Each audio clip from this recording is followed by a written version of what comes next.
Hello, hello. Oh no, wait. I didn't even check my audio. Okay, I think we're good. Sometimes my mic goes mega crazy wild. But hey, Heather, how's it going? Long time no see, everybody. It's been a minute. I'm glad to be back. Heather, how was the trip? It's a little distorted. Oh no. Hold up. I want to say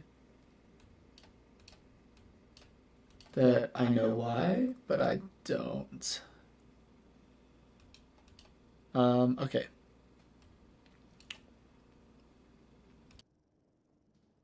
What about now? Is it any better, Heather? Let me know. Okay. Sick. No? Not better? Echo now? Okay. Any better? Any different? Any worse? I don't know what it is with this scene, but for some reason, the echo can get pretty wild. Um, there. So it goes from echo to be better, then back to echo. Okay, hold up. I'm not gonna change anything for a second. We're just gonna chill out. You let me know. Hopefully it's not echoing right now. Okay, audio's good. All right, awesome. Okay. Anyways, so good to be back. How was the trip, Heather? Hopefully you had the time of your life.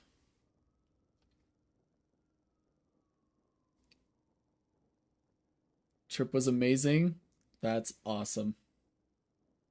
Life changing. Wow, that's awesome. What were some of your favorite things that you saw? I'm glad you had so much fun. I know you went to a concert, you said, in the Discord or something of the sort. Oh, the boat tours are actually so goated. The architecture tours in Chicago are so good. So good.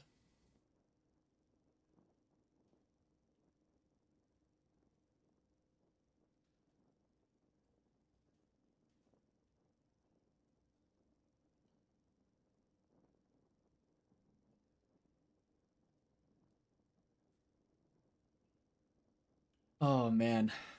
And the concert was incredible. You made friends. That's awesome. That's super awesome. I left with 8 numbers. That's awesome. Let's go, Heather. Amazing. What concert did you go to, by the way? And then a few of us got drunk at the bar, my first time ever. Nice. W. I don't drink, so I don't. I mean, I've been to bars like with friends, but I don't drink. But it sounds like you guys had a good time.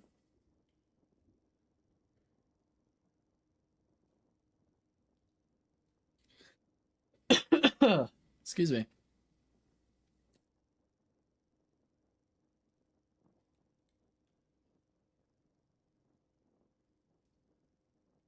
Oh, I'm glad you got a girlfriend helping you out. That's sick. Yeah, I mean, that is the risk you run with getting tipsy at bars. But glad you had a girlfriend helping you out.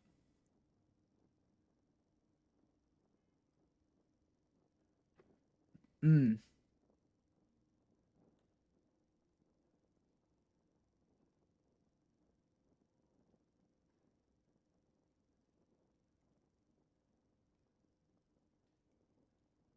Holy smokes.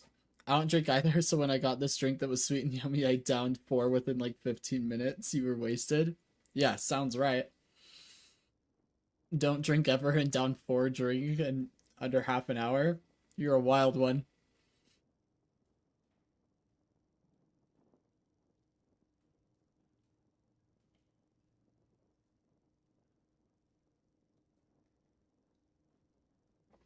The girl you met there, she was so good. That's awesome. Yeah, I'm glad you made me friends, Heather. That's sick. I'm glad you had an awesome trip. It sounds like it was a blast. I love Chicago. My wife and I really enjoyed visiting there. The band was Citizen Soldier. I've never heard of them. What kind of music is it?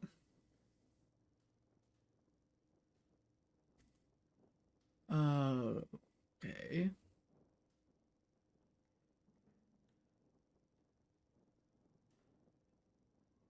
So that's inconvenient. Sorry, I'm downloading VODs to review, but the one that Boss Sauce sent me, it says that the replay is unavailable for download, which is super annoying. Um, but that's okay. Did the meet and greet and talk to the lead singer and got a bunch of things signed, and he wrote me a special note. That's awesome.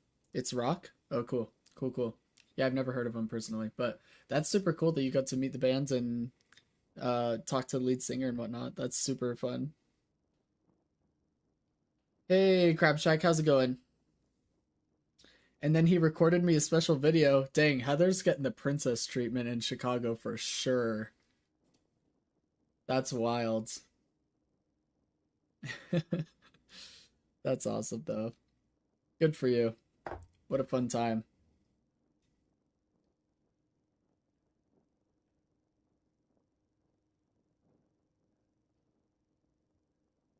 Man, all right.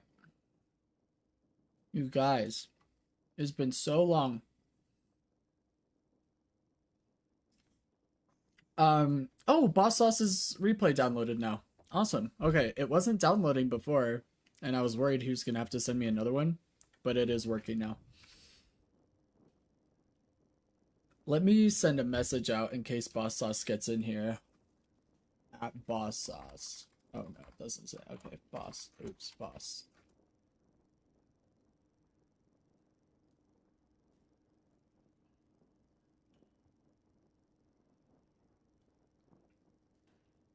The girl that saved me from the dude was like, I could see your aura all the way from the door, so I followed it to meet you. That's awesome. Oh, that's awesome. Good people. Good people.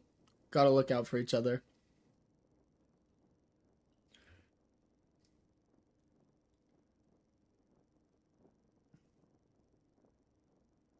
Also, the door dashing food was so cool, so much vegan foods. That's awesome. I didn't use DoorDash while I was in Chicago, so that is not something I'm familiar with. I mean, I use it all the time at home because my wife and I are mega lazy, but I've never used it in Chicago. Not while I was there, at least. All right. I take it Boss Sauce isn't here. Nice. Wait, Heather, is this something you don't want me reviewing? Why'd you say it's just for me?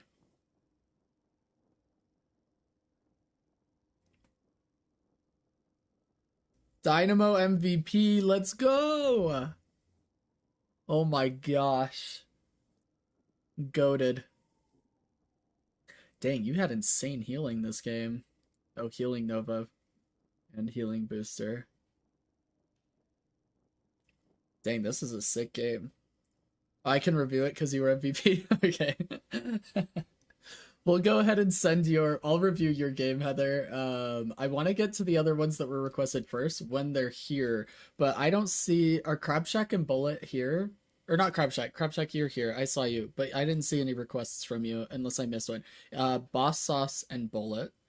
And then 8-second door cooldown. Join the Discord and ask for a live coaching.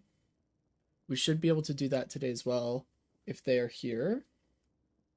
But until people are here, I can't be super confident. I guess, Heather, I could send yours until they're here, but let me download yours. We'll start with downloading it, and then we'll go from there. I've been trying to learn Pocket, and because I told you guys this a couple weeks ago because it's been a fat minute since we streamed, but I've been just playing a bunch of heroes I don't normally play, just like learning new heroes casually. And I deranked a bunch doing it because learning new heroes in Eternus is absolute misery. But over the last week off stream. Dang, why is it not letting me download yours either? This is so weird. Anyways, over the last week, I've dedicated like a good amount of time to specifically learning Pocket. So I've been playing him like nonstop. It hasn't been like a bunch of other heroes in between. It's just been like straight Pocket and then page games when somebody else took Pocket or he got banned or whatever. And it has been rough.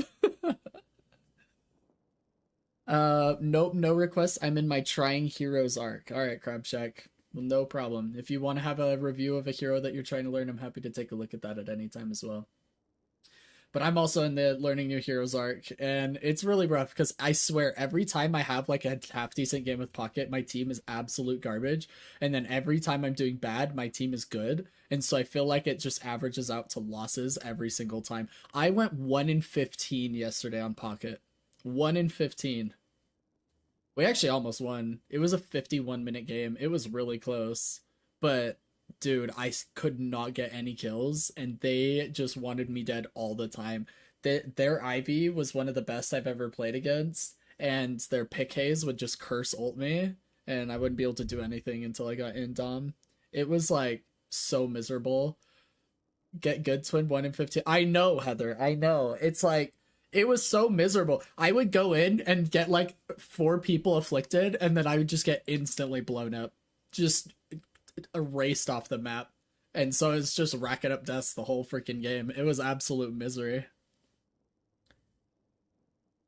I've been playing a lot of Viper, and I swear she has a global taunt. Viper is much hated for sure, but that's okay. We still love you. That's what matters, Crab Shack, is that if we were in your games, you know what'd be funny is if we did a community event and we played against each other. That'd be hilarious to watch. That would be way more entertaining than Deadlock Night Shift, I guarantee it.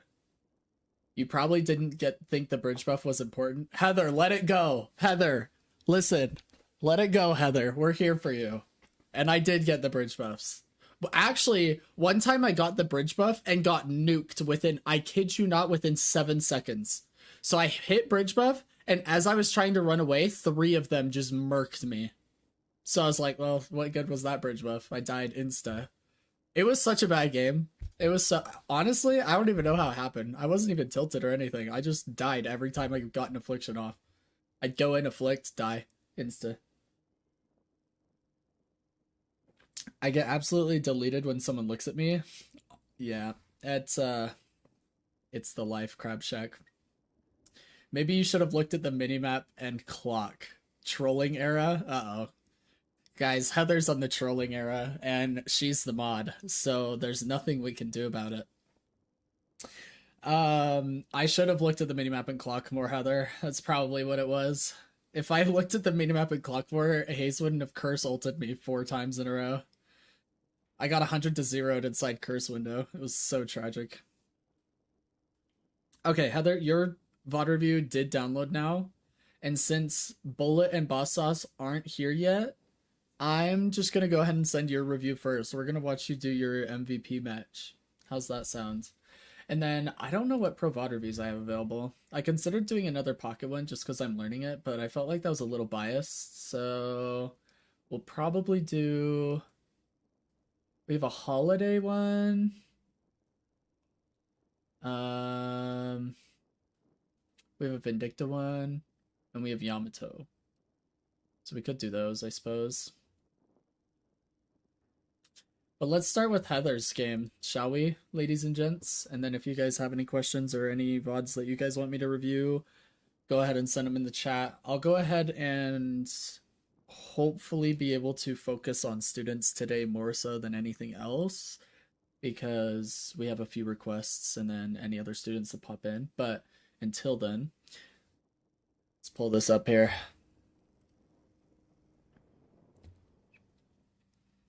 I do not remember what I did in that match, but I had saved it because it was the first time I did MVP as my Dynamo. That's awesome. Well, we're going to watch it live on stream. Let's take a look and see if there's anything you can improve upon, Heather. For all we know, this is perfect gameplay we're about to witness. So this is Heather. Oh, let me change our HUD here. Because this is a Seeker lobby, but I think you're Alchemist, so I'll put coaching an Alchemist player, because it's like Seeker 6.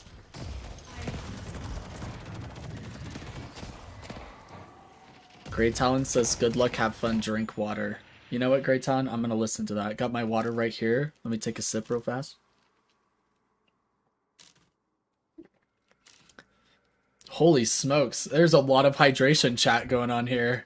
Water pause, hydration check, water's being drunken, I'm a whore for water. Can we wait until I refill my water now? My bad getting water real quick. What is actually happening? I do remember we talked a bunch in chat and in voice. It was such a good lobby. I mean, it looks funny. Water, am I right, guys? I have a water with a straw and I continuously sip while I play. What in the deuce is this lobby? I'd rather have this than my lobbies.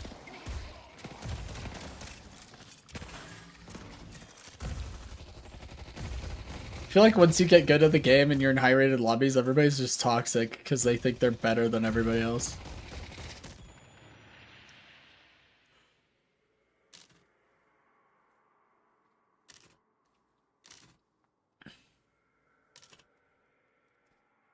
Let's, okay. Nice. Alright, Heather playing behind cover, playing behind minions.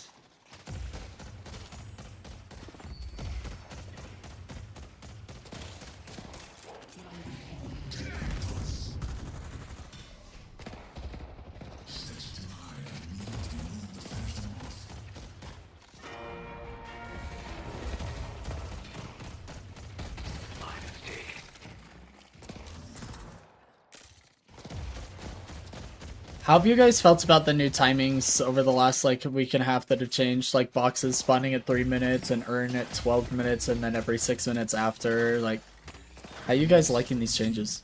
Or disliking? How you feel about them? Oh. Nice kill. And then go heal your warden, but he's running away from the heal. That is some secret team play right there. Running away from your heal. I haven't gotten the timings yet. I imagine it would be much more difficult to adapt to. Oh, that's super unfortunate. So if I'm you, Heather, I would get that heal minion to like half HP. And then I would back all the way up and let Warden get the heal by himself. Because if you're far enough away, he'll get the full heal. And he'll get like 300 health back. It's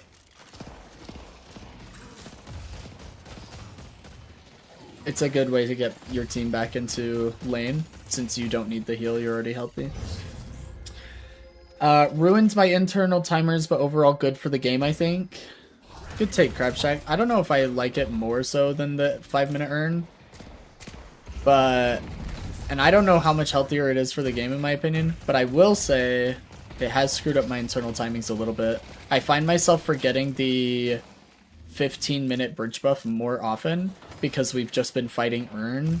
And usually I've been fighting earn like 2 minutes after bridge buff, not a minute before bridge buff or whatever. And so I find myself like having a hard time hitting the 15-minute bridge buffs because of it. I was in voice going, hey, come back, I'm trying to heal you, babes. Yeah. Oh, I saw him heavy melee and turn around like, oh wait, that's, you know, health that could be given to me. But yeah, if you're ever healthy, Heather, I would, dang, you guys are just owning these guys. They don't parry at all. I love it. If you're ever full health or really healthy and your teammate's super low, give them the heal minion solo. So like get it half HP so it's easy for them to kill. Oh, that's super unlucky. Parry the tower, parry the tower. But you guys are taking so much damage from the tower because you didn't parry it. You took 500 damage from it. Not bad though, not bad. I also think me and Billy had a thing and I ulted him just to spite him, lol. Nice. Oh, what a parry! I would have heavy meleeed if I were you. Oh, nice try. Nice try. Saw you try and save your teammate there. The game is too earn-centric right now, which often feels like a draft check. Oh, that's a fair point. I like that the earn is a bigger deal. I just think we need another objective.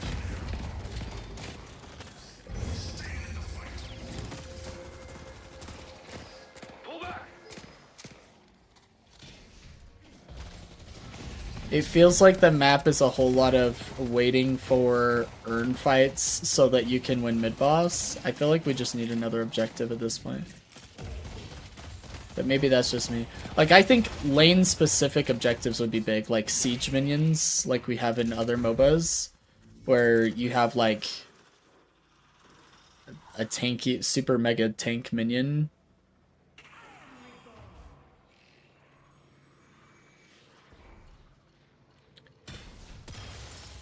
I think it would be cool to have something specific to each lane. Like if you've killed a certain amount of waves, like if, or I don't know how you would count it. Like if you've killed 100 minions in a specific lane, it spawns a siege minion. That way you have to make sure that you're killing just as many minions as the enemy team. Like if you let waves just crash on each other, they could get the siege minion before you, and then it would force you to a side lane when the team's doing the earn on the other side, so you can't lose the walker. I don't know, I feel like we could just add more dimensions to it that way, but...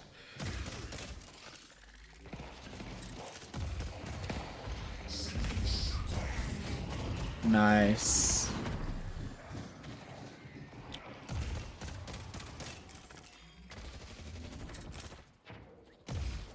I like how your other bridge buff is still up 90 seconds later.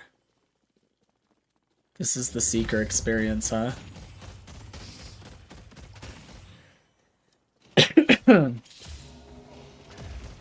I swear every single game last night I had to call out for my team to get bridge buffs because I'd be up there and I'd look at the minimap and see that my team just wasn't even in the right zip code for the bridge buff on the other side of the map, and I was like, hey, I've got this side bridge buff, can somebody get the other one? It's like babysitting my Ascendant teammates all game.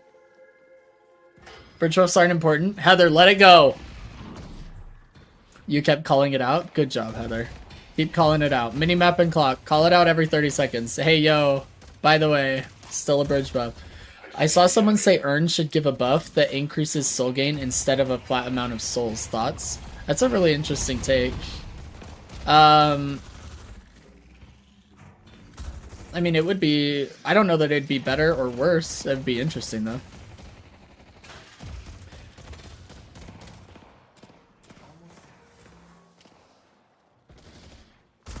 I think it would be harder for lower elo players to get used to taking advantage of the earn because you wouldn't see immediate results.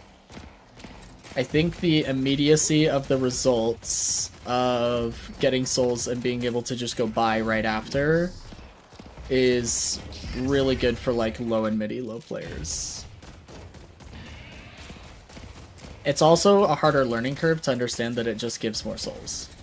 Like, if I'm learning Deadlock for the first time, it's going to be harder for me to understand what the earn is doing for me or how important it is, like how big of an impact it is. But it is an interesting concept. I told Warden about it and he didn't, so I went to get it, lol. I see.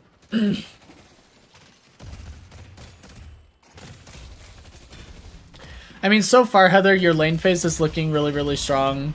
I would simply focus on two things. Nice parry on the tower! Let's go, Heather! Oh my gosh, nice freaking ult, too. Oh my gosh, nice ult! Heather, that was an Eternus play. I just want to let you know right now, what I just witnessed right there, that's Eternus level. I absolutely adored that whole sequence. Going in, parrying the tower, and then double ulting them under tower, no fear whatsoever, kill bad guy.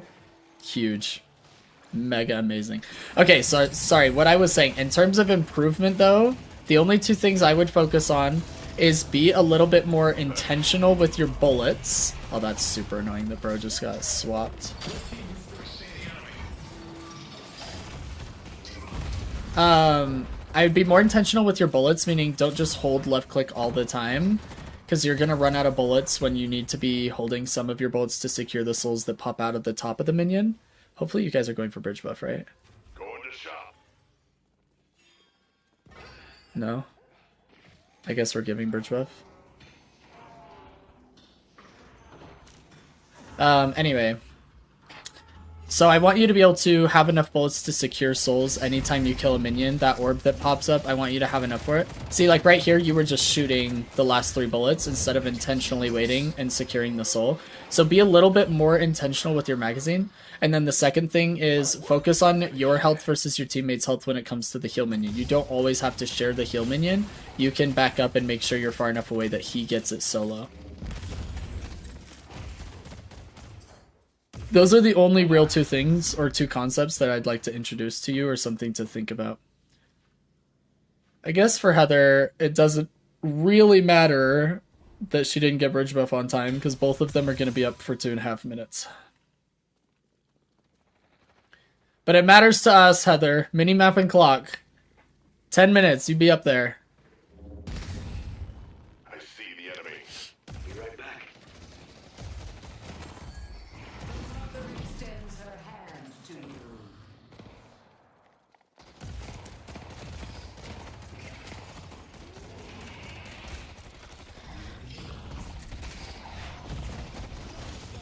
Pull back. I'll be right back. I'd also like to see you, like, if your teammate parries against somebody like Billy, like a punch-heavy hero. Nice freaking stomp.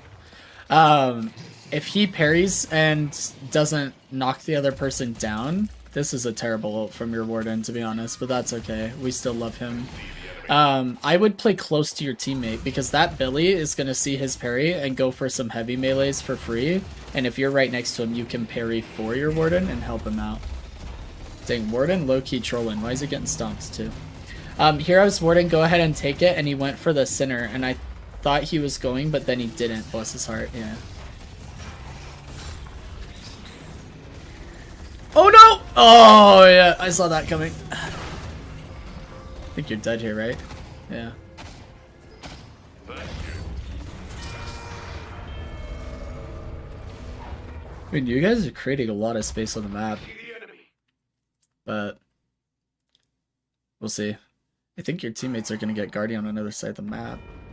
Nice. And they got a kill. Your Warden actually isn't playing that bad overall. He's just had a few plays that were clearly low elo. But you've been playing really well. So you using Stomp when he uses Cage is a really good combination. You should just be waiting for that, essentially. Anytime he throws a cage on somebody, you just stomp them. It makes it so much harder for them to get out of the cage in time. I saw you do it a couple of times, and I don't know if it was intentional, but if it was, it's like very, very high level strategy to put that together. The combinations that you can have with your lane partner. Our green water is under attack. You have healing right for Warden. You can tell him, like, hey, I'm gonna throw healing right on you. Try not to be in line of sight or something, and he can back up to the walker or whatever. What is this Grey Talon bird? I'm sorry. He did good. He tried. I need to remember that this is like low elo. See, now I need you to go on your Warden and parry for him, because he wasted parry. I'd actually consider ulting here and save your teammate, but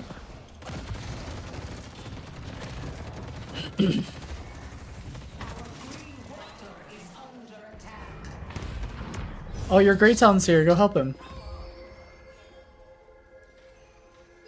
If you ult, Grey Talon can kill this guy. Our yellow guardian has been defeated. Did you see that save? Yes. Yes. Dispensing gratuitous violence is so much easier than I remembered.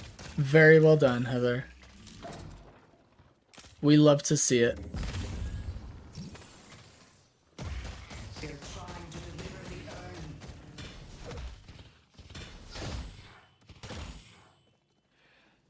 Look, I learned that TP through walls from you, so I started trying it. It's so good. It's so helpful.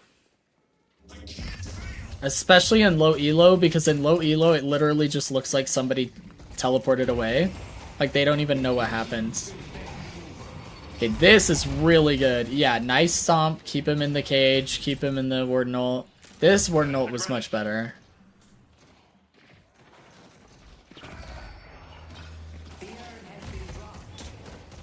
Oh, we don't have okay. Is it just me, or is this completely frozen?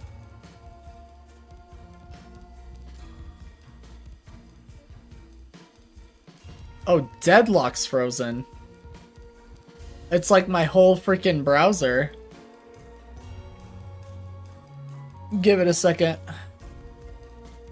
We're getting a crash report, I think. We're gonna have to load back in at 15 minutes.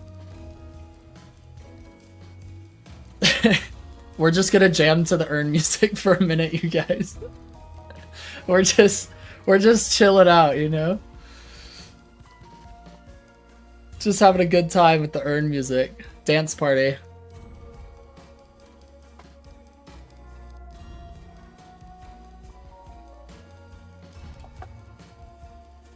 You guys came for the coaching, stayed for the vibes. Let me reopen Deadlock. It completely crashed for whatever reason.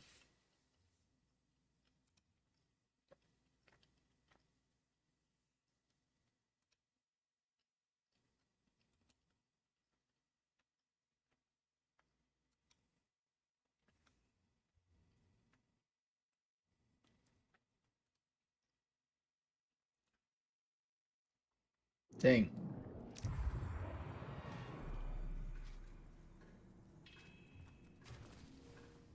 Okay.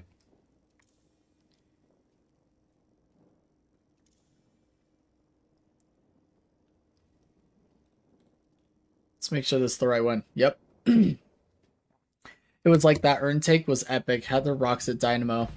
Exactly. Okay.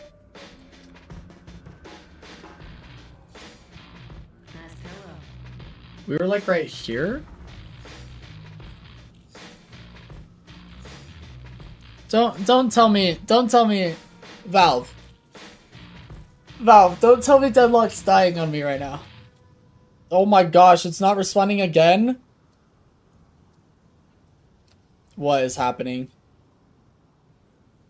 Valve, what is happening? What are you doing to me, Valve?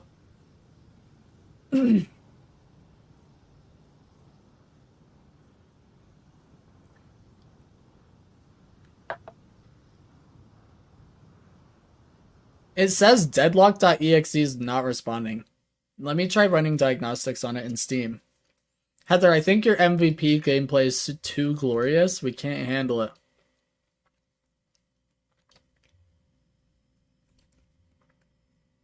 Valve literally won't let us look at it.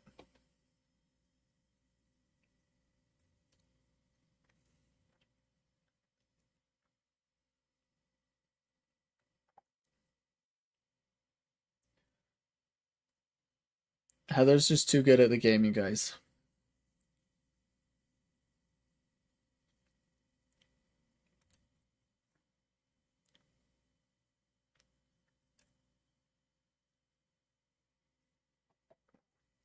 I am the dynamo.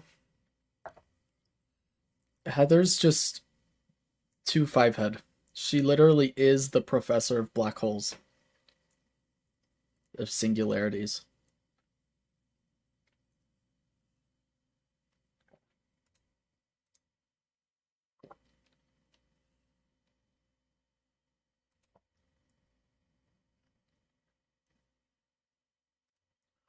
Alright.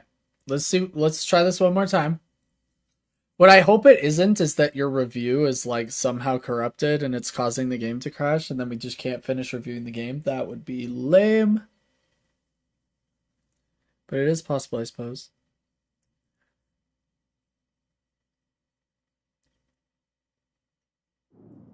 I know, that would be so lame. Okay, let's see. I considered, like, what if I just hopped into a bot lobby to see if, like, the game would run? But let's just try this again.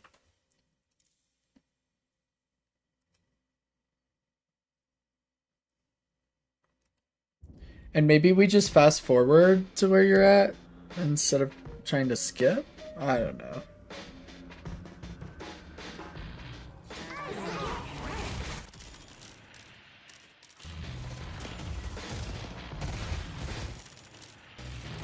All of the water chat is just like crazy at the top of the screen.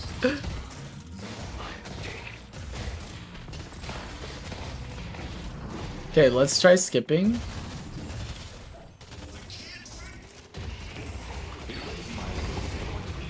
Okay, we're right about here. Pretty close. Here we go.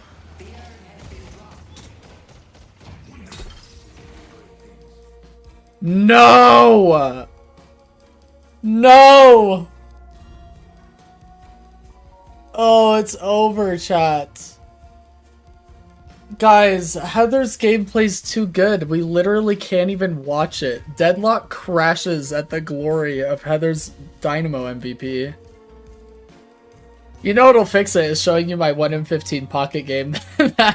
That's definitely not glorious enough. I want to see if it'll crash on me. That's actually a really good test for sure. Please let me know. I want to try and run it as like a administrator, but I don't know how to do that on Steam.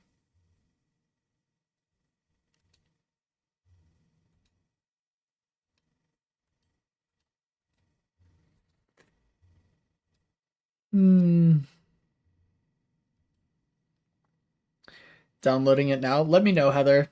Let me know what you find. I am confused as to why it would crash during your review. What we can try... Oh, you know what? When I skipped ahead of it, it also crashed. So I feel like it's corrupted after that 15-minute mark. Because when I skipped ahead of it, it also crashed the game. I don't know how it's crashing the entire game though. Let me do this. Let me pull up a random like Pro VOD review. One that I haven't done. Let me download it. Or no, let's see if this one's already downloaded and still available. And then let me see if I can go past 15 minutes on this. Replay expired. Ugh, so lame. Okay, let me find another one.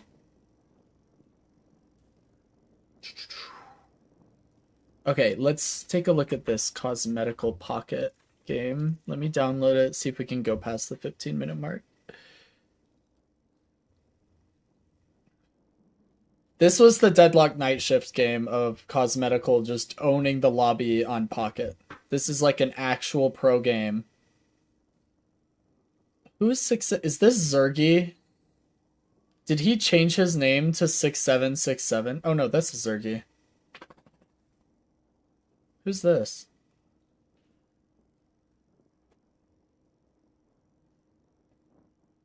No, I don't know who it is. Alright, never mind. You can probably find the executable by browsing local files through Steam. You're probably right. Let's see.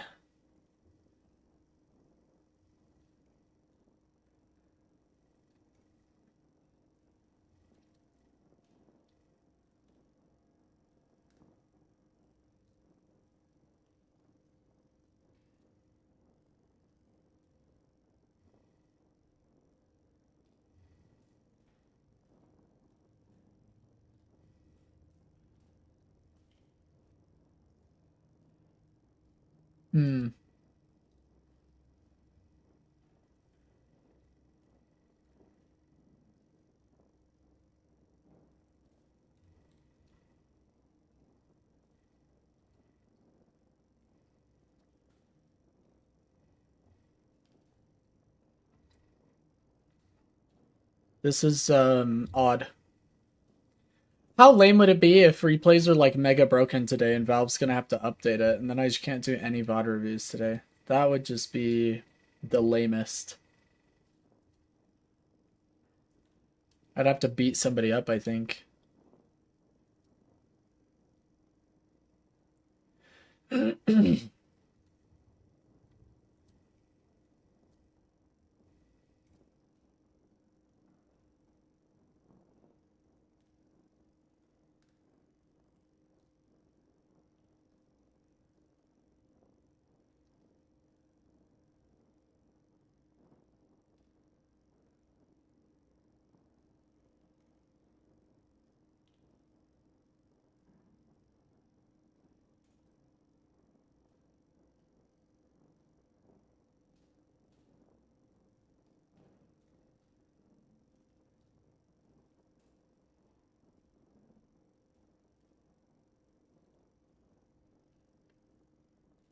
Hey, buddy. I'm taking care of my dogs today. My parents' dogs, rather. So I've got them in the room with me, and my little buddy's coming up to me going, hey, I want some love and attention right now. Yeah, you're okay, buddy. Yeah, you're fine. Yeah. Come lay down, buddy. Come here. He hates being cooped up in rooms.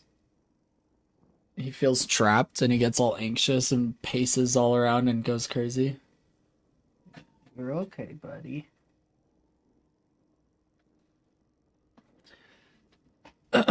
Okay, let's see if we can watch this replay. This is Cosmetical playing Pocket, and I just want to test if we can go, like, past the 15-minute mark. What in the... Guys, like, what am I actually dealing with today? What is this garbage? It's like the replay system is broken. Unbelievable.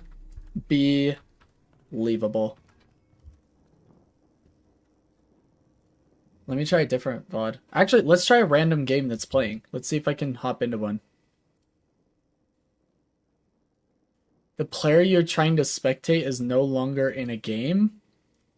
What? Yoshi, what is actually happening right now?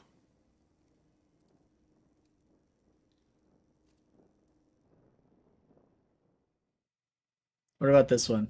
Can we randomly watch this one? Let's watch Paige gameplay. I'm not biased at all.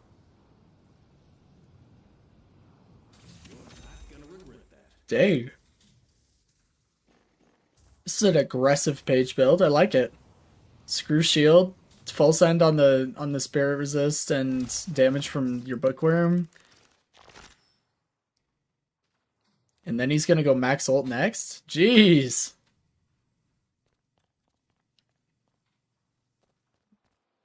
We're actually getting creamed by silver. Holy smokes. Replay thing is totally buggy? Yeah, you're telling me. What is going on today? Holiday's missing.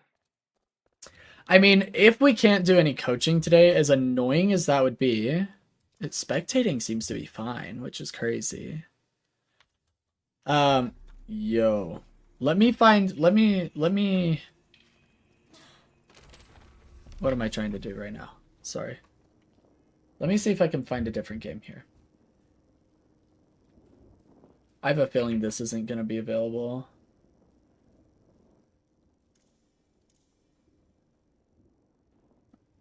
Yeah.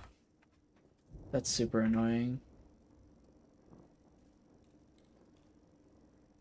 What about this one? Probably not this one either. Yeah. Super annoying.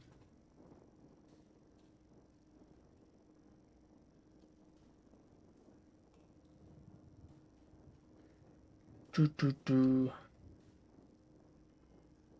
about this one? Probably not. I imagine all these have expired. Super lame. Okay.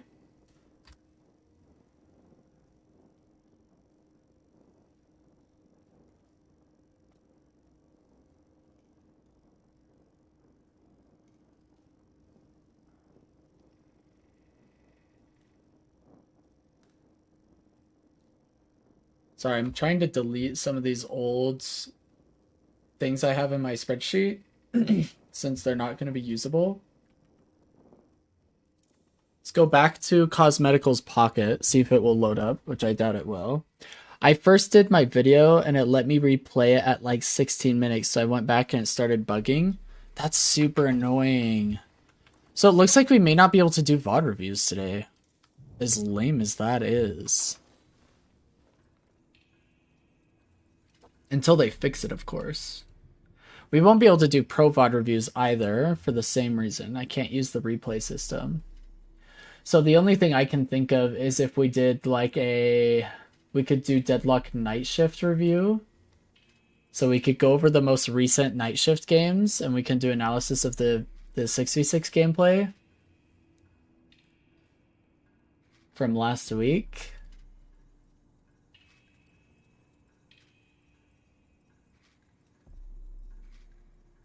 We could start there at least. Maybe we start there and then they'll fix it by then. We can hope, maybe. It is a bummer, Crab Shack. I bet they'll fix it soon. Yeah, I would hope so. Let's start with that. I'm pulling up the Night Shift game. We'll just like watch it on their YouTube channel.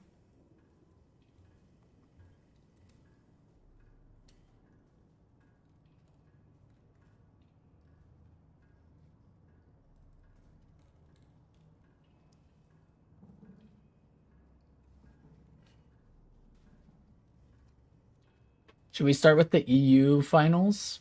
And then we'll do NA finals if there's still time.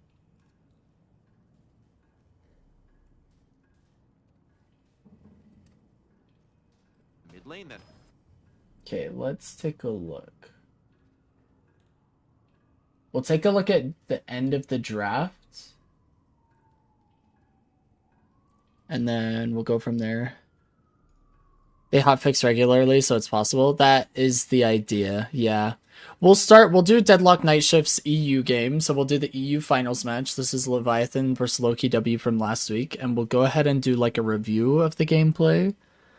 And then from there, we'll see if they fixed the replay system. If they haven't fixed the replay system, then we will send the NA match, and if they haven't fixed it by then, we'll cry, we'll whine, we'll weep, and we'll wail, and then we'll move on, you know? Okay, 1 second. Let's take a look here.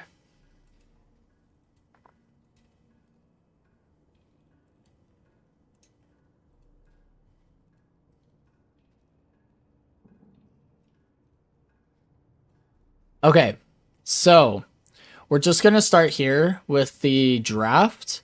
So Loki, W, and Leviathan picks and bans were Venator, Doorman, Silver, and Warden were all bans. And then these are our drafts that we're going in.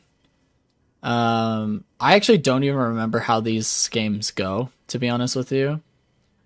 But let's go ahead and just take a look at it. Let's do a review of the pro gameplay from last week. I also think there's some natural synergy within like Viper, Victor, and Pocket together. The fact that you can Affliction, you put a lethal venom on someone, and it's a good chance. Let me know if you want me to turn it up or down, by the way, because I usually keep it quieter than most people like it. But on a Pocket as well can completely shut down a Rem if you hit multiple people with Affliction. I'm mostly looking towards the Divine Bears. Will we see Leviathan pick up quite a few to deal with Loki W and more importantly Cosmetical?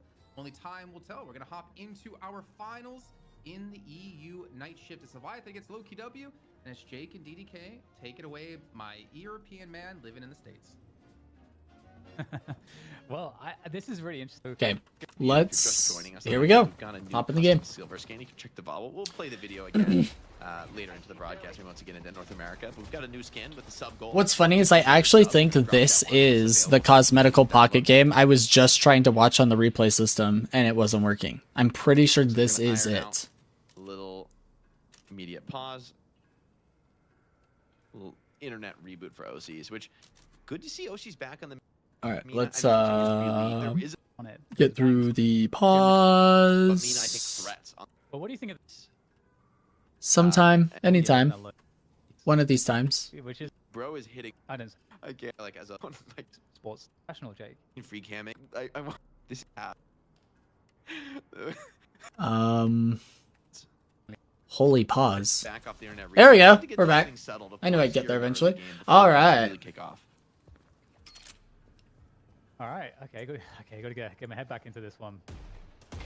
I'm still thinking, who should I put my money on? Man versus Guy or whatever the fight was between. I don't know if you saw that poster. Right. Okay. GT. I do wonder how well GT and Mo will perform in this lane. I'll be paying close attention to the Viper positioning. Would be much more Like, annoying. yeah, I'll be watching Cosmetical like a freaking hawk. I've seen like the Rem Abrams lane before too. It's Zergy's Viper is the best in the world, in my opinion. but it's just like I don't think very anybody picky plays and very Viper better than hard to Zergy. ever, you know, break through. I did a pro VOD review of a Viper like forever ago, actually, kind of at the beginning of the channel, maybe 2 or 3 months ago, from a guy named Speedery, and he's really freaking good at Viper and NA as well, but I think Zergy's the best in the world at Viper. Yeah, I mean, I think that's always a nice, like, at least a hero like Abrams who wants to last at the creeps from close range. Ooh, He's wait, definitely the Abrams person here. I would suggest you watch if you're learning Viper. You might have it to be able to last at those creeps and heal up. Now Shiv under pressure, and there's actually heavy pressure being applied by Loki W in this lane. Obacam doing huge damage here. Nice little rake on those small camp though is going to get OCs back into fighting shape. I do There we remember go. this Again, game. this time onto GT, surprisingly. What a catch from Hoot. Rake's going to be able to get out of that and do an early base trip. Oh, speaking of which, Jeez. into the time bomb there. That's what it's called, right? It's like a time bomb. I believe so. Is that VOD review Something lost like to that. time? I'd Sounds love right. to I think watch that's that. a time bomb, right? That makes Um, sense with Paradox's kid. So the VOD Little review entendre. is on YouTube that I did. So you can watch my YouTube video of it, but watching the VOD review yourself, I can practically guarantee it's gone. VOD reviews only have like a 2-week lifetime or something like that. Lucky W having So a like the better time. match ID Mina was one goes who was, away like, way fast. dominant laner, right? And I think now she's just a lot more fragile in the lane. So you match her up with somebody like Paradox. So you'd have to watch the YouTube video that I Once again, posted flexing or the find a different flexibility, right? Speedery Like, not many video. players could come off. He's playing like Rem really successfully. He's shown a lot of different looks on other sports, and now is on an Victor, initiative. Hayes. Yeah. Time to do my thing. Already, I feel like Loki W are just playing with a lot of confidence across all the lanes, right? They're willing to look for engagements, looking for trades. Really Oof, aggressive positioning. look at how much This carry damage. is open. Oh my gosh, Obikim just gets deleted Like, there. The only way that play works is if he successfully parries the Shiv, and Remark doesn't give it to him. Takes up a kill for his troubles, and all that work in the mid lane kind of goes back the other way, just with that one kill. Yeah, definitely quite painful. You'd expect Cosmetical to have a pretty iconic game here. You know, Cosmetical known as a pocket pro, like one of the players that you put next to the hero pocket. I'm curious, Dan. Oh, sorry. Go ahead. I wonder if you saw. There's like a recent stats article came out showing the change in hero win rates in PUBG, of course, based on number of games played. Pocket is the highest in the game. You get like after 250 games, Pocket players have like, I want to say it was like a 6% higher win rate or a 9% higher win rate, like a I think really 9, yeah. dramatically higher win rate from experiences. Kind of makes sense because the character. Crabshack, you'll have to let me know what you think of the video once you have a chance to review it. It is older. I mean, keep in mind, this is like 2-3 months ago, so like obviously Viper has had a lot of changes and the meta has shifted and whatnot, but And you're just playing absolute noobs. Maybe, Speedery is Like, just control so really good. possible. Oh my gosh, the amount of damage. No, but it's definitely very interesting because obviously the way that you play a hero that has such mobility, there's a huge amount Wowza. of value you're going to leave on the table if you don't know how to play them. It's, you know, movement is unlocks so much. In the way Oh, of Listic options, came back and up and so Aussies the more caught him. mobile a hero, the more options you could potentially have. I'm sorry, I thought This these was guys a were supposed to be bloodbath, like compared to last game, which is quite a slow and steady early game. This game fights coming more or less constantly here. That's fine. Positioning is my biggest issue, I think, and that's mostly the same. Very That's true. small soul lead for Loki W, but maybe these double buffs mean vitality on Mo, pretty nice, alongside gun on Billy. But Zergy's showing no respect here, full aggression. Oh, him missing that bola there is so There was tragic. A lot of damage come through from Billy. I think he Now just Red gets push owned, through, right? that Rusted barrel, further adding on, reducing Yeah. the bullet resistance, but the parry miss should be just dead to rights. Affliction comes out, but of course Rem there to just heal this Billy up and fighting for him. I think something that's been really interesting about Ram picks, although here might be a conversion, nap time to. Oh my gosh! Is it gonna be enough? Oh my It looks like gosh! it's going to be enough. Also, some nice damage there on the exit. But, oh my Unbelievable. God, no way. Wow, that's so crazy Oh, from he's Cosmetical. Yeah, there's gonna be a What few changes, down Crab Shack. So like HP per boon difference. There's gonna be a few changes that are going to impact the game overall. Yeah. But you can still learn a lot from watching it. You can also, I think, Speedery streams. You could probably find his stream and watch like recordings of his streams and watch him play Viper. Yeah, that was a crazy shotgun snipe. I think it was the hyperline that killed him, right? Like, I think he went up for like half a second to just use the zipline to gain some speed and get back quicker. And Cosmetical caught the timing and it killed him. Scary Google. Oh my, crazy for the heavy melee though, no? I mean, alright, OC is ready for that play on the high ground. And it looks like a shot goes wide. Obikim taking some L's in that trade. But Yikes. OC's does go down in the end, actually. So, for all that, you know, Dang, nice Obikim wasn't even trying to heavy melee for damage. He was using heavy melee to get up there. He was using it as a mantle. And Aussies just parries him on it. That was wild. He's played so many different heroes. Like, it's Paradox is, I think, also one of those like very. I am super excited for. So I was talking to my dad about this actually because he was asking about the stream and whatnot. And I told him I'm actually super excited for the game to get fully released for one really specific reason, and like that I've been thinking about lately. And it's that when the game gets fully released, we're gonna have like a true pro scene. So we're gonna have like Sentinels and TSM and T1 and Cloud9. You know, like we're gonna have all these pro teams that play in Valorant and League of Legends and CS:GO and whatever. And we're gonna have them playing Deadlock at a high level, and I'm gonna be able to do like true pro VOD reviews like this, like where we're reviewing a 6 pros versus 6 pros, and we're like analyzing the gameplay and learning from them. I'm like really excited for that, to be honest. And have a more time to farm up is definitely gonna be great for his game. Yeah, especially this early in the game when you can't have the max 3 on the ults, so that you can reduce the cooldown.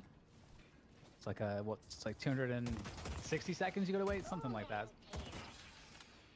Long time. Kasana, thanks for the 10 gifted, huge, making some big progress as we find a little kill on mid, maybe a second one to be found. Irizumi incredibly low, has to sleep on just Listic, but he's cubed, he's comfortable, still fighting. Oh, big damage come in. nice parry from Rick. Not that it matters a whole lot because he's 1v4, but oh hey, nice trade from Freemuck, not bad. Kill puts him on a 3 streak. So Leviathan making sure to exact at least some kind of a trade on that.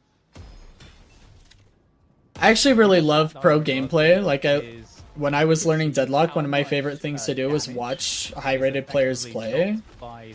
It's just that nobody was ever analyzing it, so I never knew why they were making the decisions they were making. I was just watching them make the decisions, and that's not near as helpful. So I love doing pro VOD reviews for that reason. That's a good point. I mean, it is like a pretty significant value, but that's I mean, there's so many stats to be plumbed in Deadlock. You know, so many deeper opportunities. Looks like a bit of a duel here happening on the side lane. Mina pops the Nox Nostra, but wow, Cosmetical overwhelmingly strong here. I mean, he's nice 11,000 souls versus a 7.7 Mina. Probably was about 10 before the kill, but I mean, he is off to a hell of a start. We talked about Cosmetical being one of the premier pocket players in the world. Really showing it here, and on a hero that no one else has allowed him to get. Finally gets his chance with Boot taking the Silver Man. And staying active as always overseas, getting in there with the chain gang, looking to invade. And over. Ooh, 800 bag! Pretty big bag right there. Might be able to follow it up as well. Still. Nice parry on the tower. So that's a dangerous moment, but we'll take the Guardian down happily. And looks like we won't have the end of the fight though. Hoops coming back in as well. You know, pops the slowing. Dang, that Rem healing, just keeping overseas out. Oh, Sai, nice. And Vrake with the cube. We kill Listic. Does Sai get traded though? Yes. Dang, what a series of this. Is such an aggressive game. So much fighting, nobody could even get this bridge buff on the side. That's crazy. Maybe he's okay for now. Maybe it's actually Freemuck who could find himself in trouble, but a clean burst of movement here gets him out of trouble and on back to the base here for a reset. I love those fights where it starts off with someone dying, like Obikim, and you're still like casting the fight, and then the fight ends with Obikim killing someone. You're like, wait, what? Like, you know. I mean, Deadlock honestly has to have some of the most intense action and like long duration fights of any esport, especially in the shooter genre, right? I mean, fights can plausibly last for minutes on end, which is kind of insane, but also sort of like in a mad genius kind of way where, I mean, it's part of why I think the game is so addicting for so many people right now. There's just nothing like it. Ooh, Q blocks the execute, but not gonna really move the needle in the end. Fremont does get the tick out on Zergy. Wonder if he canceled the cube early to die to the Shiv instead of the GT bird coming in. It's kind of interesting actually because it kind of feels like the Leviathan is ahead. They're behind in souls, but it's largely all because of Cosmetical. So Cosmetical to me is the only person on Loki W that's very scary at the moment. So we'll see how the Urn fight goes because Oh my Cosmetical gosh. obviously in the Urn fight is going to be able to have a lot of impact, and that Urn fight could really start to allow one of these two teams to kind of break this deadlock. All right. He said Urn it. time. He said the thing, chat. I was hoping you wouldn't say. All right, little gank coming in on Cosmetical. Combo not quite available. He probably smells that one out. Trades also occurring on the other side of the map, and Shiv could find himself in a little too deep. Very low HP. Swap being held by Obacam. Doesn't seem like he's even going to need this one. Has a movement buff. But the chase down immediate. Nice little rotation of players here. Does clean up the Shiv. Overseas dies elsewhere on the map. Leviathan find themselves on notice here. Mina, interesting build from her. On for a surge of power. A very early Dispel Magic. It's kind of an interesting game for Dispel Magic because I don't. For me, there's nothing like. I remember him saying this, slowing hexes and the like. and he's saying like, "Oh, it's such a weird game for slowing hex." Slowing hex is like absolute necessary on Mina in any game, regardless of enemy team comp, just for slowing hex. Because not having bats is just so bad for Mina for how squishy she is. You have to be able to get rid of slowing hex. They have Frankenstein himself, so I remember him saying that. don't think too much about this. Oh, this is old urn still. So tomorrow's night shift is going to be the first one with the new urn, right? True to their history as a team, they're not going to try, and I don't really blame them against a victory. That'll be fun. Ugh, Maybe, yeah. I'm excited to see the new urn tomorrow. In the meantime, Played at night shift, I mean. Defending or rather attacking the mid Ooh. walker, and he might just get it as well. So a lot of action here on the right Nice side. That's cube where on Obi the Kim fight's happening, but from the Vrek. defense of this mid walker right now, and is getting really low here, looking to try to just sack that one. I mean, it's going to be a 1-for-1 here. Looks like but we're I definitely trading value Blue the mid Walker walker for over the side walker. Yellow So I think, Walker. Leviathan will be really happy about that. Yeah, it's a decent trade, but where will the kills shake out? Looks like a two-man sleep. It's good enough to finish off Obacam. Even Viscus could find himself in a bit of trouble. A lot of low players on the side of Loki W. Leviathan pretty hungry for these kills given the state of the game. Down 8,000 souls. But it doesn't seem like they're going to be able to get too much of a cleanup. Maybe Psy making a beeline for some of these players on the retreat. And a big Oh, that's so Good unfortunate. job. Poor Cosmetical. From Leviathan. Free box just there with an Clutch on that execute. play, rotating over off the mid, getting a couple of key kills, and with a few seconds to farm, they could be equalizing the soul advantage.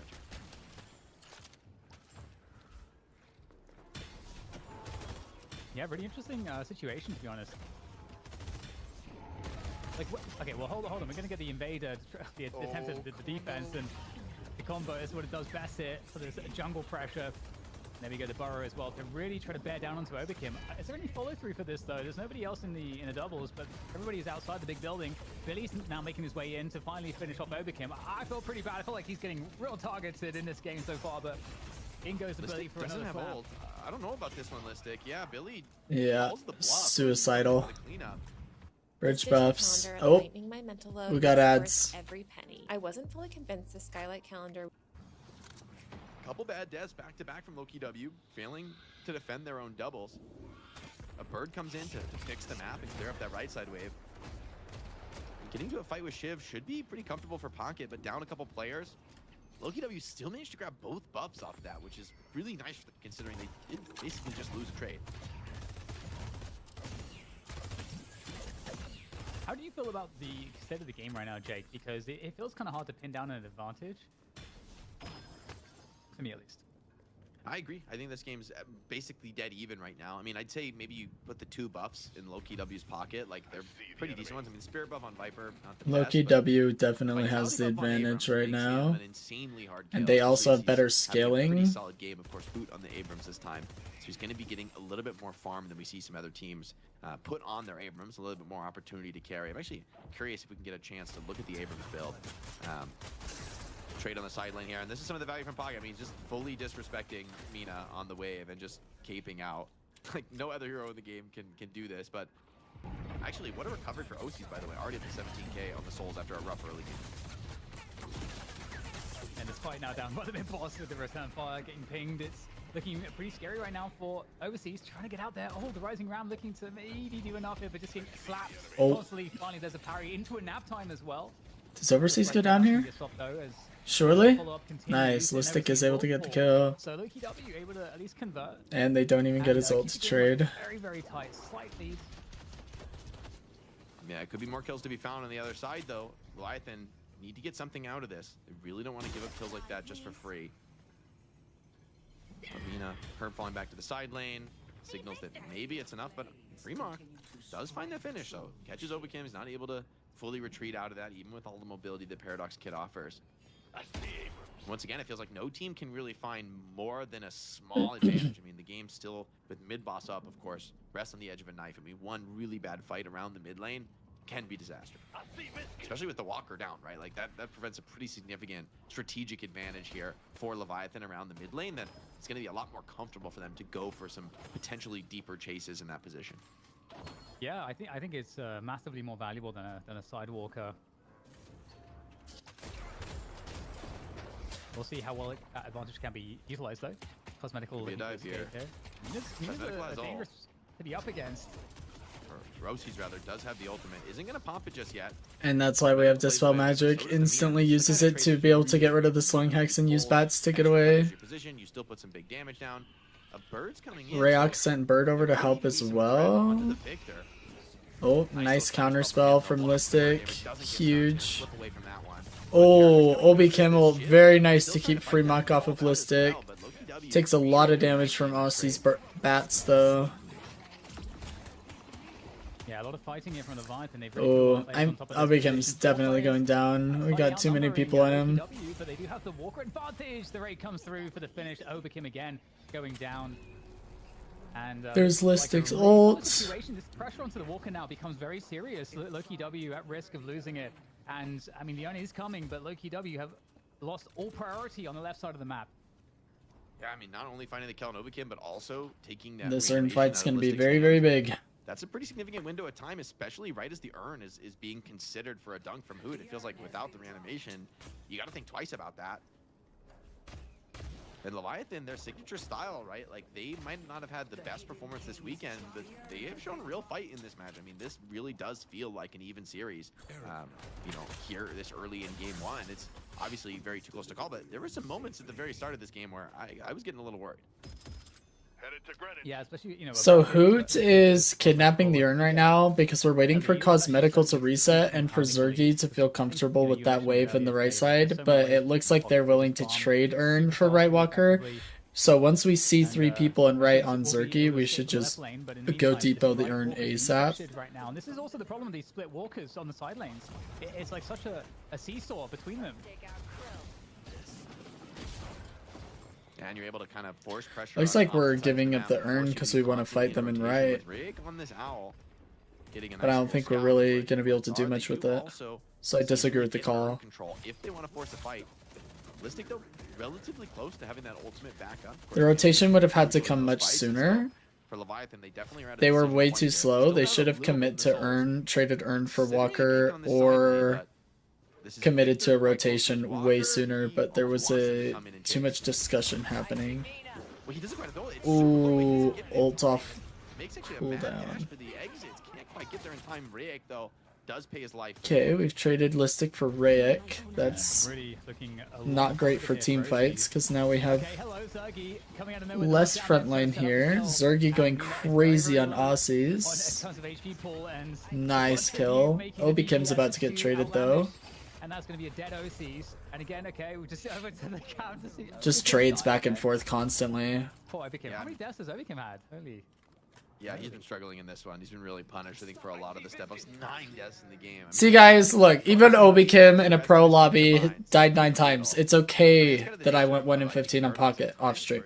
It's okay. like, start off fights, These things, they happen. sacrifice yourself It's to okay, it save, like, a happens. more valuable carry. Cosmetical may only have 1 Comparison to death. Abrams, where you can maybe get away but from some of those plays with your life. I just need you guys to let it A go. little bit less forgiving, and we're kind of seeing the implications of that. Fremont, we talk about his Shiv a lot here. 21k with the movement buff online. I will say the Mirage I was playing with when I went 1 in 15, he was like super chill. He was, because I kept saying, I was like, dude, I just got owned again. I'm sorry, guys. You know, like I kept apologizing because I just kept getting absolutely annihilated. And he was like, bro, it's a MOBA. Quit looking at your KD. You're fine. I was like, thanks, bro. Thanks for making me feel better about myself. Man, it's just constant trades. This game is super fun to watch because there's trades across the map everywhere. Anytime somebody loses an advantage, their team is winning the advantage somewhere else. Really well played from both teams to constantly be trading these kills. Like, yeah, we're just not ready for this. They're just going to have to sack that disadvantage. Low-key W, though, I mean, they are getting suddenly quite far ahead here, Jake. Spear burn. Purchased up here. For Cosmetical. I'm actually surprised Cosmetical didn't send Affliction on those two, because his team was around to trade. Like, if we go back, look at this. Every time this owl comes in, it feels like you've got Is this too far back? Yeah, right here. So look at Cosmetical's positioning. Once he sees the second person on him, and his Abrams is right here, I would Afflicted right here. Is there any reason you guys wouldn't Afflict right here? We're in a 4v2, turning into, at most, like a 4v4, maybe 4v5. But until then, it's going to be numbers advantage or numbers even, with Affliction on 2 targets. Why didn't he Afflict there? I feel like this is a missed opportunity from Cosmetical. Find himself mostly on the retreat here, with an owl steaming ahead. Every time this owl comes in, it feels like you've got to really slow down the engagement. Inside a low key W. Save it for the urn. I don't know Affliction CD. Affliction would be up by the time the urn is here. The urn isn't going to be up for 2 more minutes. Even then, like, if they're dead, if the urn was coming up, like, right now, and 2 of them are dead, that's, like, the point of Affliction. You don't need to save it for urn if 2 people already died from it. Let it go, Elsa and Coach Blayton 2026. Thanks, Heather. Thanks for letting it go that I went 1 in 15 on Pocket. How are you feeling about the carries here, Jake? Yeah, I have no idea either, Crabshack. I feel like he just missed an opportunity. I bet you anything if I asked Cosmetical right now, was this a mistake in hindsight, he just said yes. There's no reason he shouldn't have Afflicted 2 targets in a 4v2, which may have been a 4v3 or 4v4, after Affliction was already ticking. That's the kind of space creation that creates this opportunity. Hoot now under huge pressure on the map. Oh! He tries to ult, but Oh my gosh, you guys! The ult is popped, and then Bird instantly stuns him out of it. Oh my gosh, that is tragic. Maybe saving it if they overcommit to that fight, kind of grasp it at straws. I mean, my argument would be they already overcommit, right? 2 of them were chasing a pocket, and they had no idea they were walking into a 2v4, and they should have been punished for it. So I think low-key W just really missed an opportunity for free 2 kills. Psy goes down, Listic goes down, Freemox getting run down by Zergy. Look at Zergy and his freaking trackball. Yeah, definitely looking scary in the cubby. I don't know. Cosmetical goes down. I want to go in here there for a second. I don't know how you get out of this one. Like, oh, look at it, clean movement, slips away, but does take a big shot to slow him down. Get out of that corridor. Yeah, do not play in corridors against Shiv. He will just dash spam you. And look at Rem just literally full heal him. Fremont surviving for like 20 seconds there in the cubby in the sewers. Yeah, especially that blood tribute on Viper looks actually ridiculous. Totally ridiculous. See, now we have Urn. We could, like, he used Affliction way later than I said, and it's already halfway back by the time Urn's up, but... They're in a good spot to actually start coming out ahead here, and right now they're forcing Loki W to have to try to come to this, and Loki W, they don't have any ultimates, they've got no way to really deal with this. Yeah, from their map I need them to press tab. Does Zergy have max bola? But he doesn't have the reanimation available. The Rejuve's I need already to know. dropping. Is this going to be too late? Loki W, mad dash to the pit now, trying to get in big parries from He does have max bola, and they stole all of the rejuves. Huge connection from him allows him to grab all 3 rejuves, but still Loki W. Do you guys see that bola?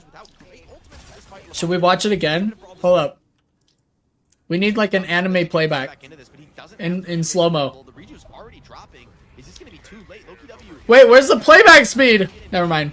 Oh my gosh! Was that a 4-man bola? Unbelievable. Huge connection from him allows him to grab all 3 rejuves, but still Loki W. Absolutely beautiful from Zergy there. Got there just in time. I think this was the turning point for Loki W to take the map, right? Like, So good on paper, but completely stole every single rejuve on mid boss, and now they get earned. They're gonna get like a 15k soul lead plus whatever walker they're able to get. Cosmetical's already owning the left walker. Massive swing in the game right now, all for the loss of that mid boss. The hope, I mean, I totally see why they go for it. Like, the setup was so good. And I honestly think if Loki W had instant last hit the rejuve, I think, honestly, the hoot was just a little bit too late to get there. But they're so ready and Looks like we'll get both expecting walkers, the contest to come in. which is You know, they fantastic. wait that little extra quarter second. Hoot gets in for some huge parries. Zergy comes in with a Plus massive earn. bola shot. Everybody's gonna get like a tier 3 or tier 4 off of this push. Falling apart at the seams here. Ooh, Rig trying to get that bird off. And Loki W just taking everything around the map. Did Cosmetical just miss an ult? Guys, see, even Cosmetical missed his ult. Nobody got afflicted. Too much right now. See, it's okay. Just let it go. It's okay that I went 1 in 15 off stream. Damage. Just let it go, guys. It's Over fine. the trade. Yeah, good combo grab, but hold on, the swap into the silence wall. Keep Zergy up for now. Still with 2 rejuves to play with. The bola shot also Nice goes bola in. on the Billy to just shut down the front line. To try and clean some of these rejuves off the map, but they're just throwing bodies into the wood chipper right now. Loki W still low HP across the board, but more than happy to continue. Do I have any making these Viscous trades. players here? I feel like Has to Viscous is in live. such a bad spot right now. It feels The bad. price is expensive here because you still have what, a minute and a half, 2 minutes. They need to on bring your back shot. his You need ult. to reset your HP and go again. The ult nerf is too much. Get one more rejuve out. That would be. Not bring it back to what it was before. I don't want it to be like mega OP, but like, That differential might not be fully realized because Loki W. I feel like Viscous got gutted. Just yet, so they might actually be a little bit closer on paper until they spend all their money, of course. But looks like they'll be able to fan out and get the buys in now. So many low players. Surely you can get a finish with this bird. Maybe the Viscous as he comes out of the cube, but I think he has a little bit too much HP. Tries for the pocket. I think that was actually very close. Assuming the bird is... Wait, he doesn't actually have next bird, does he? So... It's always hard to tell from him when the skill's on cooldown. Doesn't look like it. Looks like it's max 1 and 2. Before I started learning Pocket 3 I mean, and playing him a ton and losing all my games and feeling bad about myself, and my ego just got trampled on by Ascendant players owning me, get the fight here for Rayek, but I was playing a little bit of Grey Talon, and he is in such a good spot right now. I actually love it. I actually think he's in a perfect spot. There's actually nothing I would change about Grey Talon, except for maybe the early game gun scaling on his 2. I think it does a little bit too much damage, but he is like in such a good spot. I think it was just really close to the wire. I think we need to just buff other heroes to be Zumi gets caught off, matching all the arrows thrown. Grey Talon right now. Because Fremont also going to be going down. Rem's Oh, trying to get Fremont the is save, and gonzo. He was the one who paid the price. Lethal Venom, just inevitable here.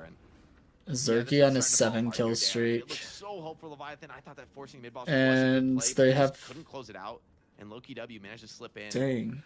flip the contest, 25k and soul lead. It really feels like it's all falling to pieces here. They're more than happy to. Oh, that shoulder charge is so close to hitting. But Shrine's going down, and it seems inevitable. And with these kills continuing to go against you, it's sloppy from Leviathan. This looks to be the game.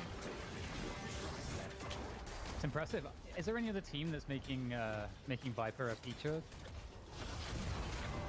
I mean, at this point for Zergy, I feel like it's kind of beyond the hero picks. Like, we've known him as a flexible player, but I think you got to look more at what he's putting on as a player rather than like the hero he's necessarily getting to do it with. Too bad rejuves are going away. Been some of the most stable we've seen. And So we have to back out now, unless we can get kills. Really come into their own around him. Affliction only under 1. Maybe there's a fight to be had. A 3-man Remsley for Leviathan. Why does Cosmetical get away with hitting Affliction and then just not dying? Cosmetical enlisted. Every time I go in and inflict in my games, the enemy team's like must kill Pocket and just owns me. With 3 players hitting back, they need to find find some kills here to stop the inevitable. It's not even fair. But with OCs falling, has to be it for game. Maybe it's because he has real front lines that actually play the video game. The game looked actually extremely close up to that point, and even the mid boss itself looked destined to go. GG low-key W. Absolutely goated. I will say, I had an Abrams that was so unbelievably brain dead in my game. I got killed by Curse Haze, so she cursed me, and I got 100 to 0'd inside the curse window. Like, I never got to play the game. I just watched her ult me and I died. And I kid you not, 25 seconds later, the team fought in pit. We fought the mid-boss and lost. And my Abrams was like, yo, Pocket, why aren't you ulting in team fights? And I was like, brother, man, I've been dead for half a minute before that fight even started to the curse ult Haze. Like, he's just so unbelievably unaware. It was hurting my head to watch. Okay, we'll watch the draft.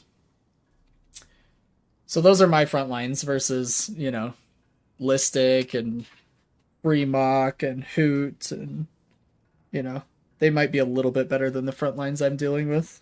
Possibly slightly better. Alright, Low-Key W still banning Doorman. I'm actually surprised to see Doorman being banned first. Because I think Pocket and Silver are the strongest heroes in the game right now. The game in a way that is incredibly hard to respond. Not change. That they also Overwhelming frontline draft. Okay. Like was kind of like one of the early, the heavy frontline draft. I mean, Victor is sort of the frontliner. So when he Viscous again, huh? They just don't. Yeah, I don't think I've seen this game. I think for OCs in front of you, like, I don't think I ever finished watching this. Big hits and even especially this is such a polarizing. Lady Geist. Geist. Right? Like, Geist has looked so terrible at times, but I also think you could say the same thing. I feel like Geist just struggles in competitive gameplay. I think she's really, really strong like Yamato in like solo queue demon. But I feel like her util is like really hard to get value out of in 6v6 fights. Okay. Means that you're, Let's hop into our game. may as well be Now that we've seen the draft and the picks and bans. Yeah. It's like McGinnis needs money to be good on the gun build. I do just much prefer the spirit build on her. I think for me, it's like the ulti is what we focus on a lot in the spirit build, but also Sinclair into that comp is actually so good. Yeah, for sure. The Lash ults, the Victor ults, and the Afflictions are going to be massive. The Abrams pin, there's a lot of movement control on where the enemy can be. I mean, my money's on Loki W winning this game. I don't know the outcome, but I just think they're the better team overall. But I also think whichever team has Pocket or Silver just wins. Why this is? Do they really want to lane like Venator into? But Aussies on Venator is really, really strong, so we'll see what they're able to cook up here. Seems like it. They want to at least throw some nukes out as they come through the TP. Guy stole in a pinch too. Yeah, true. Think through the permutations here. If you absolutely needed it as like a last resort for sure, but heavy spam lane, so maybe they want the McGinnis there to clear those waves. That makes sense. That makes a lot of sense, actually. Yeah, it's gonna be a tough. That's gonna be actually a very tough lane. Bombs and spatters. seeing McGinnis in Night Shift is kind of awesome though. I agree. I'm actually really excited to see that the meta is widening.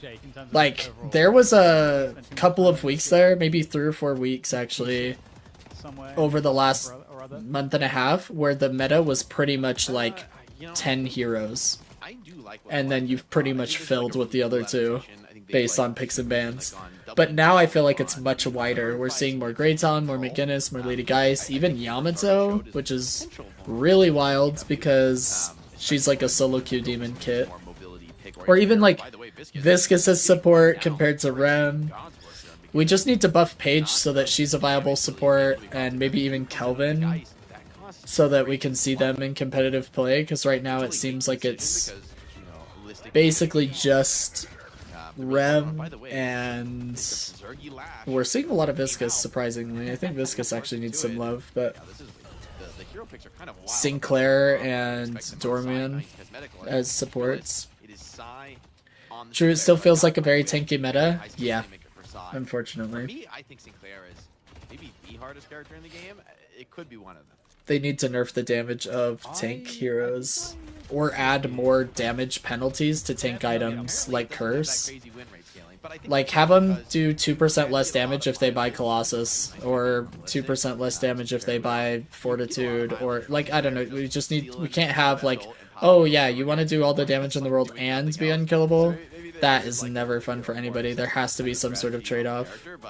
I don't know, the possibilities are kind of mind-bending. That was actually one of the biggest problems with Smite, which is high-res's MOBA, is you could literally be top damage in the game and no deaths because you were just virtually unkillable with twice the health of the squishy people.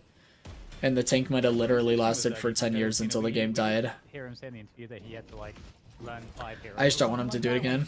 Uh-oh. Oh no, the cloak got caught. Oh, you're super dead, Cosmetical. I'm sorry. I don't want to be the guy to tell you this, but... Oh, I think he evaded.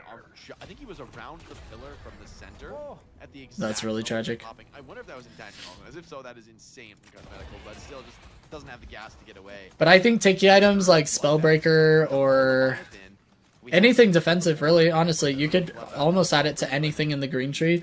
Should have like a damage penalty, even if it's small, like 1 or 2%. Yeah, I think most importantly, It'll add up so that tanks are doing less damage at endgame. Is the one that's going to run it. So you have to choose, are you going to be a frontline for your team, or are you going to be a bruiser so you could still die but you're doing damage, or are you going to be a damage Billy? Like, you can't just have it all. That's just my opinion. I'm sure it's considered a hot take, but... Decently safe spot, but I mean, just recognizing, hey, we have the ultimate online first on Billy. We're going to quadruple down here, and Geist is not a hero who tolerates a bad start well. I mean, you don't have the best comeback farming. You really Okay, we're going for bridge buffs. Well, she's probably going to get a comfy Oh, looks like the other bridge buff Obikim's trying to get to, Cosmetical. We can see Listic in a fight for a significant duration in this game, which could kind of hurt when already Leviathan have shown a real... Yeah, and it punishes carries for building so heavy. Exactly. That's the fast. Like, I like the fact that Pick Hayes has to decide, do I want a 10% damage penalty so that I can curse somebody? Because it is worth it, right? 10% damage penalty. Curse is such a strong item. It's worth it. People are still buying it left and right. Effective, and so now what's But like before, it didn't even have a damage penalty. It was just a broken item. So we just need to balance it out a little bit. And I like that trade-off, right? Like, I like saying, yeah, I'll take a 10% damage penalty for Curse. Like, you have to be able to say that about Spellbreaker and Witchmail and all these other defensive items, in my opinion. On that right side. I mean, I'm curious because I resume it's Lucky Bot Escalating Magazine, by the way. Some heroes are too heavy for dealing so much damage. Exactly. This time on to Zergy. And this is I definitely think there needs to be a penalty. for the sidelines. I mean, honestly, 5 kill lead for the Or just for certain heroes to have an innate penalty, I suppose. But I feel like that's super lame. Like, I think if they wanted to do, like, real specific roles, like in Valorant, heroes were separated by roles. Like, not like community-made roles. It was like... they would create a controller, and that was a role that would use smokes for the team, and they had a sentinel, and that was like your sight hold, and you had like these heroes that specifically fit into like very, very, very specific roles, whereas Deadlock is just a bunch of heroes that fit generally into multiple roles, right? Like, Abrams is both a frontline and a spirit nuker in the current meta, or... Doorman is like 3 roles. He's like pick hero, spirit nuker, and support, you know? So if they wanted to shift into like really specific roles, they could do that, I suppose. And then start doing like, well, if you're a frontline, you know, as the game goes on, you do less damage. Like, we can't have you doing all the damage in the world late game and be super tanky. But since they're not doing that, which I appreciate that they're not doing that, everything kind of splits into several different roles. I think it just makes more sense to have items have a trade-off. So, like, if I'm gonna build tanky, I have to trade off damage. Like, the Bolt Resilience and Spirit Resilience items that just give a crap ton of freaking resistances for 3200, I think those should have a damage penalty each, like 4% or something. Coming in, those 2 invaders into the jungle I just mentioned, now joining this fight to try to take down this Guardian. Heavy tempo from this lineup from Leviathan. Last shot connects, but it can't quite pull the players out of that small camp room. Cube even forced onto the pocket. Leviathan looking to continue to clear this map and maybe generate a 3-0 Guardian advantage. Loki W bringing a lot of numbers to ensure that doesn't happen, protecting this Guardian in the left side. They're also trying to accomplish something on the right side because it's OC's solo farming there as well. Maybe being run down by Listic. This feels unlikely to succeed, but maybe has done what it needed to accomplish because it provided the space for Hoot to clear this first tower. Yeah, I don't want to see like things like Silver being completely unkillable, but also just doing like infinite damage. Because Silver's in an unhealthy spot right now. She's a little too strong. So is Pocket, to be honest. But I think yes, you don't get the stack, but for me, it's not as much about the GT play. yeah, I would just like to see some penalty for building tanky personally, because I don't like tank metas. I think they're super boring. It just makes it really, really boring to play like a Spirit Nuker, because it's like, well, I could be doing the same damage on Billy and be just completely unkillable compared to Great Talon, who can get completely annihilated but does spirit damage. I feel like he did a good job, but I think we're so used to also GTs, like you really feeling the presence of the GT.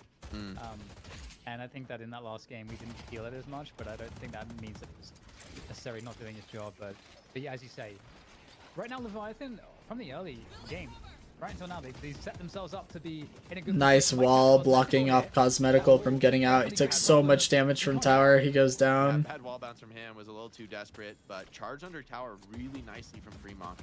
Cape was in an aggressive position, actually, not able to pull him out of trouble. And with the two turrets behind the tier 1, man, this McGinnis is a hell of a hero to try to push into.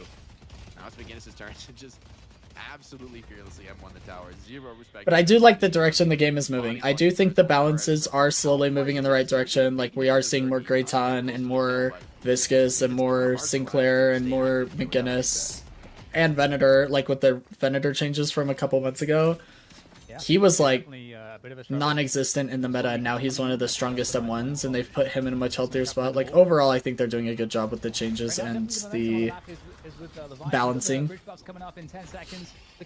So I'm excited to see it keep going. Guardian is taken away from Leviathan's side. That's a big win, but is Victor going to be able to get out of this situation? Shocking animation is, I mean, there's no way out. There's just no way out. There's so much pain here, ready and waiting. Whoa, he missed the power shot, I think. Oh, that is really painful to miss that one, because now there's a little bit more gas for Hoot to play with, and styling his way out of this. Yeah, Hoot's gonna get out because of that. It's really unfortunate React missed that. I cast a curse React. I can't even. It happens. That was dastardly of me, and now OC's getting run down, and what a hot start for Leviathan. But now Loki W beginning what seems to be a reign of terror on the map, getting 2 buffs to their name as well. Lead still exists for Leviathan, but it's looking. No, don't do it to him. Oh, don't do it to him. Oh, the slow-mo. And you gotta get. Oh no. Oh! Oh, he clicks off. He's looking like me, guys. I'm not gonna lie. That was some coach blatant gameplay right there. You know, that might just be like one small moment we'd forget about, but because we kind of have made a storyline of Reg's performance now, which is Jason started it. I just want to say, Bro, it's not That really was Jason. real It's really bad. Jason's fault. I think that's the True. only reasonable take here. Wait, could be an opportunity to kill Hoot. Maybe just the old-fashioned way. Fremont I was about to say, he better pop ult and get out of here. Look at Break trying to punch him. Maybe catch the Abras back in, but it does force this ult out. Long CD on that one. Size here to put a little bit extra damage down, but the kill doesn't feel that realistic. But it's a value Nice spectral. TP. Ult sack as well. I do like this build onto the Sinclair, able to scale Got up Urn coming up in 30. but they're going to need it because their lead is essentially gone. I mean, Loki W have fought this back incredibly well. Oof, barely making it over the wall there. I also like seeing Paradox back in the meta as well. Sorry, back on that topic. My brain literally just went right back to that cogwheel turning. And before, it felt like the only pick hero available was Bebop, and then Paradox was like some budget Bebop, but Paradox has become so much stronger in the team fight that beyond being a pick hero, she's actually like a Spirit Nuker assassin as well. So she's almost like a pick hero outside of bringing them to her team. She can be a pick hero like Hazel pick hero, you know? Like, I could see Paradox just getting kills with Double Bomb. And I really like that. I want Holiday to get back in the meta. I want her to be viable in pro play as well. I don't know how to do it though. I don't know what needs to change about Holiday. I don't know how to balance her to bring her back into the meta, but she's the only pick hero that never sees pro play.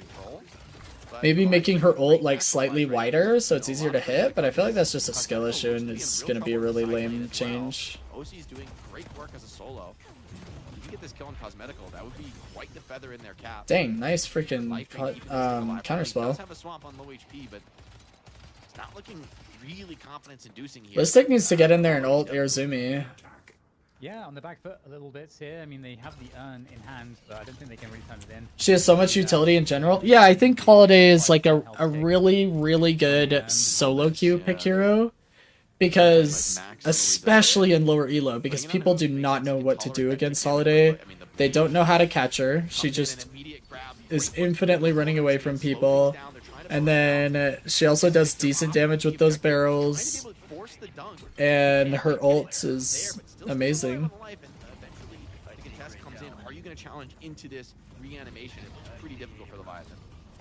Is it just items that put Holiday out of the meta, you think? I think it's that... So, my opinion is, unfortunately, that it's the kit design of Holiday. So, because of Bebop's hook being readily available all the time, and Holiday only being a pick hero with Lasso, which is an ultimate ability, she doesn't have... So, I mean, it's low-key W. how can I word this? Time and again today that I would say that the difference between Holiday and other pick heroes is that Paradox's pick ability is also an ultimate when it comes to bringing the enemy to your team. Just like Mo and Krill, right? It's like, my ult is meant for my team to secure the kill. So Holiday, Paradox, and Mo and Krill all have that in common. Even Haze. The problem is, outside of Ultimate, every single other hero that I named has more to offer for their team than Holiday does. So Mo and Krill has Disarm, Scorn, and Burrow, and Paradox has Double Time Bomb, Silence Wall, and Haze has Fixation Auto Stacks, Sleep Dart, Invis, etc. Holiday just has jump pads to get away, crack shot, which is pretty unimpactful, and then barrel charges. Alright, pressure here. Can they get it? What's the burst damage between both? Hey Bullet, stream's going really well. How's it going? You do a lot Good of to see you, damage. man. Long time no see. They can do it. Looks pretty good right now. But yeah, Crabshack, what I'm trying to say is that Holiday outside of Lasso is useless at a high level of gameplay. She does good damage with barrels and she's fun to play, and outside of that, she's like fairly useless. Paradox, Bebop, Haze, Mo and Krill, outside of their pick ults, or Bebop's hook in this case, they have a lot more to give for their team, unfortunately, for Holiday. So I don't know what they need to change about Holiday's kit to make her more viable in pro play, but I don't know, maybe give Crackshot like charges or something crazy, I don't know. I hope everything's going good. Yeah, my week has been going alright. That's good, that's good. Yeah, everything's going smooth over here. Well, the replay system's down in Deadlock. We can't watch VODs, which is super lame. We're hoping they fix it soon. So we're just doing Deadlock Night Shift review, but yeah. Holiday just seems only fun for gun damage. That's funny, Bullet. You and I have like the complete opposite takes. I think Holiday's only fun as a Spirit Nuker. Like playing her as a pick hero feels useless because like outside of ult, it's just like, what am I gonna do? I think they could do something for Holiday unless they've already done this and I'm just completely out of the loop, but I don't think they have. Like Paige, where if you don't hit anybody, it reduces the cooldown.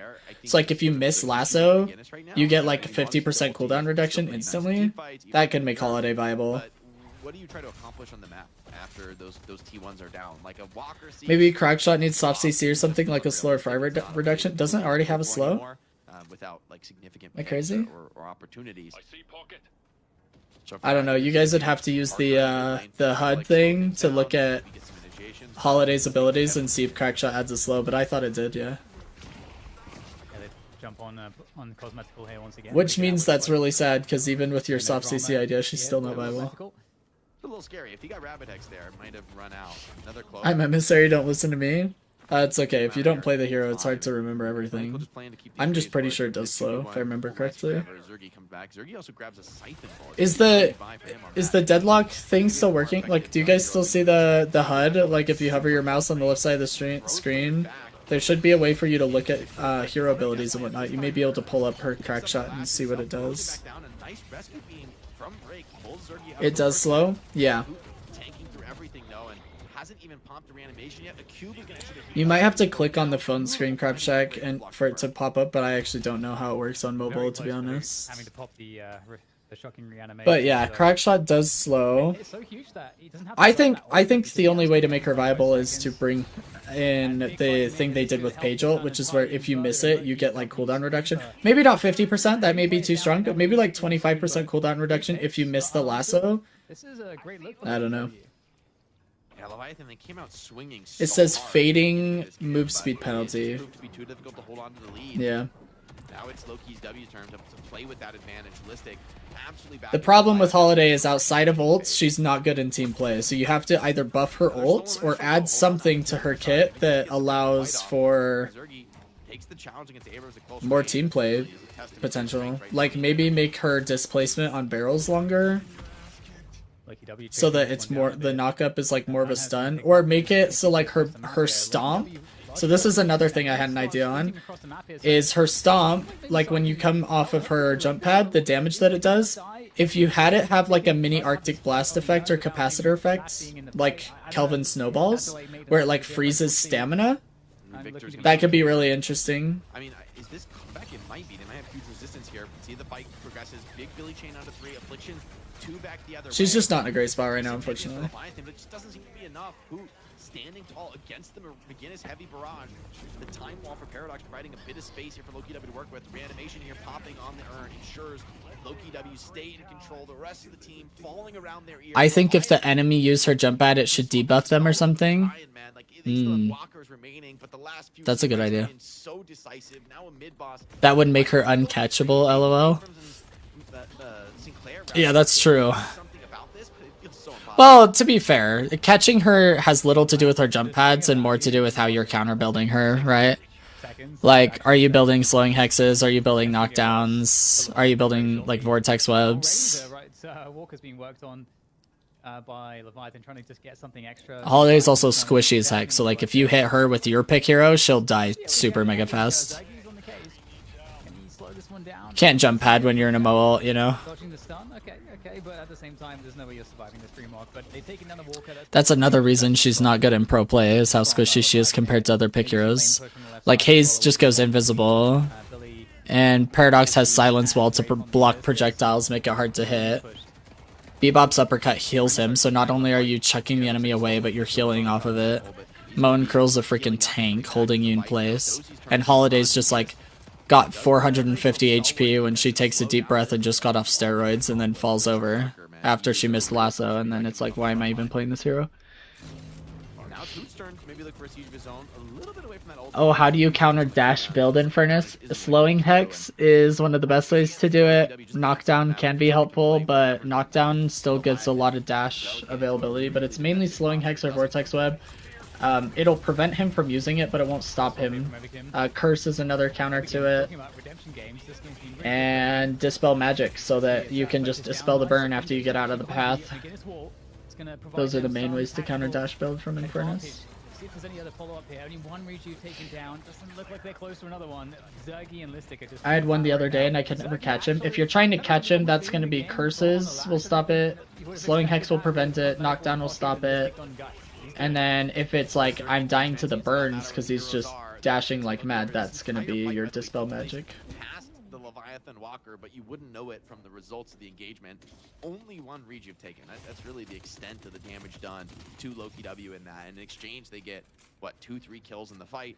Clear up the mid Walker. Gonna grab The other counter is team comp, so like making sure that you're trying to pick fights with him and with teammates that will be able to counter that. So like examples would be Mo and Krill, Sleep Dart from Haze, a comeback look almost like clockwork in a game like Ivy, Deadlock. Gargoyle, Playing the game a lot these days knows how Billy much it's the Chains, opposite, right? How hard it is to leverage these fights. Venator, Kick and Trap, you know, things like that. Just like playing with your teammates, that like anything they have in their kit that's going to counter them. But when it comes to items, those are the ones that I have for you. The urn fight that was somewhat hopeless is now ballooned into like just a game-winning advantage. And yeah, I mean, so that's the thing that's interesting. You know, Leviathan, they try to deny what low key W have been winning with, and we're like, oh, okay, that's really interesting.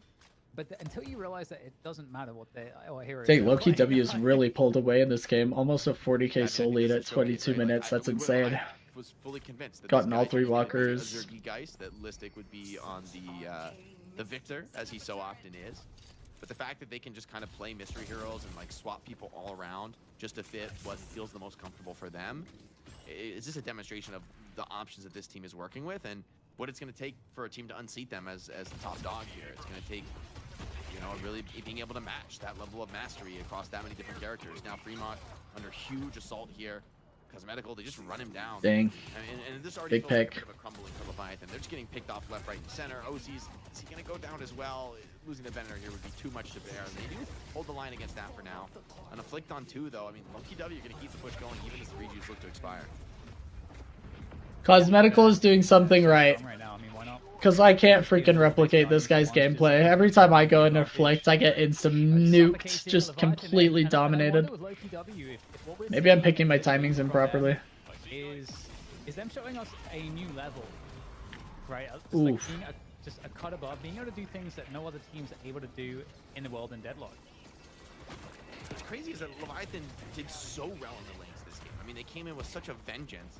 And I'm talking about this game like it's already over because there's a part of me that thinks it kind of... Oh no! Yeah. Okay, that's Yeah, how Listic's going down from the Venator ult.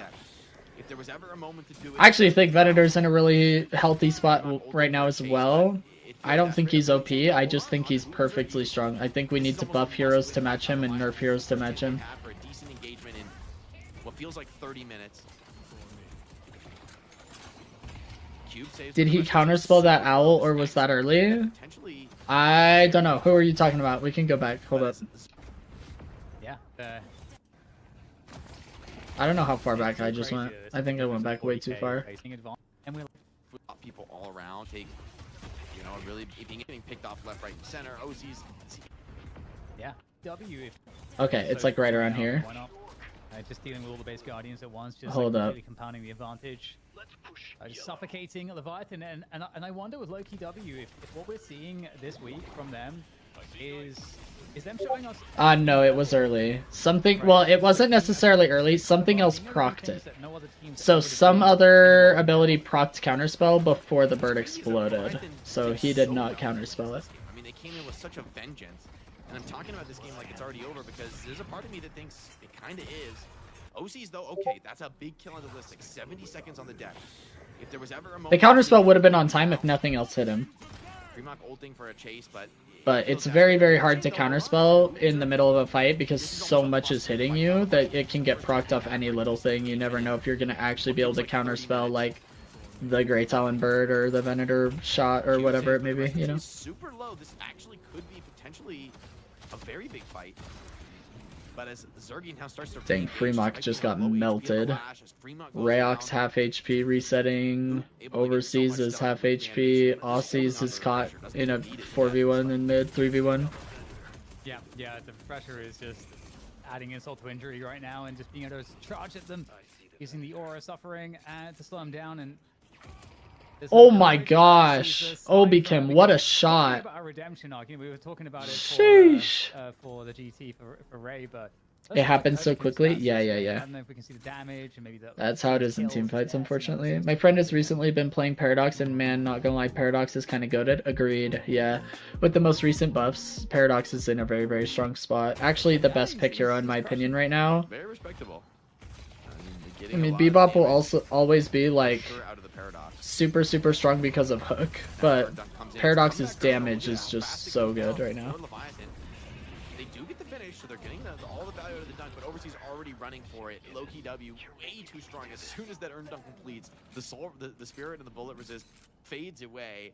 And Yeah, Leviathan bomb build is are insane, left with agreed. Nothing but ashes here. And Well, it's not even just bomb builds, but like Max Ult being able to contest a mid boss from Paradox is unparalleled compared to any other pick hero in the game. So when it comes to like really organized 6v6 team play like this, no other pick hero has a mid boss team fight like Paradox does.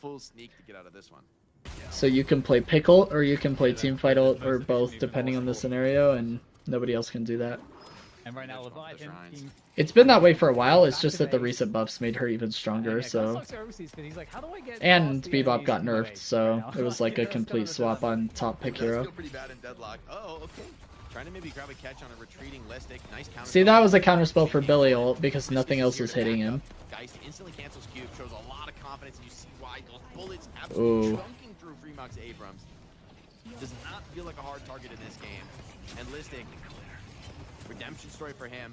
Gets low, but does have swap available. OC's playing on low HP, knows that there's not much options left in this game. Hits some big connections. The swap is actually out from Lady Geist. Nice Down 2 bounce. players. It's just too much for Leviathan to bear. I gotta get into counterspell. Been trying to use it since you mentioned it, and it's so difficult to get used to. Counterspell is a high skill ceiling item that is the best item in the game right now. Oh my god. It's actually been the best item in the game for like a year. Leviathan, they really are putting on a really good effort. But the advantage is just too stark at this point. As a mid-boss But player yes, right it's now. very difficult to get used to it, and it's hard for some people to remember that they bought it. They'll buy it because they know it's a good buy, and they'll even know why they're buying it, but then they just won't Here comes the lash ult, pulls players use off. it properly. Still 3 region crystals available to claim. Loki gets Dang, one, but Leviathan just got Bobby wiped. starts dropping 3 region Oh, crystals that's in hand. tough. Loki And that is game. out. Surely now it's been put to Looks rest. like Loki Probably W can is snatch away one of these gonna get a regions, clean Loki 2-0 here. willing to give that up in exchange for a chase down kill. Once again, Rake finds himself deep. But yeah, counterspell's really good. And understanding what you can counterspell is a big deal. Some people don't even understand everything you can counterspell. It's like something you have to learn. But once you do, man, have to do near as much in this game like to, counterspelling really- Pocket Affliction, counterspelling Geist ult, counterspelling Lash ult, counterspelling Abrams ult, counterspelling Abrams Shoulder Charge, counterspelling Grey Talonbird, counterspelling Billy ult, counterspelling Venator ult. Like, it's, the list just goes on. It's so freaking good, man.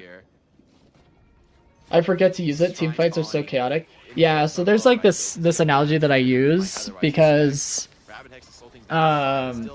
well, actually not even an analogy, it's just an idea in gaming. So when you're learning a game or you're not quite comfortable with it, the game moves in like 2x speed. Okay, so like team fights, everything's happening so fast, you can't comprehend everything that's happening. But as you get better and better at the game starts to move at slower and slower speeds, and eventually you get to a point where it feels like the game is moving in like half speed. So like everything that's happening, you understand what's happening before, you know, that sort of a thing. And once you get to that point, it's so much easier to control counterspells because you're basically looking at it like everything that's happening on your screen isn't important enough to pay attention to. So you're basically just ignoring all this stuff, and then as soon as you hear the lash ult, you're like, oh, that's the thing I've been waiting to pay attention to, and you counterspell it, or like, you know, things like that. But yeah, when we're learning a game or getting new ideas or new concepts thrown at us all the time, it feels like the game's moving in 2x speed. And with time, it'll eventually start moving in slow motion for you, and that's when it starts to feel really good. Samurai, welcome to the chat. Said Parabomb build feels strong for organized play, but it feels like in matchmaking it's just a mess. I agree with you. It's so much harder to get value out of it in team fights the way it is in organized play, like in these night shift games, for sure. But if you want to, or if you're willing to try it out, I will say the only way for double bomb build to feel really good on pair in matchmaking is if you build her with like the Shadow Weave Arctic Blast gameplay. So basically you run around like Pick Haze, you just go invisible with Shadow Weave, and then you Arctic Blast somebody and you double bomb and then ult them through your wall and they'll die instantly. There's nothing they can do because of Arctic Blast's changes. They'll basically, so the Shadow Weave will give you the spirit power bump, and then Arctic Blast will freeze the stamina usage, and it's disgusting combo. So like basically what you do, since we finished this game, I'll hop off that. Give me a second. So like this is basically the combo you run. This is the best way to play Paradox in matchmaking, in my opinion. Where the heck? There we go. Okay. Is like you're doing this. I have to put everything on the keybinds I'm used to having them on. Okay, so like basically this is all you really need to know, right? But basically you like invis up to somebody and you just They'll just die instantly every time. Like, it's disgusting what that does to people. But that's the most effective way, in my opinion, to play Paradox in matchmaking, because people can't react to that. They're like sitting there clearing wave, clearing a camp, and then you just hit them with that, and it's just over. But in team play, maxing ult and doing that is definitely going to be much stronger. Heather clearly doesn't like Paradox. Yeah, so I've been playing a little bit of Paradox, and that is not the way I play it, because I play at a high enough level that that's actually really hard to get away with. But when you do, it's really fun. Heather's just a hater. Heather is just trolling. All the time. And I made her a mod, so now we all have to deal with it. Yeah, that's pretty nasty. Been using Veilwalker. Yeah, Veilwalker's really good too. I actually really like Veilwalker with the recent buffs to it, but I think Shadow Weave is better for pick in that case, like in this scenario, just because of the Spirit Power bump. Do you play bomb build at your elo? So you always play bomb build on Paradox. Like, there's no reason not to be playing Echo Shard bomb, because it's the strongest way to play Paradox. But I don't play bomb pick Paradox. Does that make sense, Samurai? So like what you're doing is, like in team fights, you're focused more on ult maxing. So like you're focused more on a group of targets and contesting mid boss with ults. And then after like your lash ults or something, then you're throwing the double bombs. But you're always using double bomb, but I'm not using Arctic Blast and Shadow Weave. Those would be for if I didn't think my team had any synergy whatsoever, or we weren't playing together, everybody's being toxic, and I know we're just not going to have any teamwork, then I would do like the Arctic Blast Shadow Weave thing at a high elo. But in general, no. You're playing more around your ult. You're playing more around like wall ulting. Yeah, that's how I was running it for a bit, and results were mess. Swapped to ult max AD para, and it's been better. Yeah. It really just depends on if your team's playing well together. If they're playing well together, or if you have teammates that really capitalize off of you like pressing ult, then I would use ult para, because that's the best way to play her. But you should always get Echo Shard bomb. There's no reason not to. It's like just a lot of freaking damage. Stupid teleport thingy. Heather doesn't like Paradox ult. It is tough to be swapped. With like 2 purples for bomb, I'll keep that in mind. Yeah, I would say in general, like, if you have greater expansion. So there's a build. Who's the build I was using? This was something I was running for fun, but there's a build. I think it's this one. I think this is the build I was running. Now I can't remember, but this is like, no, I don't think this was it. Because this was like this is like the Carbine ult build. This isn't it. I actually don't even think it's here. Oh, I think it was Taz. So I think this is the build I was running, and this is a Veilwalker build.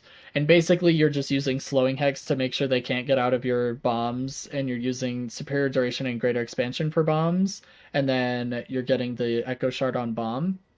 But you're using like Scourge for your teammates, your front lines, you're using Curse, you're using Crippling Headshot for the Resistance Shred, Escalating Exposure for Resistance Shred, Alk Fire for Resistance Shred. I mean, you're basically just supporting your team. So your abilities are supporting like mad, and then you're ulting and your team secures kills. But this is because Taz plays at my elo Eternus. So you're just like, your teammates are going to kill people who get ulted. In lower elo, you basically have to rely on yourself, which is why Double Bomb Arctic Blast goes so hard.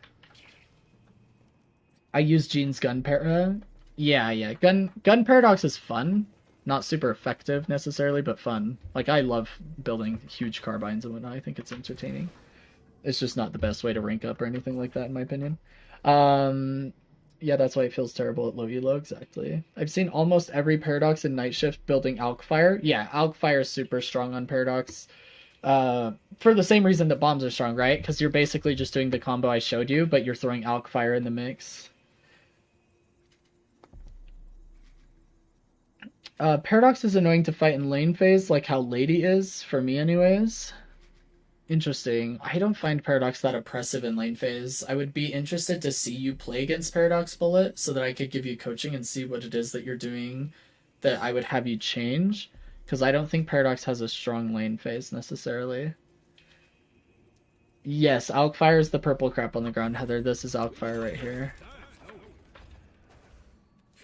This is Alkfire.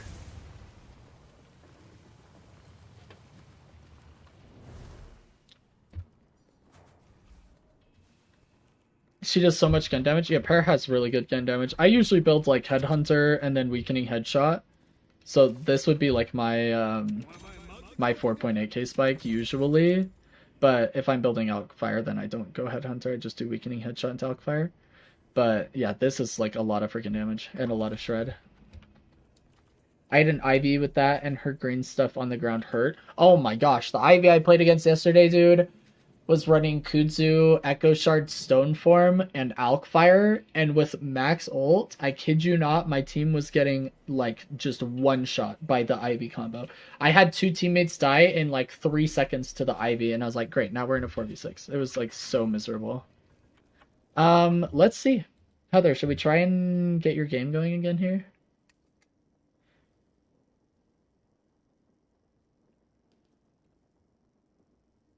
We need to finish Heather's MVP game. We were 15 minutes in when it started dying. Let's take a look.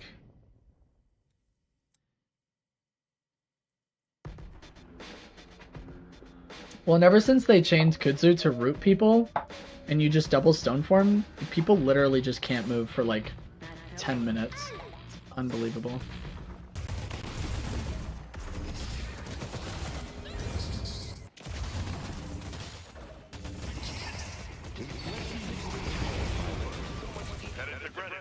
Alright, this is the moment of truth. Every time Heather goes to pick up the urn and win the game, we have Deadlock freak out. Yep, it's still broken. Unbelievable.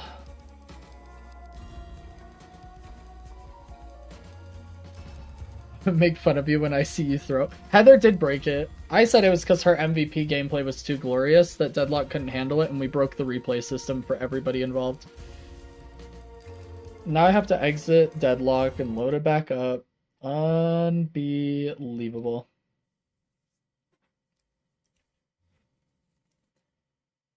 It's super annoying that the replay system's broken. Let me try... Have you tried starting after it, that spot? Yeah, we tried skipping ahead and it still wouldn't work. Back to night shift, probably Crab Shack. We'll probably send the NA finals from last week and we'll do a review of those really quick. But I do want to check Bullets really quick. I think it was Bullet that sent me one. And see if his will work. Because Bullet, if yours will work, we might as well do yours, but... Is it all replays or just that one? It's every replay we've tried, Samurai. So we tried looking at Cosmetical playing Pocket, and it also wasn't pulling up. So, this is Bullets, I think. Yeah, here you are, Bullet, right? You're playing Page this game? Let's see if yours will load up. Because if Bullet's here, we might as well send its coaching, right? It'll probably glitch out at some point and make us cry and weep and whine and wail, and we'll see. Bullet, I have to pull up your notes. I have to take a look at what we were working on last time. Oh, you played Page last time. Oh yeah, I remember, because I'm like super hard on you when you're playing Page, because I'm a Page main. I'm usually not super hard on people because I don't play their hero. I just want them to get better at the game in general.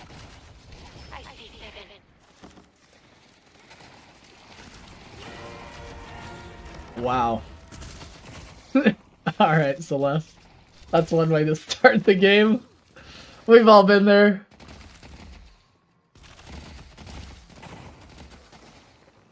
Samurai, I'll try that after Bullets. If Bullets gets all the way through, then we're chilling and we can just blame Heather for all of our problems. But otherwise, I'll try skipping all the way to the end. Because last time I tried skipping like 5 minutes past and it still glitched out like crazy. But oh, you want to see with Bullets? We can try it. Hold up.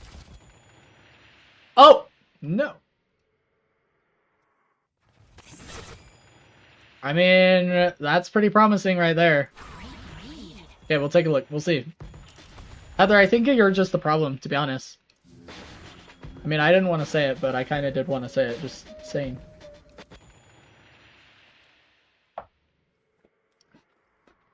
If it gets stuck, then it'll get stuck halfway through. Well, it didn't get stuck. We can hope. Overlay reminder. Thank you. See, Crab Shack, you're here for me. This is why I keep you. Alright. We're coaching Ritualist. Let's send it. When Bullet misses Bridge Buff, we know it's because Bullet is a hater. Absolutely. Everybody just trash Bullet if he misses any of the first 3 Bridge Buffs. I forget if we win this or not. I was literally just looking at it before we loaded in, and I don't remember either. So we'll find out. Rafa, you're fine. Relax. Come here. Come lay down, buddy. I mean, your Celeste is doing her best to not win. That's for sure. Just kidding. It was 1 death. We've all been there, you know. She probably doesn't go 1 in 15, which means she's better than me playing Pocket and Eternus.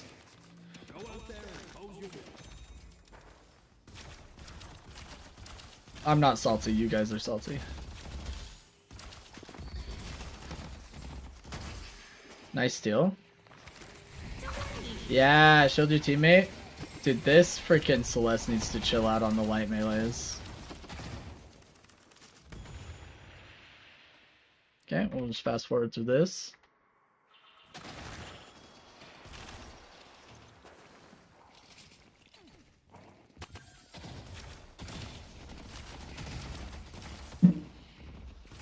Lay down, buddy. Lay down. My dog is freaking out.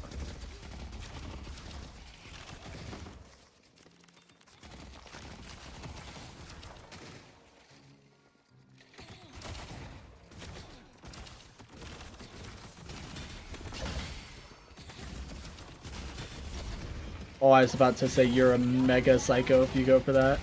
Shield your guy man guy.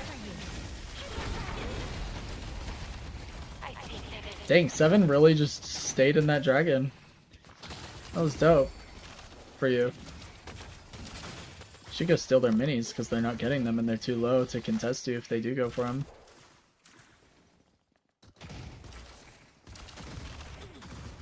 Yeah, Bullet! Stealing farm! Let's go! Oh, I would have fought her. You guys are mega healthy. Go kill this guy. Yeah. Do you think it's more beneficial to do reviews on wins or on losses? I don't care if it's a win or a loss. I just want the game to be close. So, like we say on stream, about a third of your games, there's nothing you can do. You're going to win no matter what. Your team is just better than their team. Your comp is just better. All the factors are in your favor. A third of the games are the opposite. You're just going to lose no matter what. Your comp is worse. Your team is worse. Matchmaking's terrible. You're having a bad day. Everybody's having a bad day. There's nothing you can do about it. It's the other third of the games where your impact actually could have changed the outcome of the game that I want to review, and it's usually close games. This is huge. You're a psycho for that, I will say, Bullet. I hated that heavy melee, but the root in the choke point and then your dragon after. Oh my gosh! You guys both should have died right there. Okay, Bullet, I just wanted to let you know. In higher elo, you both die. Because she had parry. Okay? She got parry back from your Celeste being stupid dumb. And then you just sent heavy melee into another parry. She heavy melees you, kills your Celeste and you at the same time, double kill. In my mind, it was full send. Chill out. Chill out. You're full sending me into my history of high blood pressure. Watching that was terrifying.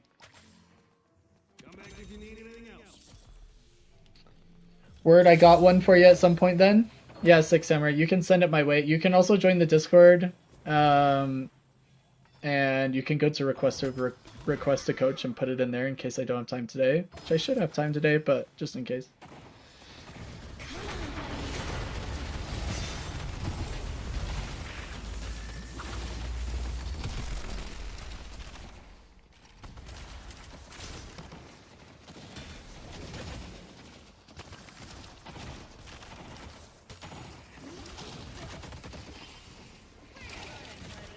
Shield your teammate.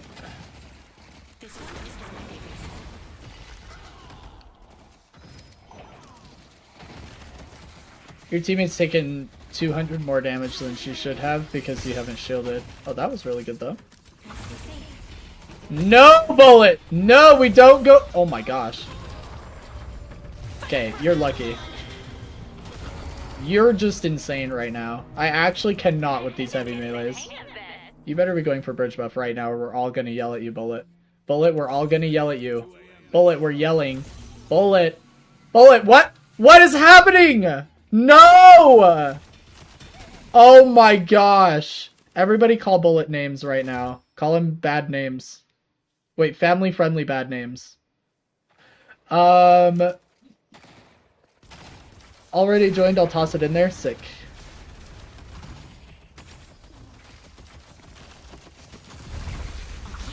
Unbelievable, Bullet. Unbelievable. Bullet is a hater, Heather. Tell him.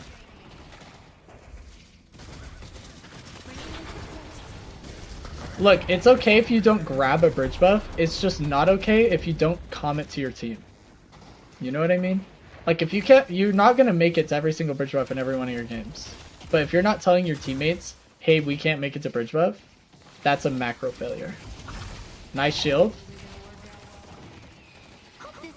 I always use my root on the tower when somebody's coming in to parry it, by the way. Just a little clue for you, because it almost completely negates the time delay.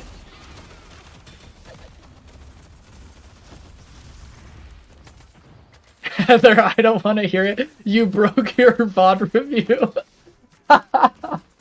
Oh! Heather just got moted for real, I'm not gonna lie. He got you there, Heather.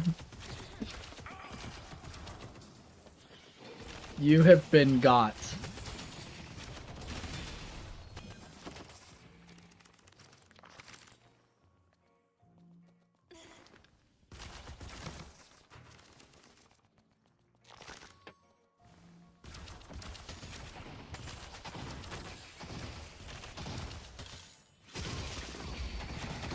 Shield? Yep. Now go dummy hard on this silver. Do not let her get out.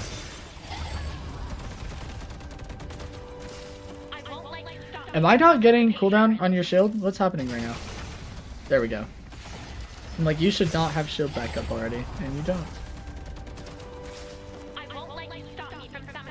And then rescue beam your Celeste for the heal for both of you. Yep. Huge. Big plays.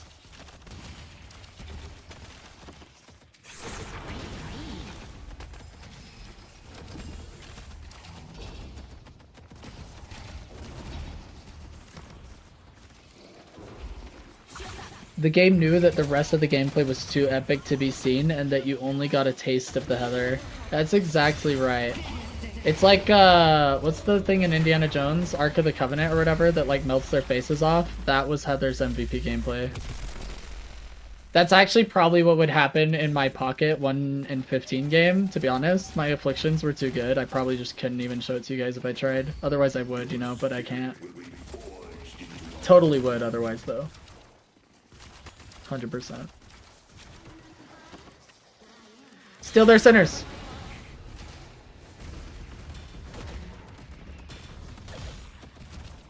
I always steal centers on page because you can just use shield to negate a lot of the damage you take. That was actually really freaking good. And the peel from 3. And she dies somehow. Don't know how that happened, but we'll take it. Huge ult, by the way. The shield to save her ult. I mean, Celeste probably shouldn't have been that deep, but you should be stealing the centers and not getting Guardian. Just letting you know.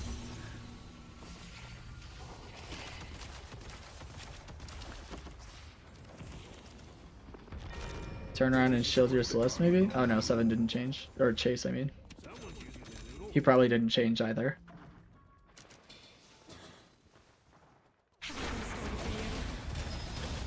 Yo, Bullet, I'm not gonna lie, if you like punching like mad, you should just buy rebuttal in lane. People don't expect it on page, and you go crazy dummy hard with it. Because then you can just bait parries with your heavy melee, like by turning it. And then once you've baited the parry, they might try and heavy melee you, because they're like, crap, I've got no parry, well I might as well trade heavy melees, and then you just parry them and they die. I have fun with punches every game. You're not having fun. You're gambling with punches. That's different. Having fun with punches is like playing mind games, baiting parries, getting free damage. You're just like full sending your coach into a heart attack. That's what you're doing.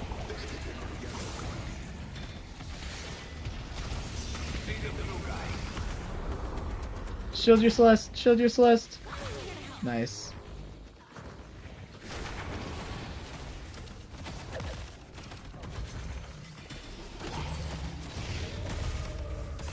Oh, this is gonna hurt. Does Celeste get out? I think so. No, she doesn't. That's tragic. Have you seen the AD split shot page builds that have been popping up? Heck yeah, dude. I've been playing gun page for like over a year. It got super nerfed at the beginning of this year though, which was a tragic day in history for all gun pages, but it's still viable. Well, I wouldn't say viable. I would say you can win with it. Viable's maybe too strong of a word, but yeah, I've been seeing the split shot page gameplay. Been seeing it for a long time. Feels insane lately seeing her shadow weave and smoke a whole team. The problem with people playing against Gunpage is because it's been out of the meta for so long, people have either forgotten or don't know how to deal with it because they're too new to the game that they never had to deal with it before. So they don't expect it because everybody that sees Page expects Spirit or support. And so they don't expect it. So they just like will fight you in a 1v1 like, oh, this Page is so dumb. And then you nuke them. But in high level game, it doesn't go very well because they just are like, wait, gun Page, that means she's squishy. And then you just die. It's sad. Yeah, she's so squishy you don't even need disarming hex, you just kill her. She's so freaking squishy. But yeah, you can disarm her because it like very rarely do pages use their active slot for dispel magic unless absolutely necessary. But she's so freaking squishy as gun Page that you just kill her.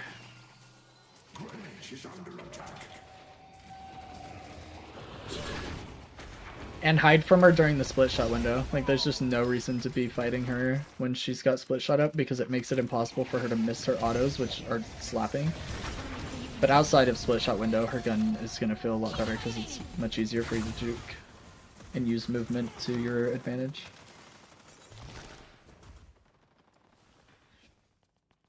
Played against when they got fed and positioned well, always came in late to team fights when we were already locked into our positions, did well for her. Yeah, that's, you have to play her like an assassin, like Haze.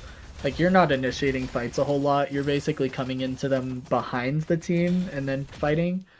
I had a Gunpage game, this was like months ago, but I had a Gunpage game where I killed all 6 people that were pushing my base because they didn't focus me at all.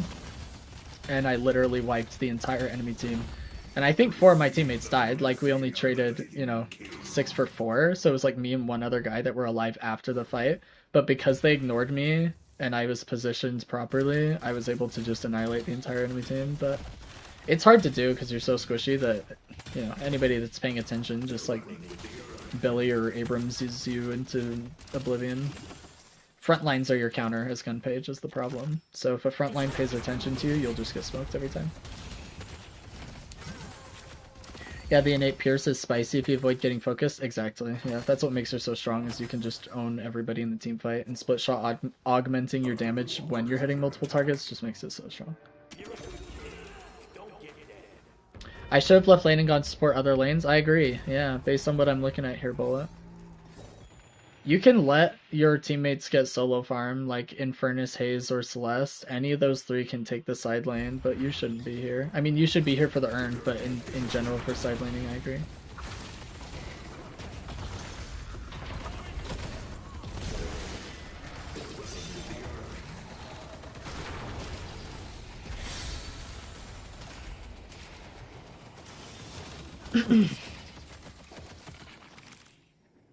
What? I just got a fatal error again. And now it's crashing Deadlock. Unbelievable. Guys, what is wrong with Deadlock today? What is actually wrong with Deadlock? I should be able to pull it back up. We'll see. Oh, wait, there's an update. Maybe they're fixing it. I did verify my files earlier. It's something with that urn. Crabshack, I think you're onto something. Urn is just mega broked. Watching vids of old urn is breaking my game. But they just said that there was a small update, so maybe Valve actually fixed the issue we're running into, but we'll see. It might be because it's older in Crabshack. It's very possible.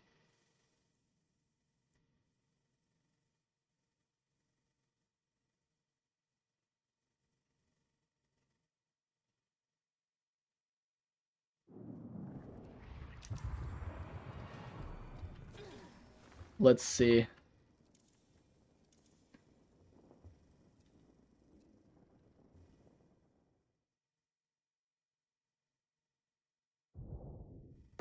You love this city, Eternus. Now protect it from the Are we like right here? No, we're further than this.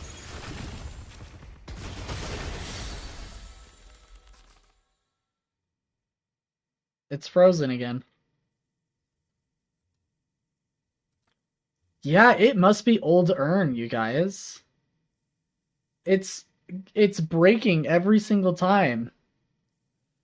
Bullet broke it, confirmed. Heather, don't even try that. We saw you break it first, okay? This is a byproduct of what you have done. Bullet is just that amazing. Old urn is broken for replays. That would appear to be the case, ladies and gents. Which means all the Pro VOD reviews I had planned to do, I'm gonna have to find new ones.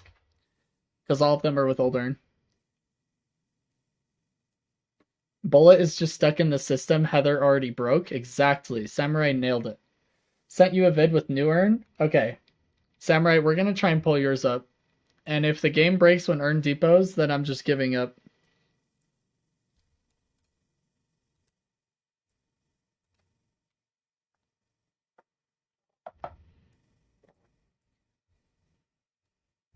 Let's pull this up. Okay. Emissary 6, Archon 1. I'm going to change the HUD now. I'm in that game, don't flame me. Crabshack, who do you think I am? Of course I'm going to flame you. What? Are you new here? This guy. Unbelievable.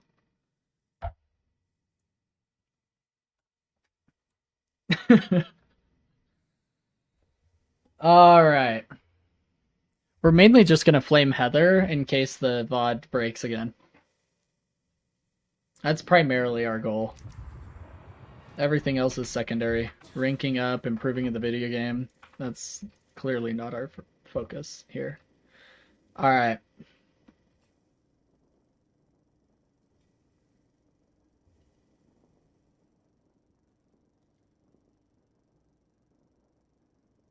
Dang. I kind of hate your guys' comp. How the heck did it even give you that? You guys don't have a front line. I guess neither do they. What is this game? This comp makes me uncomfortable. Bans Coach Blayton for 115? What the heck? Heather? Somebody time Heather out. We need another mod. Somebody put Heather in timeout. I second that opinion. Samurai and I play every day, so we'll be in pretty much all of each other's VODs. Sick. It's good to have a duo. I'll say this again, a million times, but the best way to rank up is with a duo that is at your level or just above your level. But the best way to improve is solo queue. It's just us picking what we feel like playing, honestly.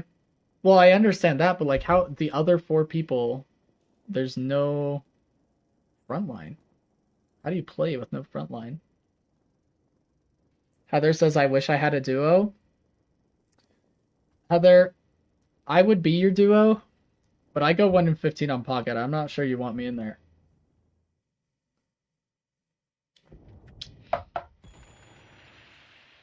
Okay. let's see if Samurai broke the game. Instead of putting together proper comms, you're playing what you want. Yeah, I mean that's pretty much what it is. Mod me so I can do nothing with it. Crabshack just wants the power. If we want to win, one of us will play frontline, but sometimes we just say up it well. That's fair.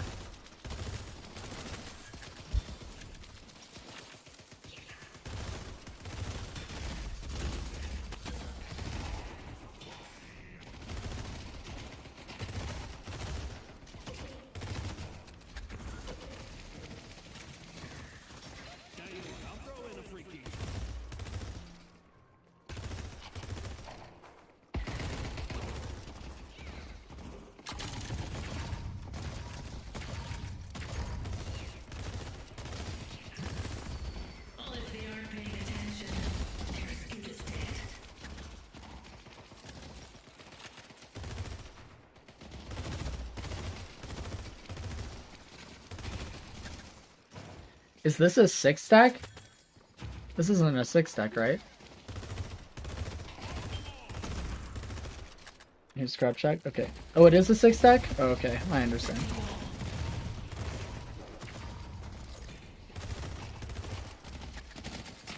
Ranks are all over the board, though. Fair enough. It's hard to find a 6-stack in the same rank, that's for sure.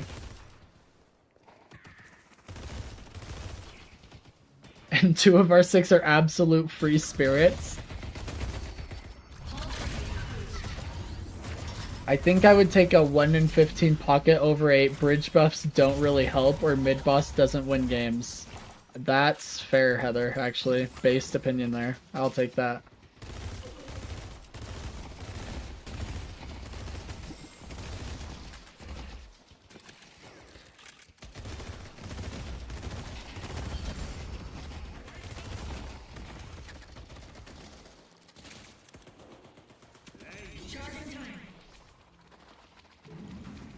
Heather doesn't see what they see. That's a good thing.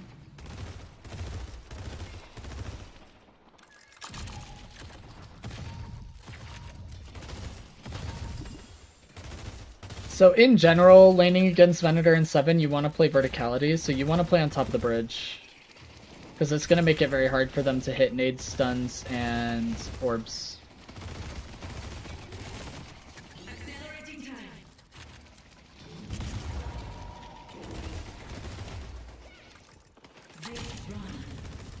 Lane went well in this one. Afterwards, things went awry. Okay, let's awry. Let's take a look at it.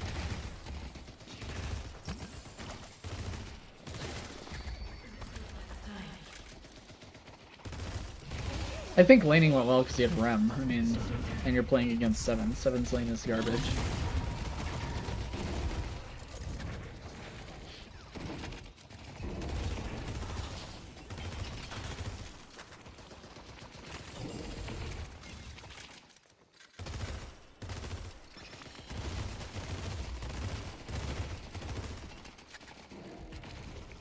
I mean, you guys are playing lane well, but you also just have the better matchup in general.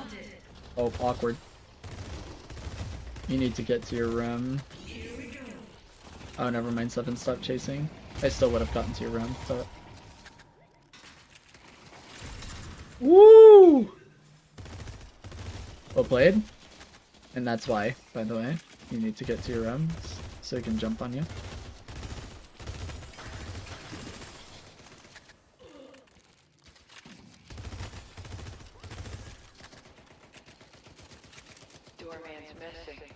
I had a build where 7's lane feels alright to play, where it focuses on his 3 ability. Well, that's the only way you can lean as 7 is with his 3, but it just postpones your late game damage depending on how you're building. So, like, if you're building ult, then it makes your ults come online even later than normal because you put all your AP into your 3, or you put too much items into building your 3. Although, in my opinion, that's the best way to play 7 in general anyway.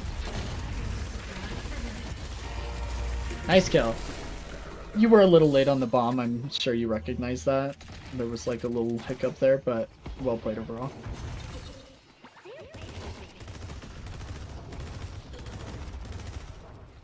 Okay, you did get the headshot booster proc.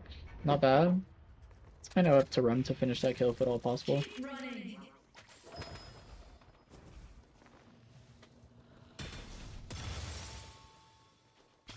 I want to make sure.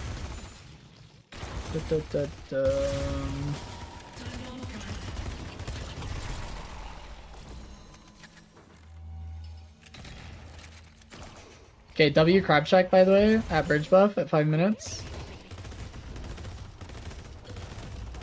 However, I feel like this is a communication failure. Because blue lane isn't communicating to you guys that they're backing out of this bridge buff. And you're not communicating that you're not going for it because you're W keying their walker at 5 minutes. There's been some sort of communication failure, so the enemy team's going to get this bridge buff. You guys probably shouldn't be chasing this because your team should have told you that hey, we're not going to be able to make it to bridge buff. And Crabshot's saying, hey, we've got this one. So that means you guys have to prio this one. So make sure you're paying attention to the minimap for those communication moments. What's up? Make sure to buy your bananas and great.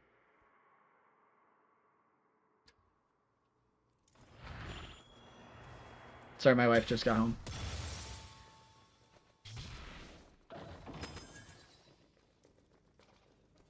Yeah, you guys were zoned in on the dive, but it's also just a communication failure. But I need you to recognize it because I need you to understand that if you're in that situation, that it's your fault your team missed the bridge buff if you're blue lane. So, like, if this bridge buff was missed, it's because they didn't communicate that they will not be able to make it. They're under too much pressure. So, like, if you're ever in that situation, I need you to understand that. Because, like, it's not bad to be pushing them, but it's going to be better to be getting the bridge buff, right? But understanding what's going on the map is going to help you make those decisions. You were just focused on your crosshair and not on your move, right? Oh, that's super annoying. Oh, that's really annoying too.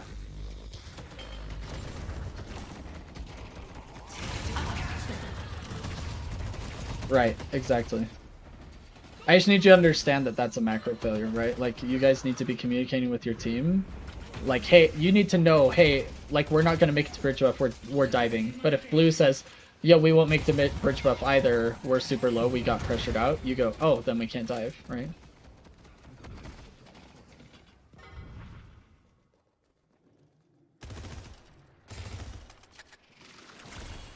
This was actually a conversation I had with one of my Eternus students. We had an E6 player, and I said, why aren't you communicating this to your teammate? Because it was very clear that something wasn't being communicated. He's like, well, I think it's because Geist wanted this. And I was like, why do you think? Like, you should know. Like, you have to communicate. It's a macro failure if you don't know the answer. Or if you don't communicate it with your team. So it's a high-level concept, but anybody can apply it.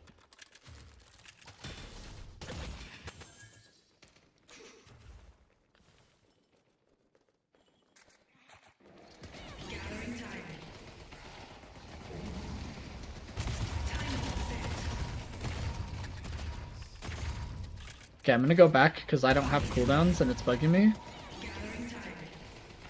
Okay.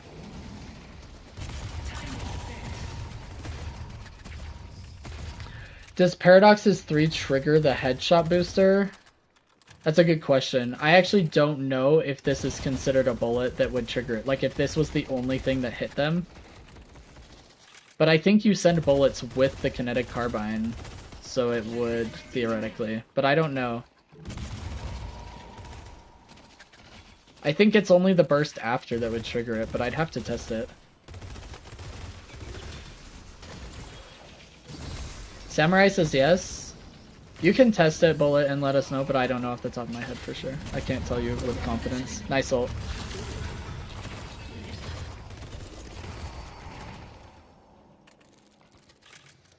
That was a really, really big ult. Well played. Nice.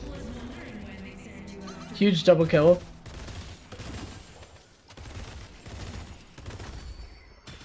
Your Rem needs to be stilling their Sinners. I hope that's what he's doing. I hope this Sinners is going away soon, and I hope that Sinners is going away soon. Nice. Yep. Looks like he did both. I think Viscous is going to stop this one, but well played.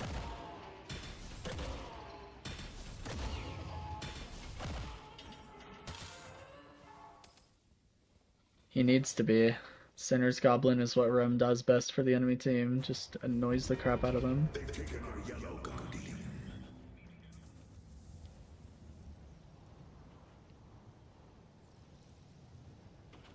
So at this stage in the game, do you guys remember your comms well enough to tell me if you guys are swapping for side lane? Like, have you told them, hey, we just lost Guardian. Does somebody want to side lane in yellow now? Like, are you saying, hey, Mirage, hey, Viper, do you guys want to take yellow so I can roam? Like, is there any communication going on? If Rem doesn't steal centers, is he a true Rem player? No, exactly, Bullet. He's not. That's the problem. Crab check, that Rem is high Oracle, low Phantom, I think. Nice. Well, good. He's playing well. The reason I asked my question about the comms is because at this stage in the game, like 9 minutes, Guardian's down in a side lane, it's no longer lane phase for that lane. It's now solo. Our Mirage is one of the free spirits. Can't he free spirit solo in this lane? I see. Oh, it's not a big deal, but that should be communicated, right? Viper and Mirage should have your side lanes, and you shouldn't be going back there.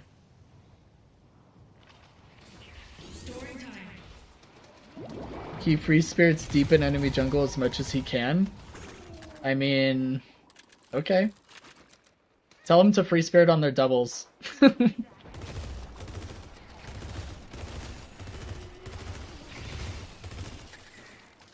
If he's gonna be a wild one. Bridge buffs in 20! You better be a bridge buffs in 20! We should already be at the bridge buff, by the way. We are officially too late. If you go for the jump pad and higher elo, you're gonna get knocked down and they've already got the bridge buff.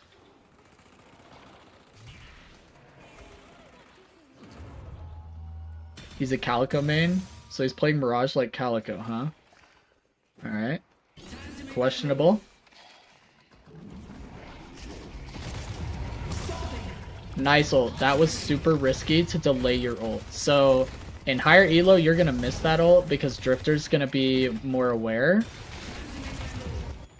You needed to send ult like insta. So hold up. I need to go back further.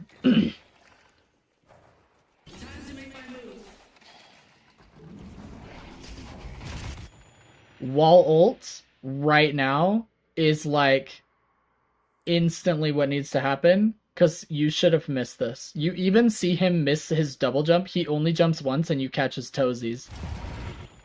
Your ult hit his toes because he's bad.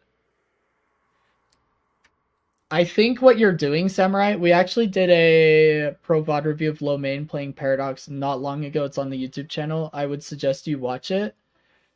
I think what you're doing here is you're waiting to press wall and ult based on if your carbine hits, and you're too late if that's the case.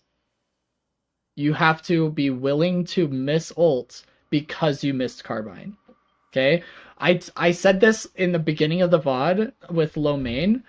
He presses carbine wall ult so fast, I said to everybody watching that he was not waiting to see if this hit. He was just trusting in his ability to either hit this or correct for this, but he wasn't going to miss the timing. And later in the VOD, he proved me right by missing his ult because he missed carbine. So you can't wait to see if this hits. You don't have max hold time yet. You have to be able to just insta-pop all three. So you are so lucky Drifter's bad, but you should have missed that because you were too slow. Which is the risk you run with Paradox. You have to be willing to miss your ult because you are sending it on proper timing. If you wait to see if you hit carbine so you don't waste ult, quote unquote, you're actually going to waste ult more often because you're missing timing on your carbine and ult. Until you get some sort of duration extension on the carbine that makes it easier for you, it needs to be non-reactive. You can't be like, oh, I hit it, now I'll ult. You just send. And if you miss ult, you go, I missed ult, you know, and you move on. But it's going to be way worse if you hit a carbine and miss your ult because you were too slow because you were trying to react to whether you hit it or not. That's worse.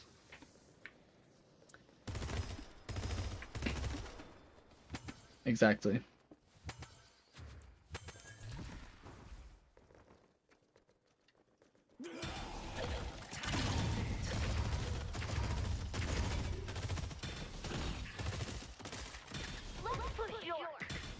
That doorman saved his teammates so hard. Indeed he did. That is what doormans do. That's why we hate doorman. JK, I don't hate doorman. I don't think he's fun to play against or with necessarily, but he's a cool character design, that's for sure. When he first came out, that was pretty freaking goated.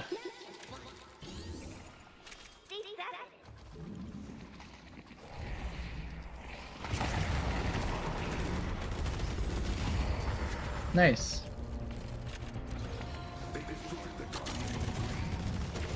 Seven was low enough that you didn't need to do this, but his bullet resist in ult is going to make it kind of pointless to try and kill him with your gun. What you can do is you can bomb the ground and ult him into it, because he takes way more damage from Spirit, just FYI.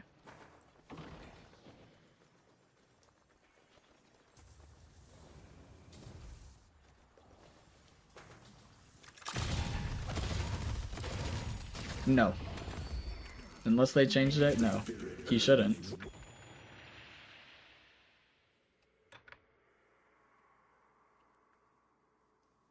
Bullet resist while oh, he actually doesn't have bullet resist yet, because he's dumb. Plus 50% bullet resist while channeling. Where's the spirit resist?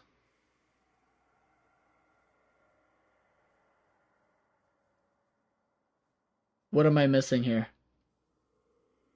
No, he doesn't get spirit resist. He gets a ton of bullet resist. As you can see, when you put 1 AP in, he gets 55%. So yeah, when you're that's why Yamato is one of the best counters to 7. It's because he's up there not taking any damage to Wraith, and then Yamato just slices through his mouth and it just makes him want to cry. But yeah, you can just bomb and ult him into the bomb because he'll have a bunch of bullet resist. If he's smart, he'll put 1 AP into his ult for that exact reason, so he takes no damage to bullet while he's ulting at the very beginning of the game. In fact, it's broken that it's there. It should be his second AP point, not his first, because he just takes like literally no damage to early game bullet. But enemy 7 you're playing against is kind of special, so you're fine.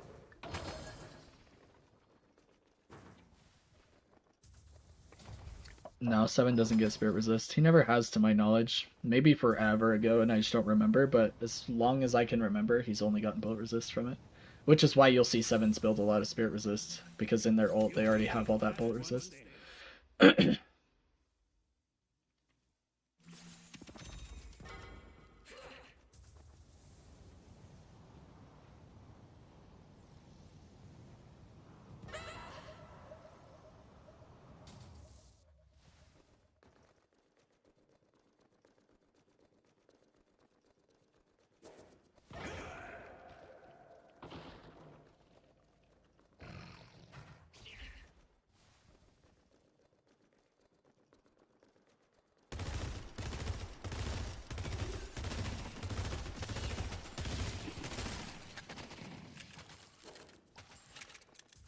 I wouldn't steal farm from Crab Shack here, and by Crab Shack I mean any Viper in any game you play. Like, there's just no reason for you to be in the side lane because you guys aren't looking for a kill. So the only thing you're doing is sharing wave farm. The boxes are fine, but I wouldn't come over here and clear the wave with Viper. I would give him the solo wave. Unless you guys are looking for kill potential to push the Guardian, I just wouldn't even be there. There's no point for you to be there.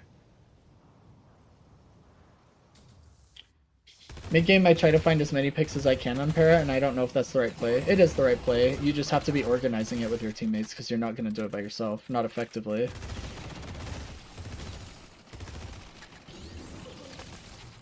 Roaming and getting picks to apply pressure for specific events is your job. And so what I mean by that is, like, if you guys are looking to do an earn, trying to get a pick so that you guys can push the earn is your job. If you guys are looking to get the Guardian, getting a pick so that you can push the Guardian is your job. If you're looking to get the 15-minute bridge buff, because you never forget the 5, 10, and 15-minute bridge buff, you should be up there getting picks. That's your job. Hey, we're going. Okay, nice. Feels like in doing so, I'm always running from potential fight to potential fight and losing out on souls. Yeah, that's the pick hero experience, though. I mean, that's like literally the right way to play it. You're not an M1. You're not gonna sit there and farm and get all the souls and stuff. What you do is you just steal sinners from the enemy team or get your sinners as you run from fight to fight, and that's your source of souls. Or get trophy collector like way earlier. I mean, trophy collector this late isn't the worst thing in the world, but I'd have gotten it way earlier. You're also psycho. You should have been hyperlines there. That was better, by the way, on the timing. On your ult, that was better mechanics. Not waiting for you to hit the carbine. You just sent that bad boy. That's what we want to see. Okay, wasn't sure if that was proper since I end up running a little behind on souls. Go watch every night shift game ever, and you'll see that the pick hero is very rarely caught up or ahead in souls. Very rarely. Because they don't need it. You don't need souls to get a kill. You need to hit your ult and have the people who have been farming kill that person. That's how you get kills. Oh, this guy's super dead. Nice wall. Good pick. Those are your souls right there. Assists. That's all you need. You don't need items. Items are for the weak. Every time I get a Viper in my game, they always complain that Viper's weak. That's a skill issue. Viper is an OP, but definitely not weak.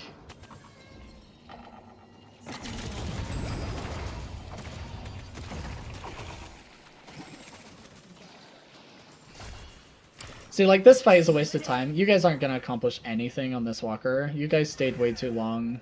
Now Drifter's shoving your other walker. Urn's been up literally its entire lifetime. We never did the Urn. It's going to reset before we even did Urn. So there's just a lot you can do. It's also a really nice thing you can do as a pick hero is... ooh, throw your wall down next time. You can run the Urn as Paradox really well. Most pick heroes can, like Holiday, Paradox, etc. And it's really nice when you run it for your team and set up those plays. I would focus on macro when you're playing pick hero. If you don't know what fight to be at, look at what objectives are on the map that are available for you to grab. She's just squishy hate crime victim? Yeah. Okay, I figured it out. If you play Pocket, I will play Lash and we can both go 1 in 15. Heather, I think you've got the wrong idea on what we are trying to accomplish with playing Deadlock. I think we need to revisit our strategy. It's impossible to go 1 in 15 with Lash. Bullet, I could show you 1 in 15 with Lash, and I would be trying not to. I'm just so bad at Lash. And you do underestimate Heather, for sure. The Urn is the most important objective in the map at 12 and 18 minutes, and I feel like we don't know that. I think we feel concerned about aggressing on Urn these days with the changes. I mean... don't. It's still the most important objective on the map, sub 18 minutes. Sub 20, rather.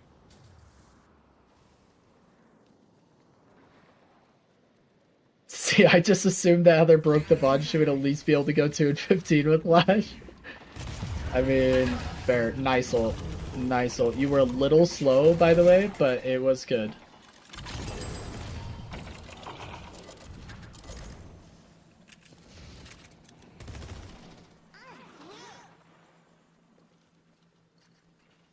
Crabshack, you can counterspell Decay, by the way. So if they're throwing a Decay at you and it's floating in the air, you can counterspell it. One of the use cases you can get used to, since we were talking about it earlier.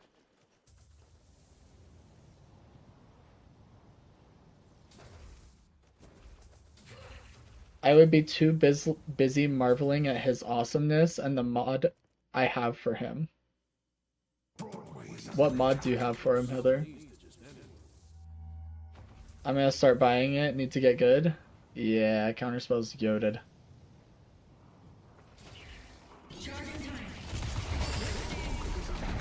Yikes. Wait, why didn't we ult her? I'm glad she dies anyway, but I feel like we should have just ulted her. There's no reason not to.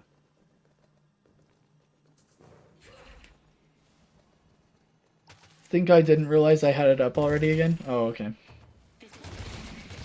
Important thing to know when you're going to defend an objective against an enemy, for sure. Take a look at what's available to you. Not just abilities, but active items as well, like if you're running Warpstone or whatever. Alk Fire, that sort of a thing.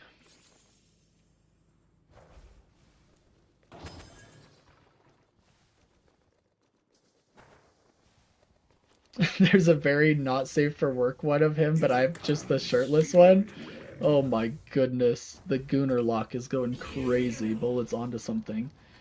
Oh, since you just used it on 7, you forgot that you had it up and then you just recognized it right after? Yeah, that's understandable. Say I'd be running there in here. You guys aren't going to get a whole lot out of pushing a walker against enemy heroes. Might as well run them.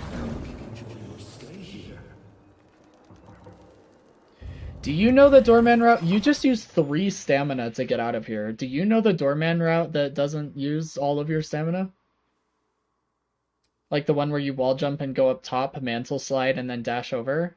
It's like a 1 stamina out. So you can hop off sidewall and air dash. That one's the most consistent. Like when you corner boost side dash out, that'll get you out in 1 stamina as well. Sometimes you need to heavy melee, depending on the hero you're using. But the one up top, but you always seem to screw it up the first jump. I would risk taking more damage from Doorman ults to practice it. I would practice it. It's worth it.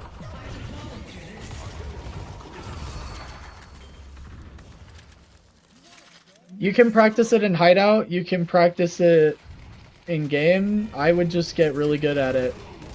It's by far the best. Nice ult, Crab Shack. Nice ult, Samurai. Huge ult.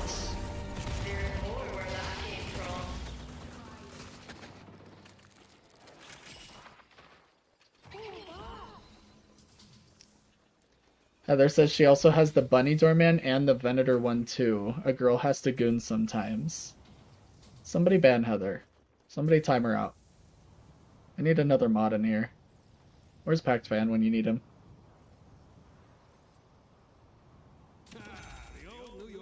You guys should have been taking the urn all game. We're about to have another urn reset. This is crazy. Feel like I'm watching a VOD review about Venator just getting bullied. A little bit. Little bit. Your guys' mid game actually isn't going that bad. Oh. We should have ulted there. I think you know that. Yeah, you're using like 2 stamina or more every time you go into Dormant ult. That is not bueno. Let me go back so I have cooldowns. Oh, you didn't have ult yet. Okay, never mind. I don't think you had ult for the 7. You probably pressed it, actually. Yeah, you didn't have it. Okay, never mind. I take it back. We didn't have cooldowns. That's my mistake.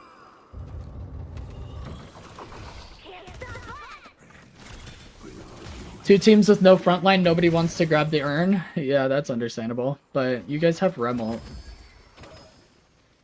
You go dummy hard with Rem ult on the urn. Make them all go sleepy time and then just die. Also Graves.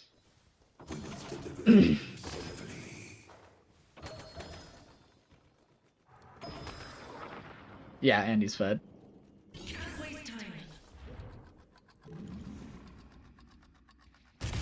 I mean, the only thing that needs to change about your macro is...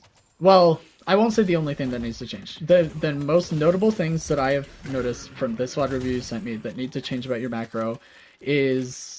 You're not on time for bridge buffs. We're late to every single one, which means you either don't know they're coming up, so you're not paying enough attention to the clock, or you're not paying enough attention to the minimap and you're assuming that your teammates are going to grab it. And that's a communication and macro failure. You need to know why your teammates aren't going to make it there. If they haven't given you that information, if they haven't told you prior to bridge buff coming up, because low elo players don't do this very often, it's only really an Eternus thing.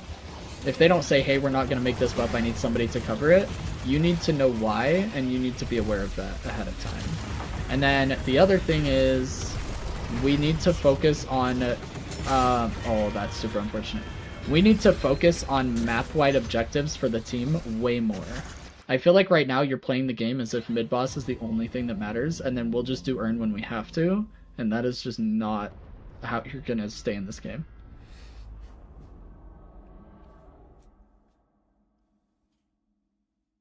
Yeah, exactly. Need to go back to every time you get souls and look at the clock. Minimap and clock after every single wave, after every sinners, after every camp. Anytime you're getting souls or farming, look at the minimap and the clock for sure.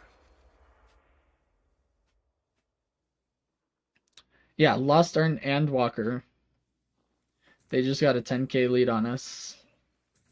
And that was the third earn that spawned was the first one delivered, which is wild. Even if you guys aren't going to deliver the earn, you need to be picking it up and applying that pressure to the enemy team. Even if it's just Crabshack saying, hey, you guys go bring the earn to the other side of the map, start a mini team fight, back out of it if you can, and I'm going to get this walker on the other side of the map. Like, even if that's what you're doing, you guys have nothing on the map. You guys have no walkers, no mid-boss, no earns, nothing. You guys have not gotten any objective outside of Guardians.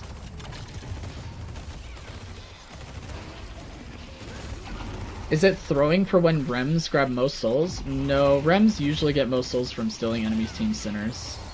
It's actually really common to see Rem have most souls in lobbies where the enemy team isn't on top of their sinner timings. Which is actually really common in anything below Eternus. Even in Ascendant I see it all the time. Where the enemy team isn't getting their sinners on time. Dang, the enemy team is actually just throwing the game right now. Actively throwing the game. This is so good for you guys.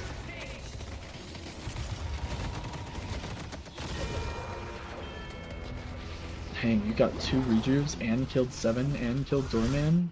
Or Drifter, I mean. Wait, was it Drifter? Doorman? I can't remember who it was now. And Graves got the Walker, you guys got Blue Walker. Jeez, enemy team just threw hard here. But no, Rem steals so many souls so easily, and if the other team isn't aware of Sinner's timing and respawns, and they're not on top of it, and Rem gets to him first, he'll get a lot of souls. So it's really normal. As long as he's not stealing your team's farm. If he's stealing sinners on your side of the map and your camps from your M1s and your front lines and whatnot, that's trolling for sure. From when I see Rem, they grab all the sinners, that's throwing. Only steal the enemy sinners. I'm not saying you can't steal or you can't take your sinners, but they should not be the priority. Like every support grabs nice ult. Every support grabs their own sinners, but it's much better for supports to leave farm on your side of the map for your team's carries and front lines.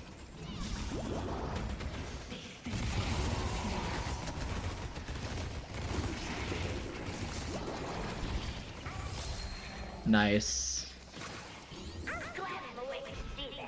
You guys have like no kill potential right now. You need to not be chasing here.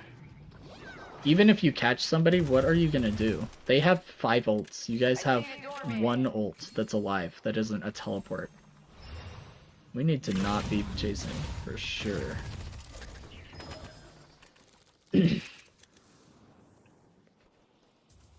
Not sure if this is helpful, but that 7 has become really predictable and always dashes back to you. Should have thrown bomb on you when ulting. Yeah, that's a good point.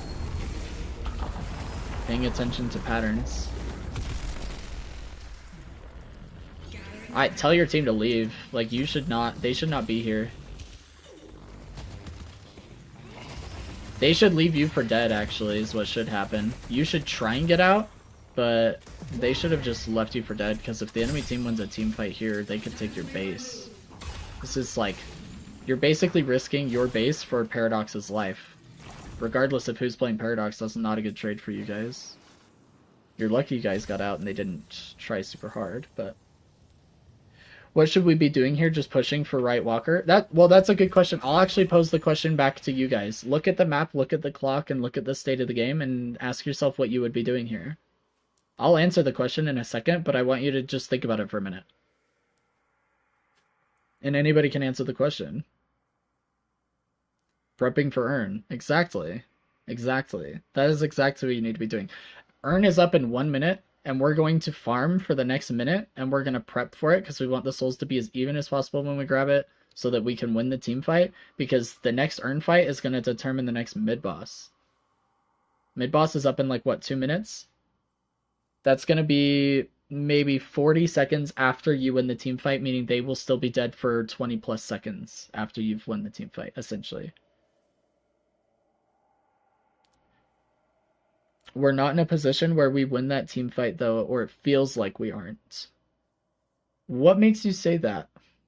What makes you think that you guys are not in a position to win the team fight? You're going to have every ult up, and you should have this ult up. You should have every single ult up.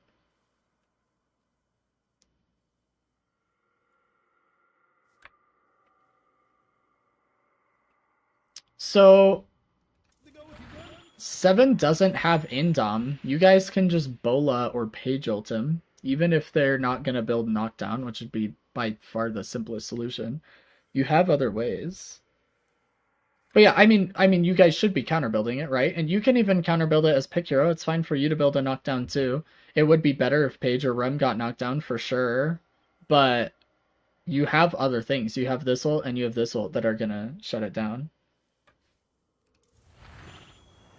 Is there a way to get it to spawn in an area we want? Like to get it to spawn on right lane? No, Bullet. It just rotates between the side lanes based on what time it is.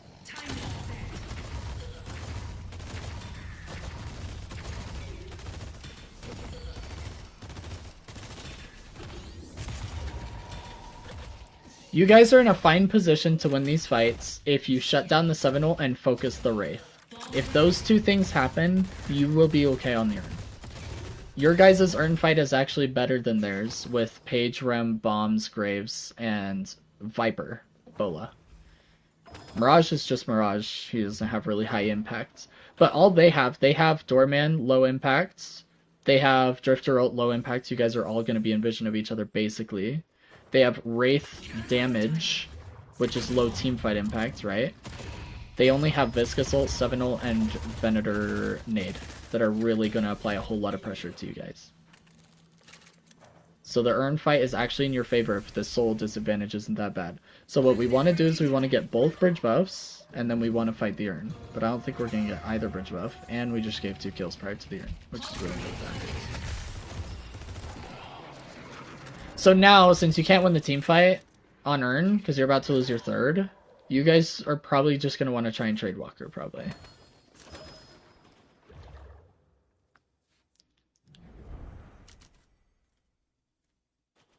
In team player comms at focus targeting feel meh at best. In matchmaking, it feels impossible. We may have to do a live coaching session, or we may have to have you send a recording of you playing the game, like record yourself in OBS or some other software so I can hear the comms, and then I can tell you how I would comm differently, when I would comm, and what I'd be comming. Because it's almost impossible for me to help you with communication in a VOD review.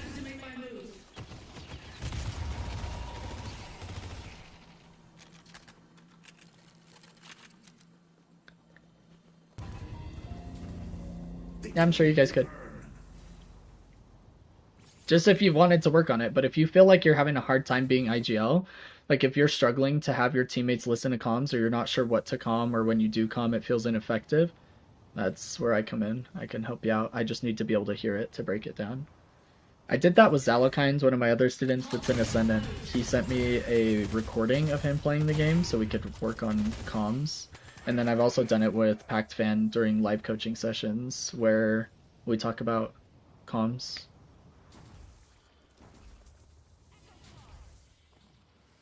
It's actually not talked about enough by coaches, in my opinion.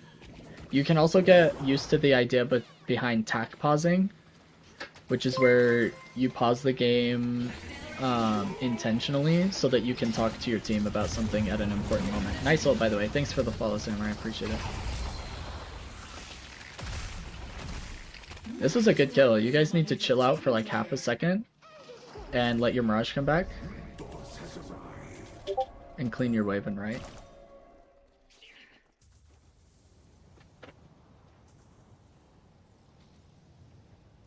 Tag pausing feels slimy. Well, it's in the game for a reason. It's meant to help with like tech issues or emergencies or whatever. That's like the original reason it was put in, I imagine. But you can tag to pause.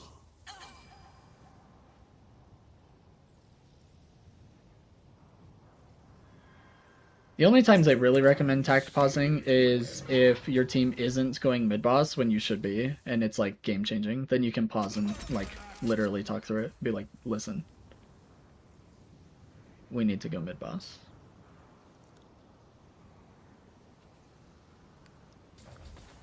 But if you don't like tact pausing, you don't have to. I almost never tact pause personally. It's just a concept that is useful. Dang. Nice! Do you know what you should be doing right now? Do you know what the comm should be? I added a VOD to the review request. I originally wasn't going to request it since I already had one, but since that one broke, I might as well add it. Don't have to do it today. Well, I can probably do it today. We can actually probably do it after this. Yep, mid-boss. That's the call right now. You guys are up one player at 33 minutes. We want mid-boss, but we're not going, which is really bad. Mirage is chasing a kill and might die instead. Free spirit.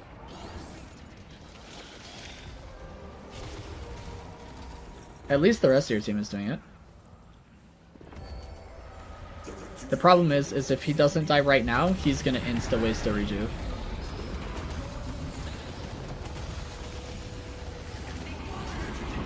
Yikes.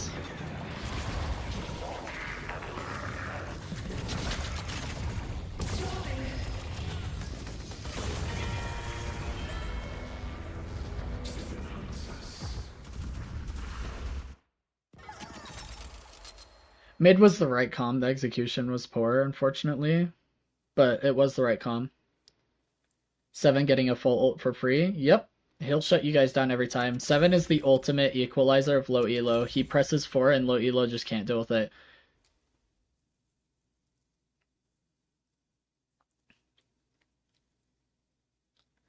Question, is it right for you to bola on Rejuve or the 7 ult there in your opinion? I mean, given your situation, 7.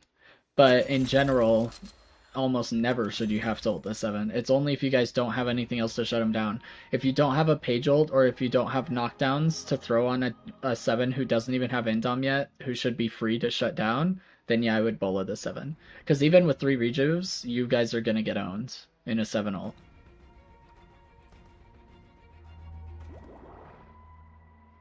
This shouldn't actually be a question that you have to ask me, because you guys should never have to sacrifice a mid-boss contesting ult for 7. You guys should just be using items to do that. But given your scenario, 7 ult cannot be channeled for free, ever. Lightning Scroll? No, he doesn't have Lightning Scroll.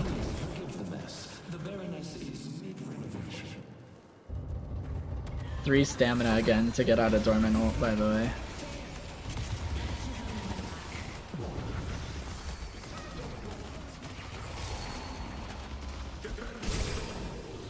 Crabshack, I think bola-ing Rejuve isn't the bad play. It's the fact that counter building has been so poor that is bad. I just want to point that out. Like, I'm not saying that you bola-ing Rejuve is a bad thing, but I do need you to weigh, like, all of your options. If you have nothing to shut down 7 ult, you have to shut it down. Same with like McGinnis ult. Like those things cannot just channel. They'll eat your entire team alive all day long. This is a good earn, by the way.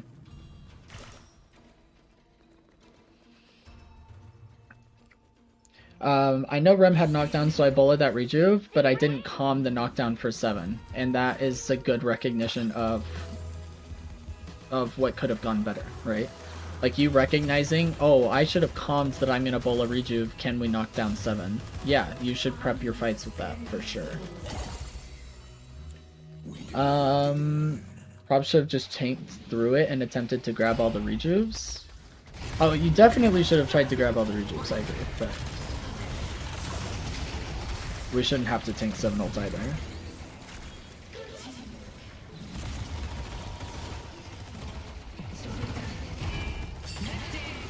Do you not have Slowing Hex here? Okay, you don't. Alright. I was wondering why you weren't pressing Slowing Hex, but I guess you already used it or something. We just didn't get cooldown. How do you guys lose this game? They've thrown twice now. You guys should have won this game. You must have thrown at some point in the future. Oh. Yeah, don't reset here. Don't reset here. No, no, no, no, no, don't reset. No. This was your throw right here. This was it. You guys are up 2. You need to start pushing their base and getting staggered kills. So the worst case scenario right here, I just want to let you know, the worst case scenario in terms of like realistic outcomes is that you guys get wiped and they are 4v0. Okay? And you guys just get absolutely no kill. That's the worst case scenario. But the most likely scenario is that you trade 1-for-1 and you just have 2 people down their entire base with absolutely no opposition. You just trade 4-for-4 and 2 people down the base. But giving up your advantage like this is really sad. I think you guys could buy at shop. I mean, you are sitting on like 10k or whatever. You can buy, but full resetting is really bad. This is a throw. You guys just lost your 40-second advantage you had. Now you're 6v6 again. You now have to play another 6v6 instead of a variety of 6v4s, 6v3s, 6v2s, 6v1s. So you now have to win a whole other team fight to try and down their base or at least get a shrine.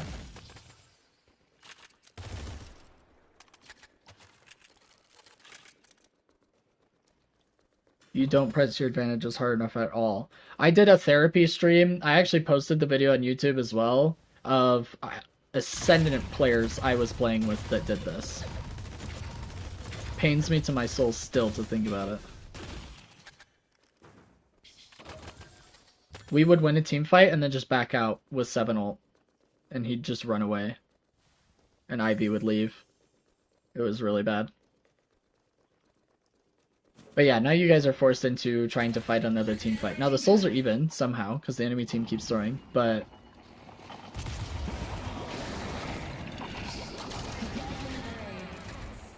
Dang.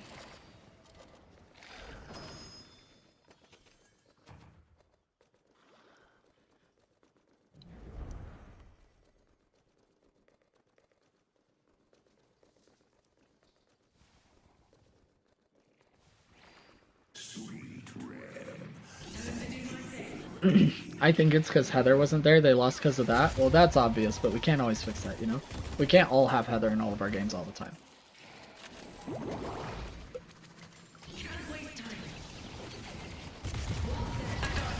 Nice ult. Huge.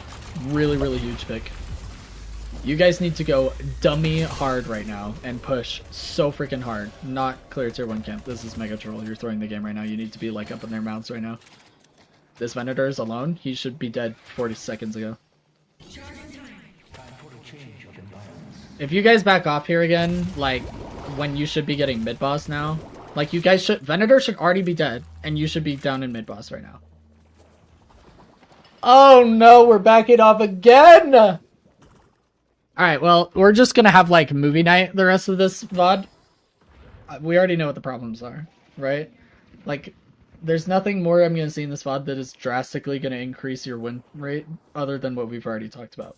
So first off is knowing how to and when to push advantages in the late and mid game, prioritizing map-wide objectives such as earn and mid boss, and being okay with roaming and looking for picks, using comms to set up those picks properly. All those things are going to be really big. Throw your shield down. We need a shield down.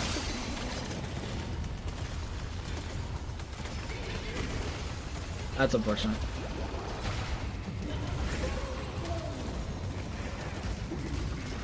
Yeah, we're doing so little bullet damage to a 7 who has... what's it called? This infuser. And now he has Indom.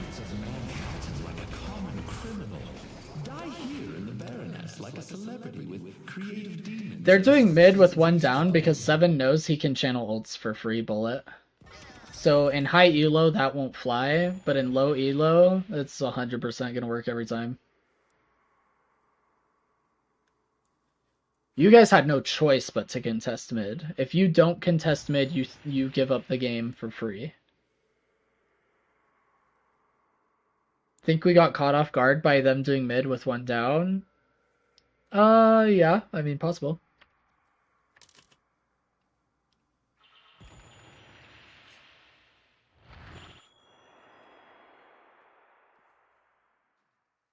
What am I watching right now?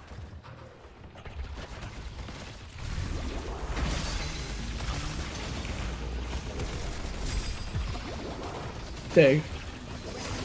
Unfortunate. Okay. So they down your base.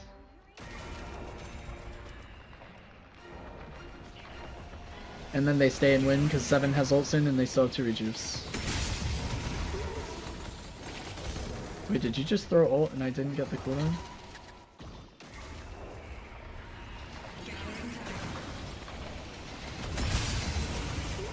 Oh, you didn't throw it because you missed Carbine.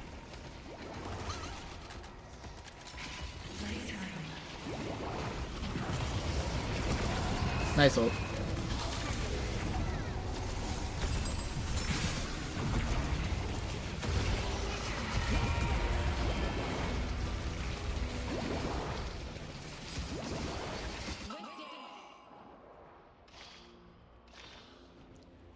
And GG.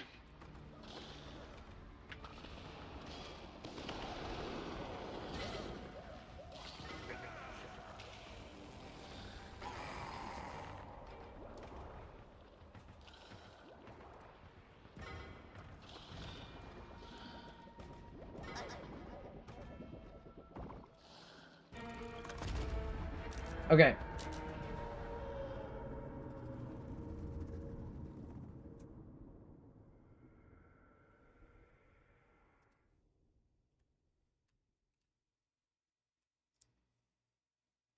Let me pull up notes here.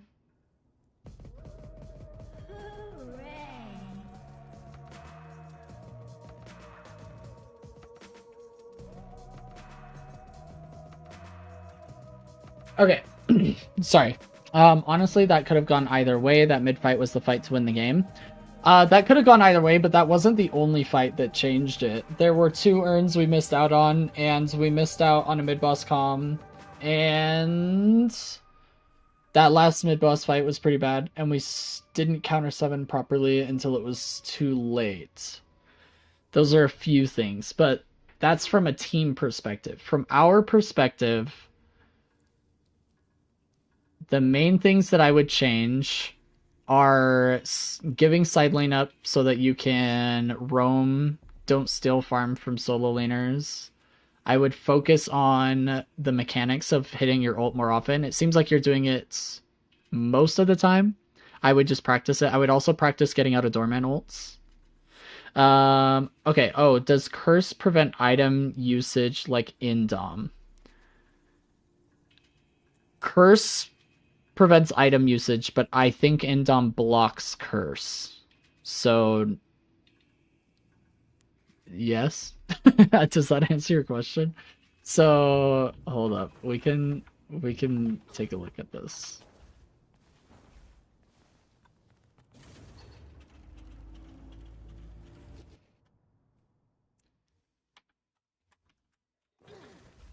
Okay, so like if I have Indom and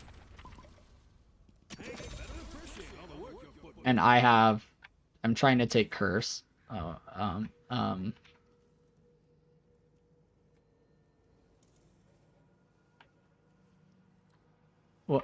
What is happening?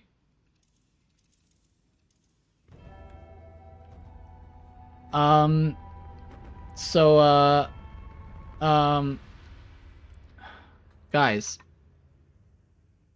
target dummy has abilities. I'm learning this right now. This is 6. This is... His gun doesn't even make noise. Okay. What is actually happening right now? Okay. New strongest hero in the game, by the way. Okay, so if I have curse, and this guy has Indom, Dude, I don't know what just happened. That was crazy. And you curse, Indom blocks it. However, we need no cooldown. If Indom is down, this is how Indom is down when you're testing. But you have another ability. Let's say Divine Barrier. Let me get some duration extension on this so that when it swaps over, it like actually works. Where's the other ability duration? Okay. You can't use Divine Barrier. Yes? Yes? We're all happy with that? Okay, I am breaking the game. Don't worry about it. So Indom blocks it, but you cannot use abilities with curse. So that your question was posed if it was one or the other, but it's both anyway. Okay, sorry. Samurai, back to your notes here.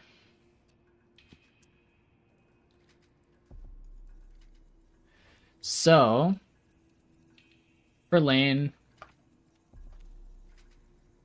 actually we're gonna make this a little bit larger.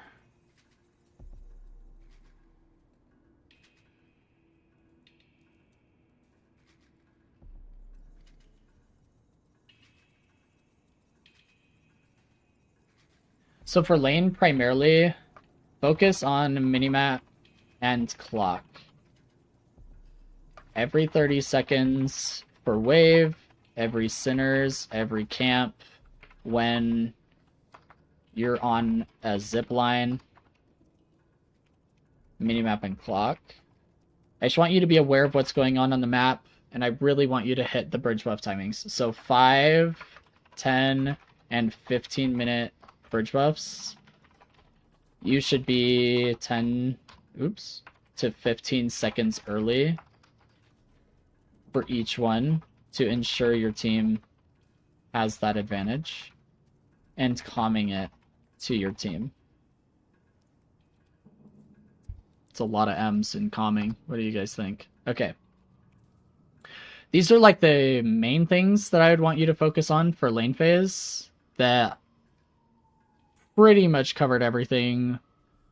I'll throw in this as an afterthought. Feel free to send a rotation to another lane sub 5 minutes and get an early kill. Make sure that lane is both A,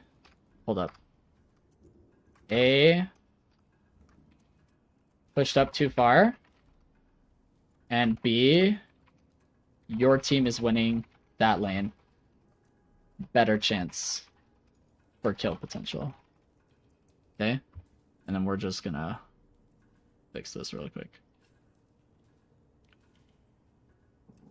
Yes, give it more M's because it's funny.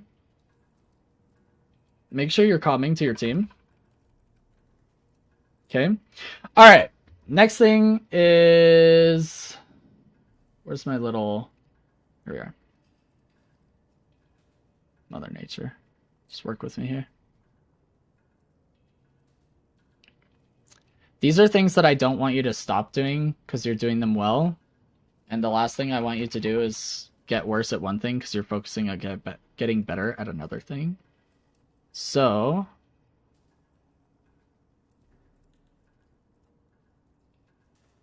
One, ability usage, util is really good.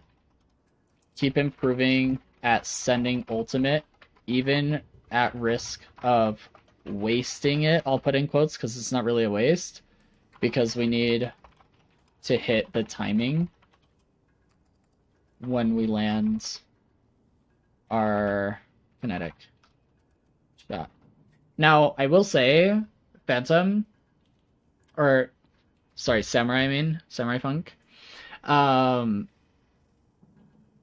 There are times when we're playing the game, and there was an example of this at the very end of the game, where you know in your heart of hearts, right as you hit left click, that is not going to land, right? There are times when we hit our kinetic carbine,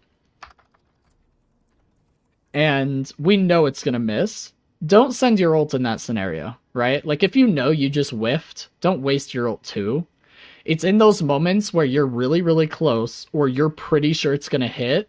And if you miss and your ult misses, it should be a shock. It should be like, oh my gosh, I thought I hit that kinetic carbine, so I wasted my ult. But it shouldn't be reaction. It shouldn't be like, oh, I hit kinetic carbine, so now I'm going to hit my ult, right? It can't be that slow. But at the end of the game, there was like a moment you like tried to hit a Venator with your ults or your kinetic carbine, and you didn't even press ult because you like mega whiffed it, and that's okay. Like, that's not a problem. So I just want you to keep that in mind. Hopefully you know what I'm talking about. That was your first positive. Second, I like that you are roaming in the mid game. I would like to see you setting specific traps with specific team heroes for these ganks to create pressure and space for objectives. So I'm going to give you an IE here. Abrams, come with me to this camp. There's somebody over here we can kill with my ult and create space for running the urn. Okay, so like very specific traps. Third positive, you have great movement and itemization. Neither of these are going to make or break your game, but keep improving in these areas, i.e. getting out of Doorman ult,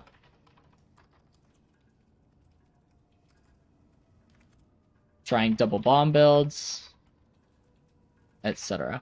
Okay? Hopefully that all makes sense. Let me... Oh no, that's not what I wanted to do. This is the one we want to fill. No! That's not what we want either. Why isn't it filling here? Guys, I'm not special, I promise. It's just, it's hard to be good at the video game. Oh my Lanta.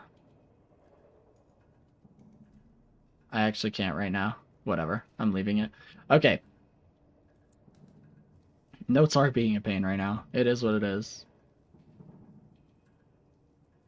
Ooh.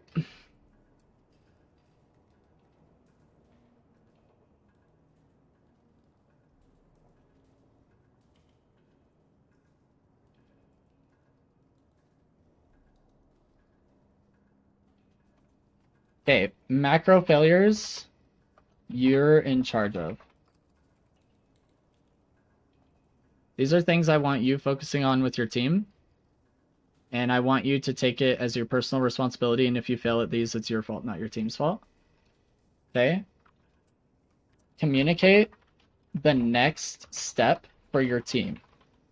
I.e., after this next kill, let's go mid-boss. After this Guardian, let's run Urn. After this Walker, let's reset. Okay, whatever that looks like. 2, press your advantage.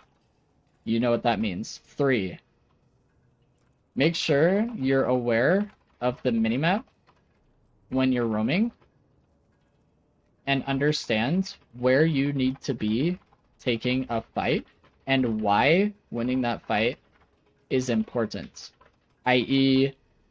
creating space for Urn, baiting fights so your team can split push a Walker, etc. Okay, hopefully this all makes sense. That's good advice. Crab knows I just show up at random times without comms. Also true, LOL. Do my best to follow up.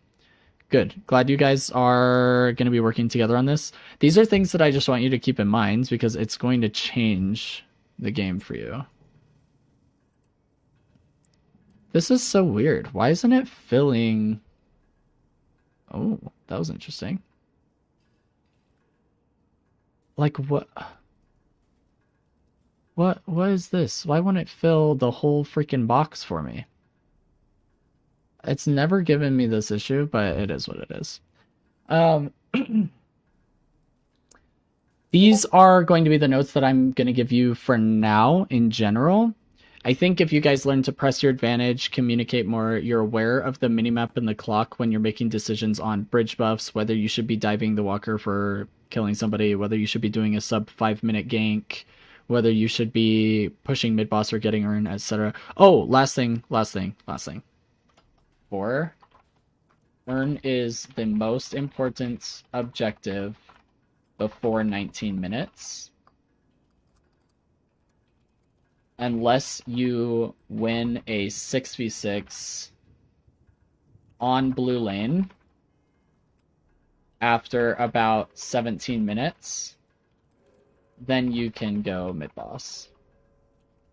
Otherwise, I need you guys getting more urns throughout the game. That's the last thing, because I feel like urn was just highly underappreciated. Here, I'll do this, even though it's going to look kind of weird. It's just going to make me feel a little better. Yeah, it looks odd, but that's okay. I'm okay with it. Okay, these are the main notes that I would like you to take away from the game you sent me. I think it's mostly going to be helpful for you to be focusing on these points, because a lot of it is macro. Your micro is really strong. Your movement, your itemization, and your ability usage is all really good. Just the little things that we would like you to improve on in those areas, right? Like, use your movement to get out of doorman ults. Use your utility to never miss your ultimates when you are hitting the carbines, right? Because you're hitting so many carbines.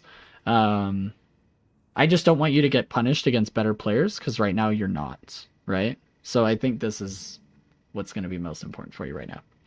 I'm going to go ahead and send this to you really quick.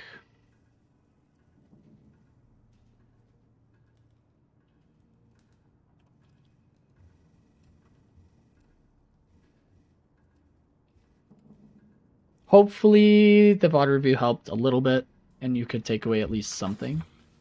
That is the goal. But yeah, hopefully the notes help a little bit, and then I'm happy to do a VOD review for you anytime you want to.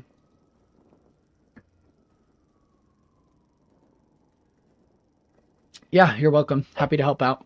Bullet. Give me a second here.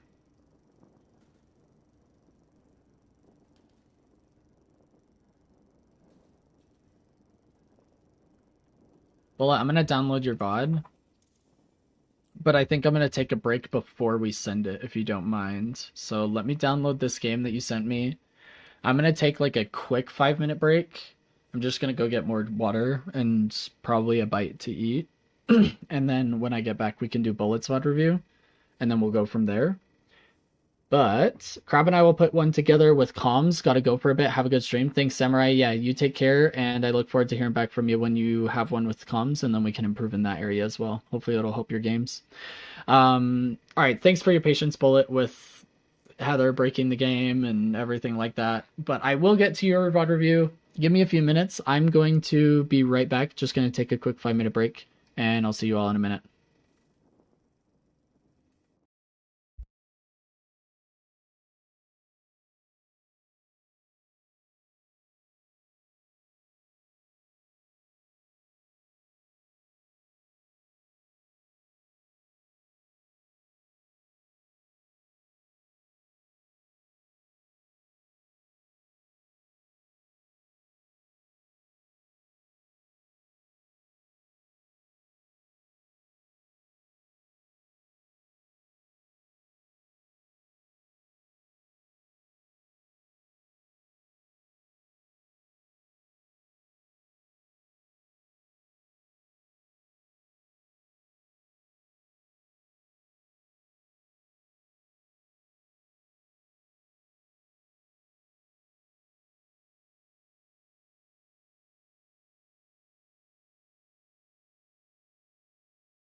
All right, ladies and gentlemen.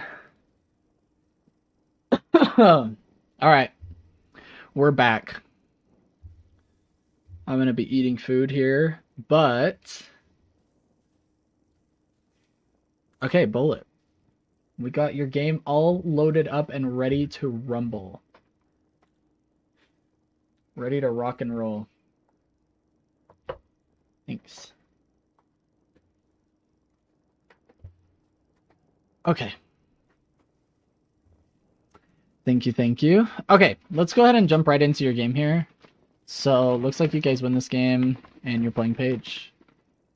This is a 6-stack as well. Okay, good to know. Good to know. Let's go ahead and send it. And then, let me change my HUD here.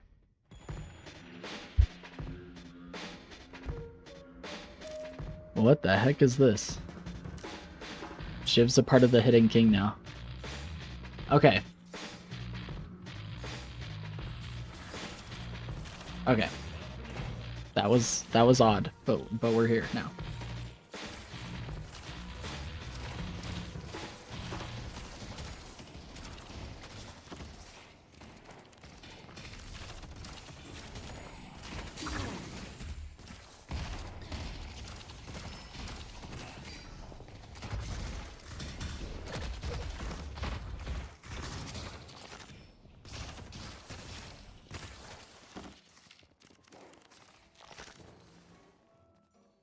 You'll be the last one standing.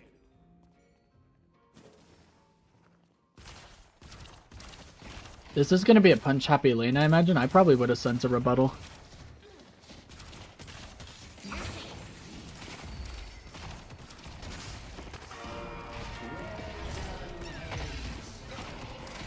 Yep, they got rebuttal, didn't they? Yep.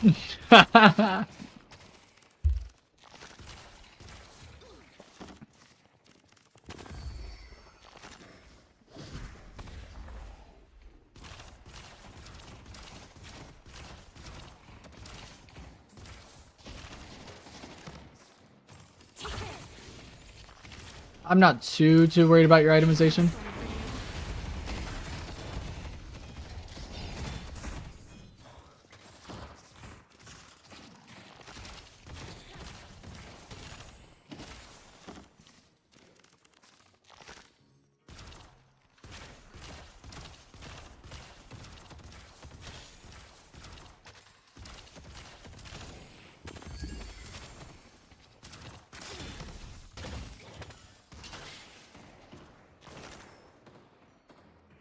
My friend, survival is paramount. Want to be a dragon? I'll take care of you.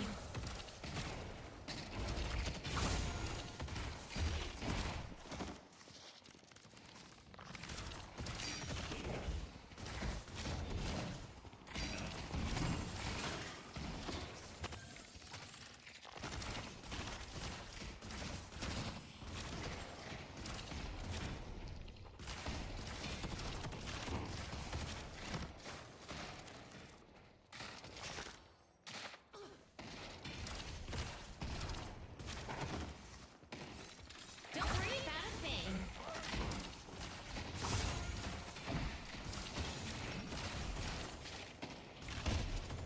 Good job on the shields. I like how closely you're paying attention, because the beginning of the last fight, it felt like you were a little late on shielding your Celeste from time to time. Oh! I would have pushed this so hard. You're so healthy.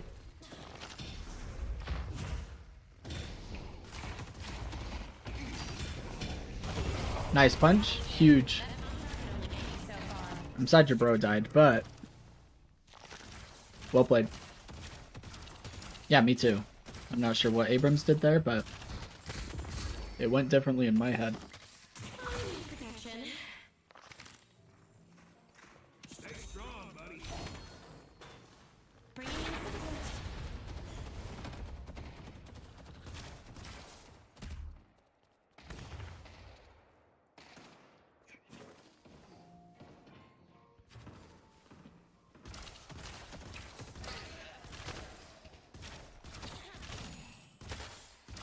You didn't really have any abilities to kill a drifter with. You could have used shields to maybe negate a little bit of like his and tower damage, but I don't think pushing the drifter there was really the play.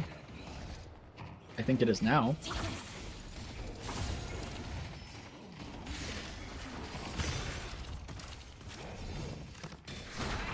for you.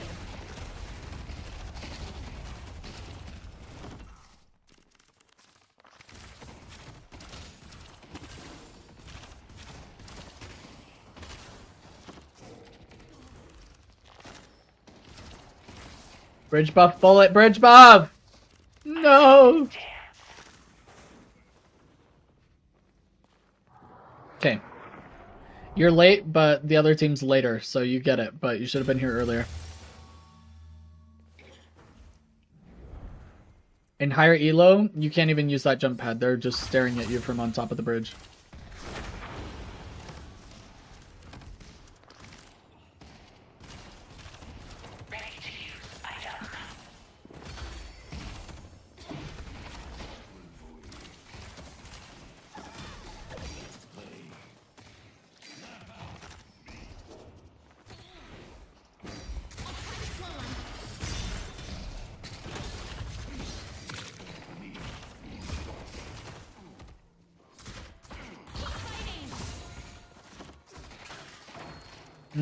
Okay. So, common mistake. Don't double shield unless he's under heavy pressure. Yep, Heather's got it right. Unbelievable. Now, I wouldn't double shield there. I would give the one shield. If he continues taking pressure, then you send a second shield. But since he was, like, mostly out, we could have held the second shield. We didn't need to send it right away.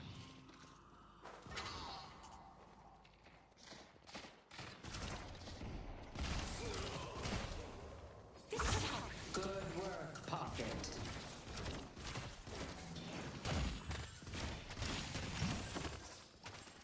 I would also say, in general, the best way to use double shield on Page in lane phase is your shield, your 2, the plot armor or whatever it's called now.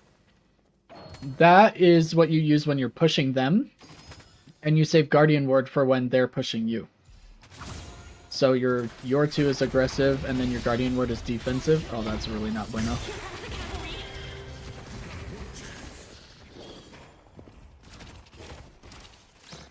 I was panicking and assumed they were going to dive. That's what the first shield is for. The first shield is for panicking they're going to dive. The second shield is for, oh my gosh, they actually did dive.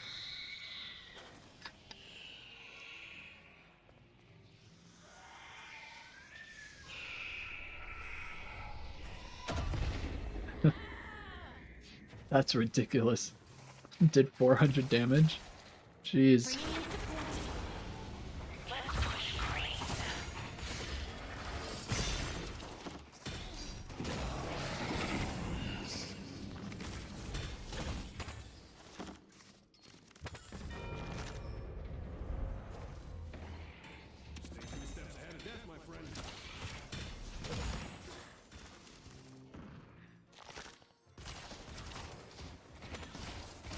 Yeah, you were a little slow on the 3. I didn't mention it because it's not a huge deal to have like a small micro failure like that.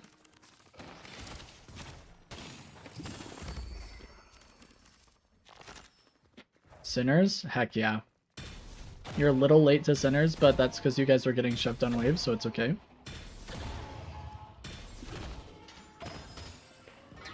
Wave is more important.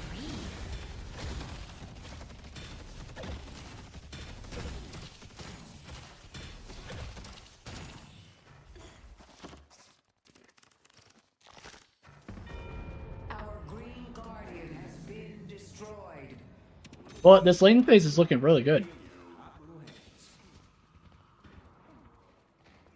It's like really, really small stuff. Being really late to bridge buff was the only bad thing so far.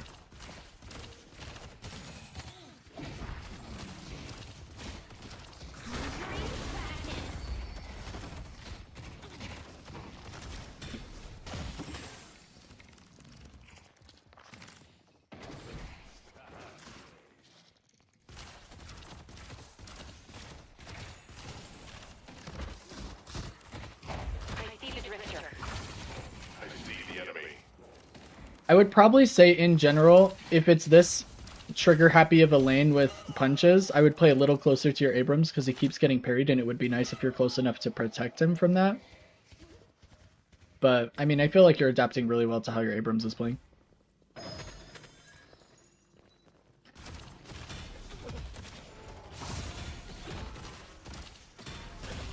Abrams was really talking, like, kept calling out and all, so I felt like I was on top of everything because of it.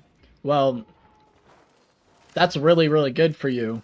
Not that he's calming, but that you're on top of it because of your team's comms. That's literally your job as a support, is react to how your team wants to play the game. Unfortunately, you're 1v3 there, so you just get nuked, but you're playing this really well. And now we miss bridge buff, which kind of sucks, but...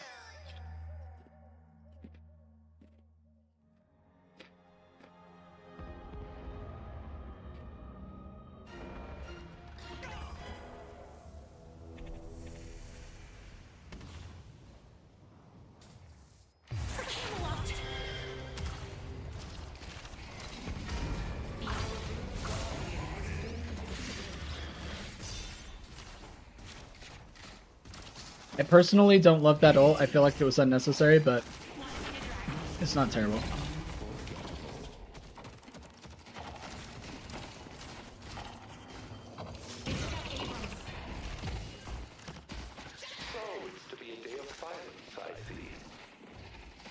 Okay. So this was a macro failure, and I think it's because you're so worried about your... You're so worried about your Abrams that is in a Doorman ult. You actually don't see your Haze coming into gank here. Crab Shack, I don't think you missed much. Heather broke Deadlock. And Bullet was late to the bridge buff. That's pretty much it. So, it's moments like these. So, okay, for example...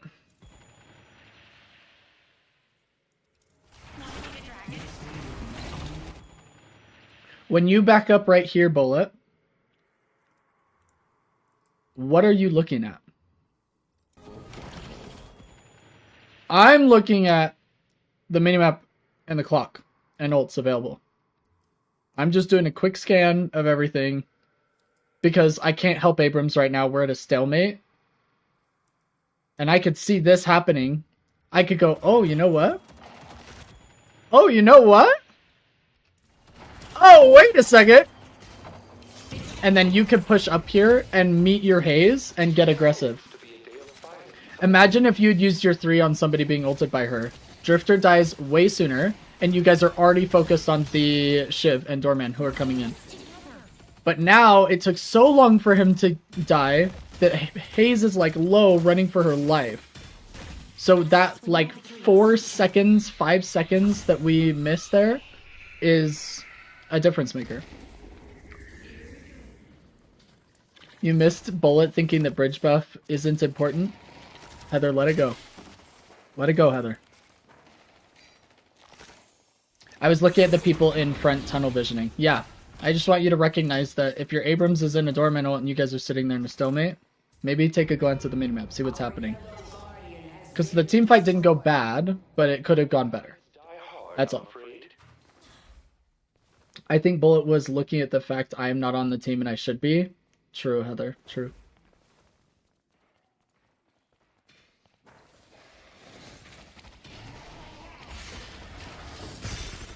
This guy's getting cooked by skulls. You need to push here.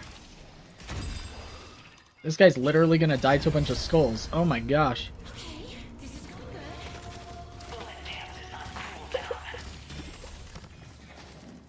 Okay, pop quiz Bullet. What should you be doing right now? Look at the state of the game, minimap, ults, souls. What is your objective here as the support right now?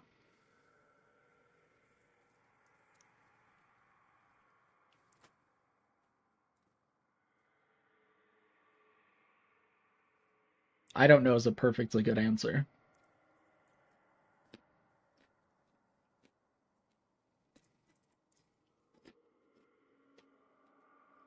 Going mid to assist? Actually, no. Your mid's fine. Shiv can shove Paradox. We're chilling.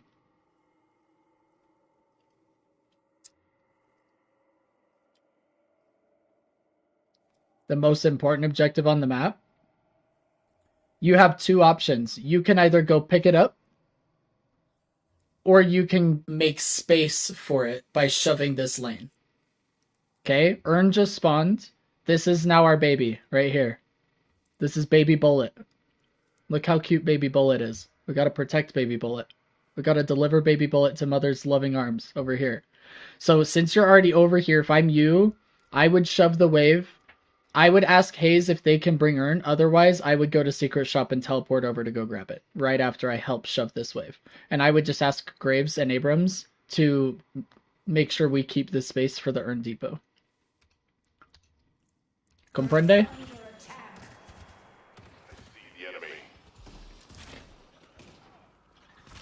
Because Pocket's already rotating blue. Hayes has shoved enough space for us to pick up the Urn. We won the fight over here, so we have all the time in the world to do this. But this right here, this is all a waste of time. This isn't going to provide us near as much value as the Urn. All this that's happening right now, we're wasting time.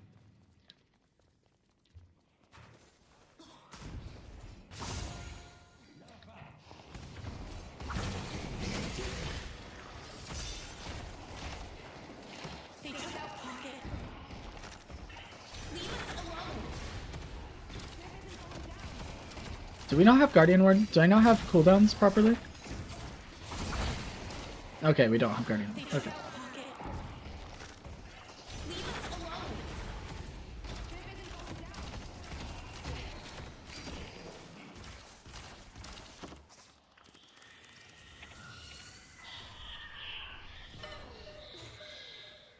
Oh, Graves died to knives. That's so tragic.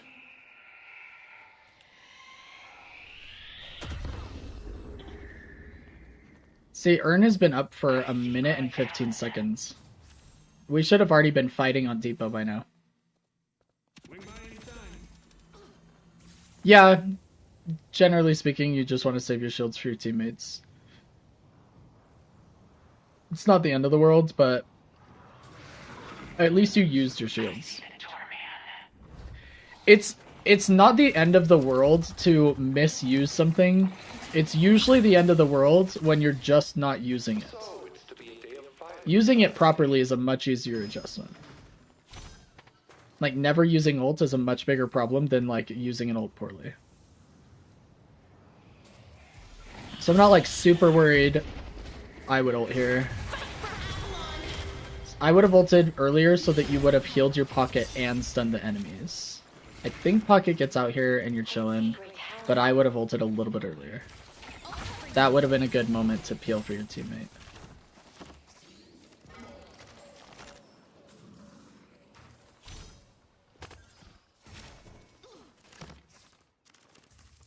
Dang, I will say the enemy team threw by having so many people blue. You guys got pressure on both sidewalkers like crazy dummy right now. Which means Urn Depot's free. And you guys just picked Doorman. We really are not focusing or near enough here, Bullet. I need you to be calming this to your team. Because you're the best player on the team. They have to listen to you. You have to be the one telling them, like, yo, we just want a team fight. Can we do the Urn? And Bridgebuster in 10? Like, your team's just owning. Shiv's now half HP, getting lower. And you guys are winning over here. I don't think we do any Urn this game. That's pretty bad. That is pretty bad. Shiv goes down. Abrams should not be under a walker. And definitely not getting stomped, but should not be under a walker that's resistant. That is really not to point out. I'd be in there with him. I mean, if we're committed to this fight, we're committed. You know what I mean? Like, I would have been in there killing the walker with him. You guys might have actually gotten it. But now he's gonna die and you guys didn't even get the walker. You can commit to a bad fight, Bullet. It's like, it's not the end of the world as long as you guys are fully committed. Like, Abrams was fully committed there. Your team's just fighting under Walker with wave pushing our Walker. Oh no. Our green walker is under attack. This one is one of my favorites.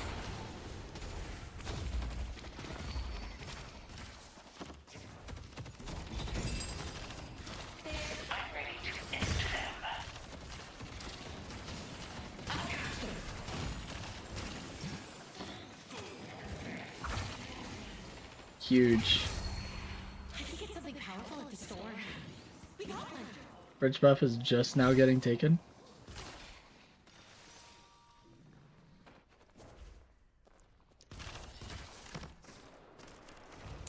I think the Graves and Pucka are the lowest ranked players on our team. We grabbed 3 randoms from the Discord. I see. The Our Walker is under attack.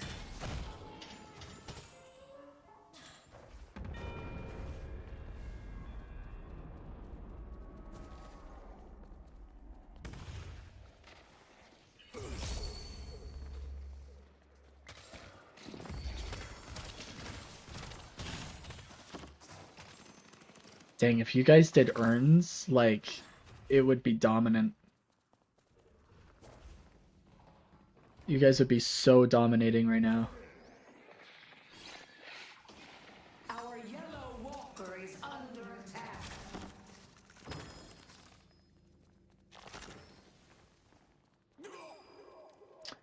I don't like you walking past the sinners. Always haze. Your wave isn't shoved far enough for you to be worried about it, and they're not pressuring it far enough. I would have grabbed the sinners. It's a good way for you to get souls without stealing too much from your carries or front lines.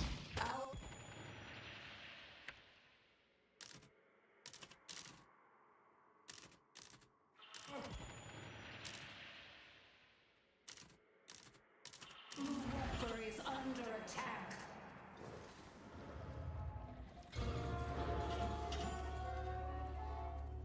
So unfortunate. I was worried about them pressuring me after they kicked Abrams out of lane. I mean, that's a communication error.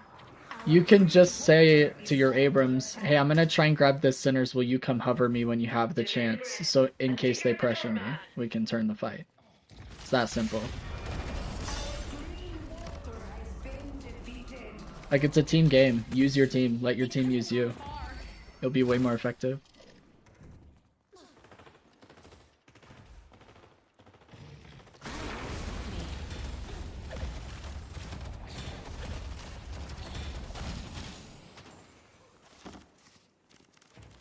Our Blue Walker is under attack.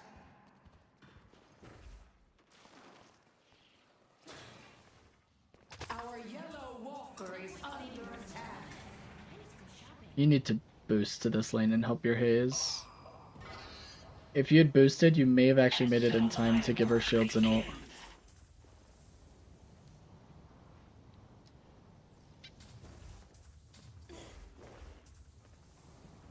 And then boost would still be active, you could have gotten back to blue.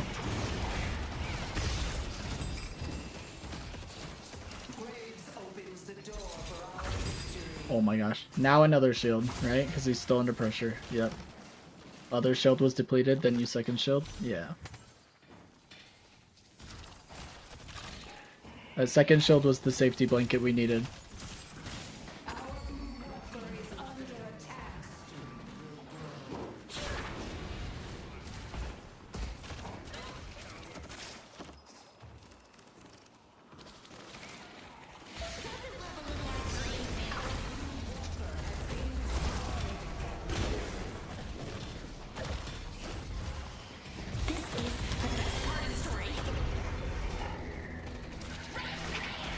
We haven't used knockdown this entire fight. Okay, hold up. I'm gonna go back. Because I want you to understand this. Okay. It was after you by knockdown. Okay, we head back. Okay. 1922. You thought Pocket died there, that's why shield wasn't on him instantly? Oh, I see. Okay, not a big deal. This is a 35-second cooldown. At 1922, you could have used it on an enemy. Okay? Now watch this whole fight.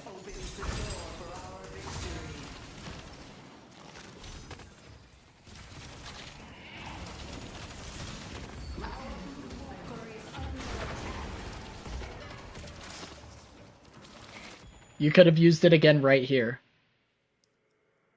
So instead of, we got no uses out of something that in one fight we could have used twice. So you need to be very aware about what you're buying and how you can utilize it. Cause look at this. We got our second kill. It's halfway off cooldown for a third use. Should we choose to do earn, push the guardian, whatever we want to do, it would be up by the time we next saw a human being. Look, it would be up like right here. You would have had it for that Shiv. That Shiv knockdown would have been your third usage of knockdown over the last minute and a half. So make sure you're aware of that. Don't be scared to use a knockdown. It's gonna come back. I'd rather you use it and be like, oh, that was bad, than could have used it 3 times and only used it once. You know what I mean?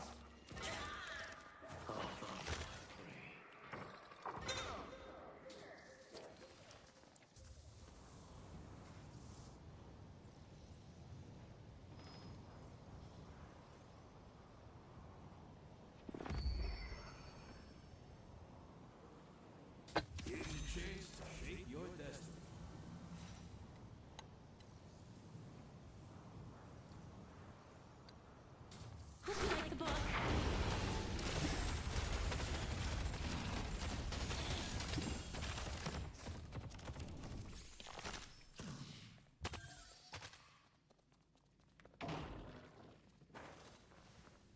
Okay, I feel like you don't know what to do here.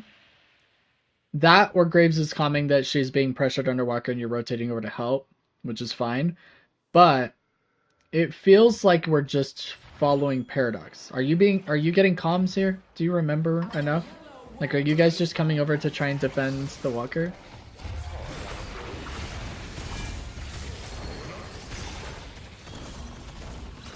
We make a good team.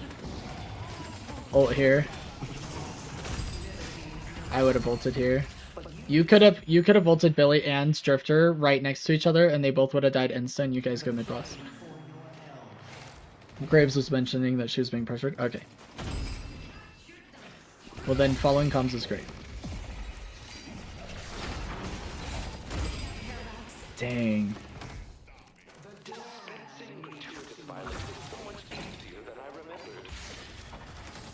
Let me go back because I don't think I have cooldowns. Maybe I did have cooldowns. Okay.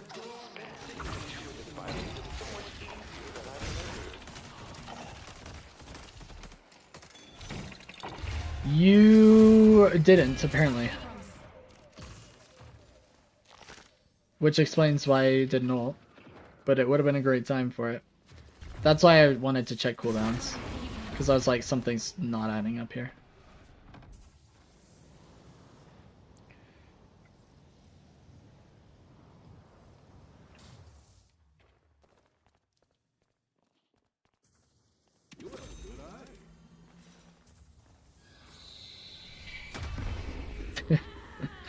This Great Talon has like a grudge against you, I swear.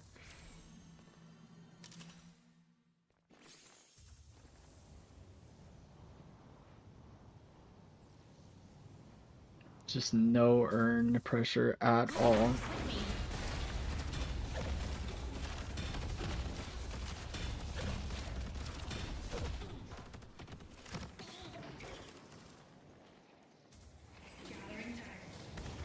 I like this fight though. Shield needs to go out like way sooner.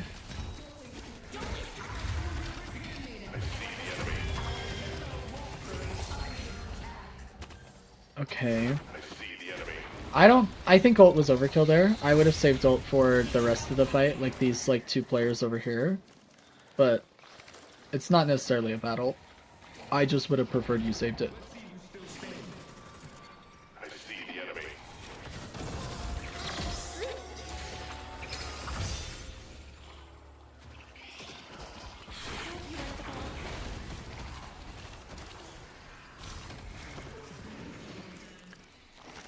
Knockdown on Talon. Okay. I would have used knockdown on Talon as soon as you saw him fly up in the air.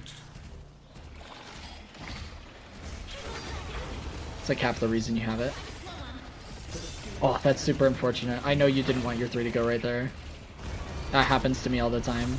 When you try and put it over an edge and it like goes down in front of you.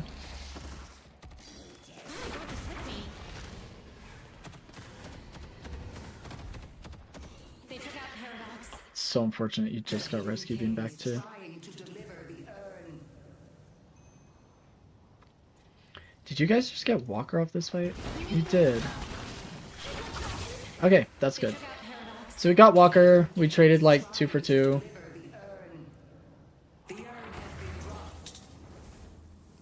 We're going in to help our team on the fight.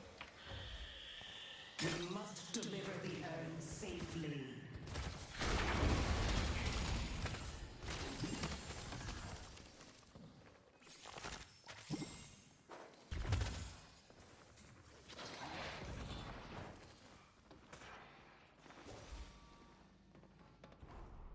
Let's push Broadway. Your stay will be unforgettable. Stop them from delivering the urn. Oh no! Guys, no! Heather! Heather, why are you breaking the VODs, Heather? This is old urn, isn't it? This is old urn, isn't it? Oh no. It's old urn, you guys, and it has broken our lives. It's not. New urn is up on top of the bridge. This is old urn. Oh, no, Bullet. Okay, hold up.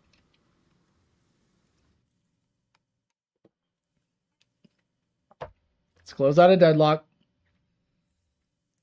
And I'm going to try something. Because of bridge buff being not important. Screw this match. Okay, what we're going to do, Bullet. No, you're okay, Bullet. Don't worry about it. We did catch a lot of things that are going to be helpful for you moving forward. But I'm going to try and move after the urn because of how unimportant the urn has been. That might actually be the only depot. And if I skip past the depot and it works for us, we might actually be okay. That's my only hope. Because I did skip to the end of the match earlier and it worked, right? Or no? Is that a different one? Well, let's try it anyway. I have faith.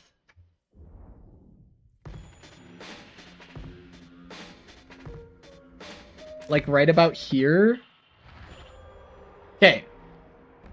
So you guys won the urn fight, it looks like.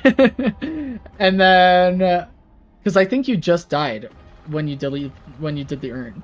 Because you guys just got a lot of souls, so it looks like you won the fight and depoted urn, and then you got mid boss. I think this is about where we were.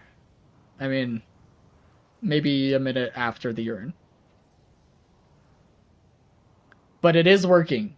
Heather, this means I may be able to do the rest of your VOD review. We're just going to have to let Deadlock break every time you do urn or skip past it somehow.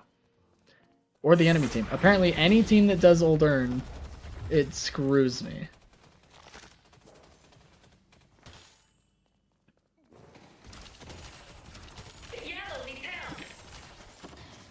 So let's do this. If I see an urn going down, I'm gonna have to skip it if it's an old urn VOD.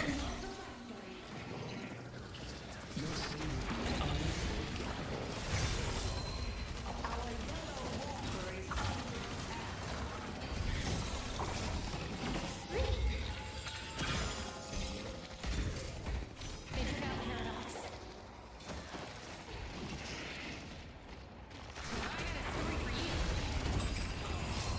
Nice. I would probably ult your Abrams. Yep. Yep. I would have ulted Abrams there for the heal, movement speed, and stun any target he's after, such as Rem or Drifter. So that was really good. I liked that. Oh, nice. What is Abrams doing? I like how the enemy team's just trolling over here, by the way. They're like getting a walker while you guys are ending the game. Massive. Heather, we'll try your VOD after this, because if I can just skip past the urns, we may be able to actually do reviews.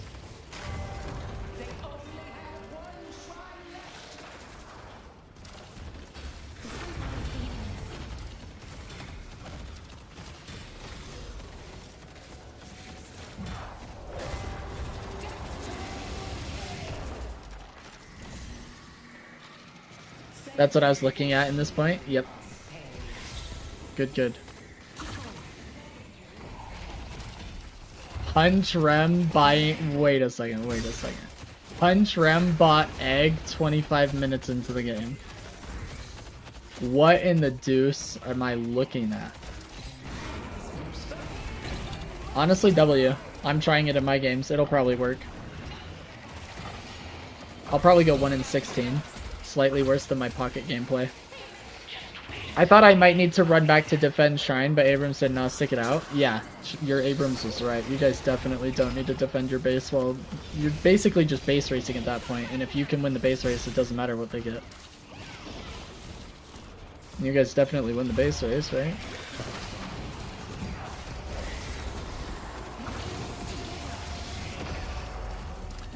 GG, well played. So overall, really good. Bullet, the only notes that I really want to give you, I'll write them down for you, and I'll keep them simple. Like, real simple. Good game. Because this game, you actually played really well, but I'll highlight what you did well, so that you can replicate it. That's what I like to see.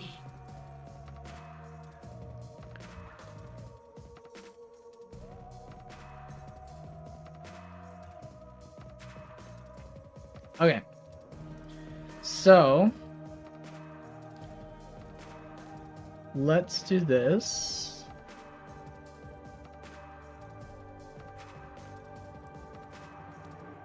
What if I try filling it? Really? It's still giving me this?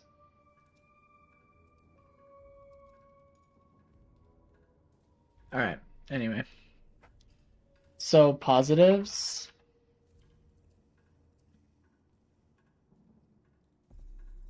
And I'm gonna bounce between this and another one.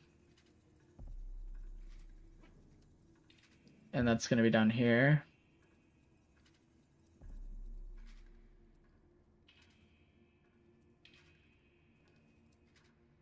Just for some focus points.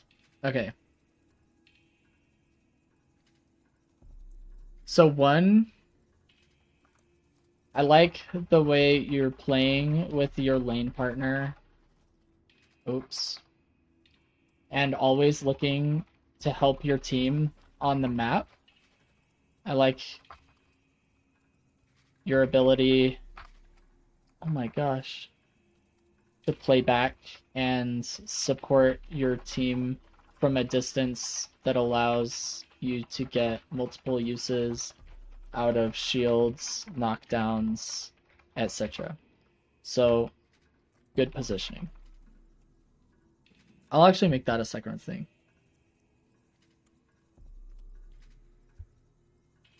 The thing I want you to focus on, however, is in lane, when there is a lot of punching, try to play closer to your teammate in case they burn parry. That way you can back them up. This is a high level concept, but I think you can do it. And I think it'll bring you a lot of value to be parrying people that think they're getting a free melee on your teammate. Okay, my notes, says Heather. Play with Heather more. Bridge buff for Heather. Stop drinking the haterade. Notes for Bullet, that is. Oh, positives. Paige is awesome and is my fave because she reads like me. W's.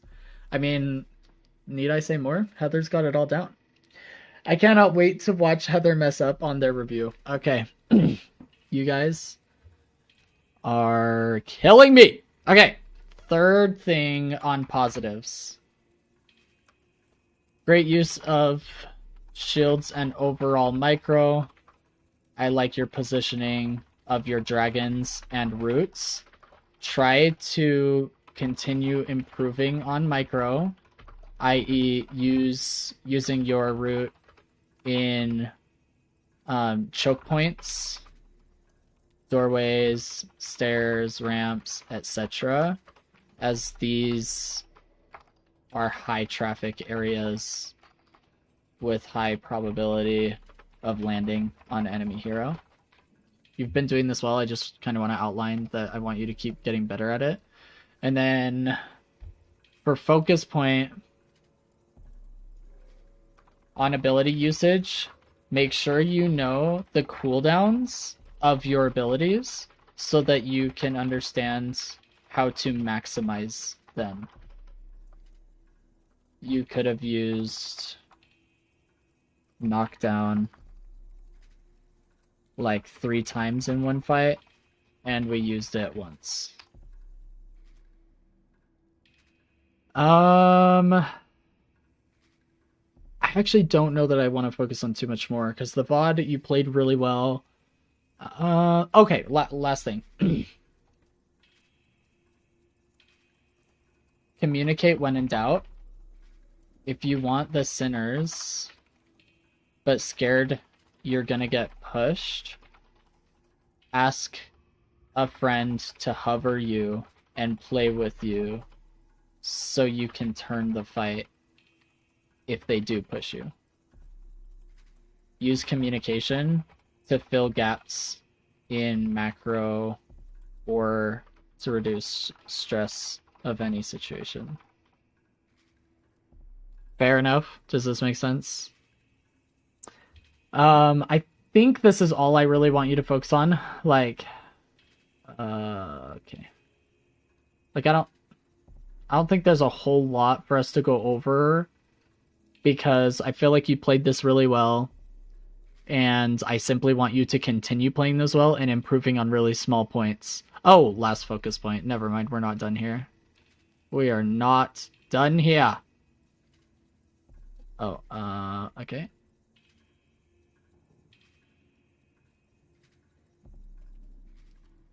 Earn is important. Most important objective on the map. Sub 19 minutes in nearly every situation.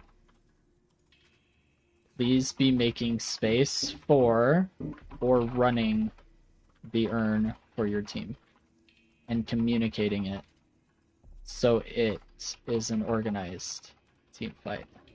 Okay? We're definitely not running the earn enough. That's for sure, even though it breaks the VOD. These are the things, so these are just your focus points in general. There's no like particular part of the game that I need you to focus on, like your lane phase or mid game or late game. Oh, last focus point. Hold up. Last focus point. I keep coming up with more because I keep remembering what we talked about. Bridge buffs. Minimap and clock every wave. 30 seconds. And every camp / sinners. Make sure we are on time. Okay? Because we've been late. No late to bridge buff anymore. That's it. Now I'll stop.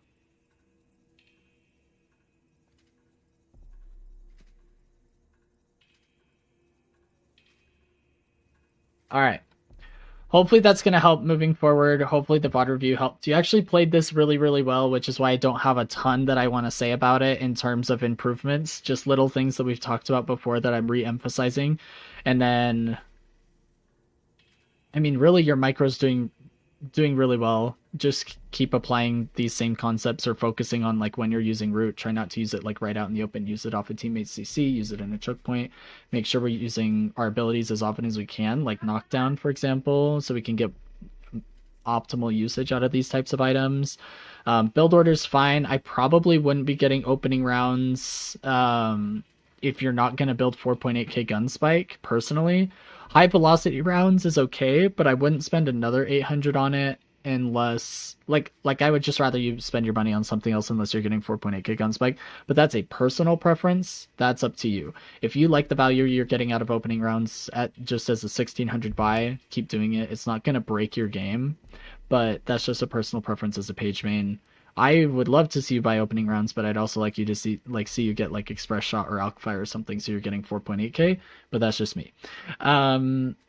Otherwise, I mean, really good job playing with your teammates. You're following the comms. I think we just need to focus on macro a little bit more when it comes to like minimap and clock, and then major objectives like earn.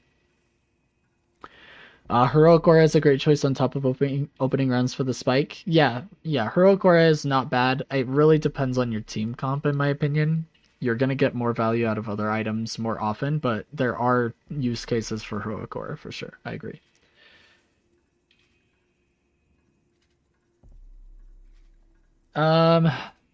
And like this is an example of what I mean. Like, you don't need 2 heroic auras on the team necessarily, so just depends on the situation. But yes, there is a use case for it. Hopefully that helped, Bullet. Let me go ahead and send this to you before I forget, actually.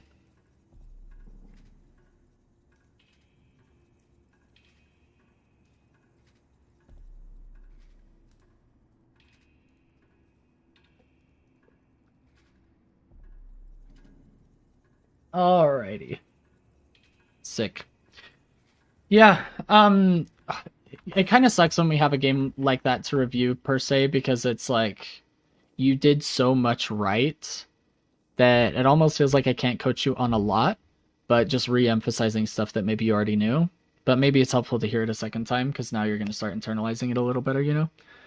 But hopefully it helps moving forward, and then we'll just do another VOD review whenever you have one that you want to send my way. Heather, I need you to send me the match ID again for yours, and then we should be able to skip past the earn depots and make it work, even though you broke Deadlock. Alkfire is great too. I love supportive gun actives. Yeah, Alkfire plus BRS is like really freaking mega strong, combined with your 3 maxed out on page. So for me, so I've been using this build on page that I kind of like random put together, and I don't really suggest using it actually, because it is really odd and it's really hard to be consistent with it. But this is like the base of it, and if you add Alkfire to this mix instead of Express Shot, it is actually insane the amount of shred once you hit your max 3. So like once you hit the minus 18 spirit resist here, you're doing minus 18 spirit resist from this. You're doing minus 8% here, minus 10% bullet, and then minus, 12% bullet depending on how much spirit you've built. Basically just off of landing knockdown 3 into Alkfire. So you just do this, and then I mean, it's just so much resist shred for your team. It's crazy. But I don't find myself buying Alkfire a ton, because I prefer Express Shot personally, because it's a more aggressive buy, but that's just me. Build ID, I don't even think it's published. I don't know that there is a build ID that you can copy. I mean, build ID 24, it says. Here, let me publish it really fast, and then it might give us a different ID. Created from match ID here. Did it publish? I think so.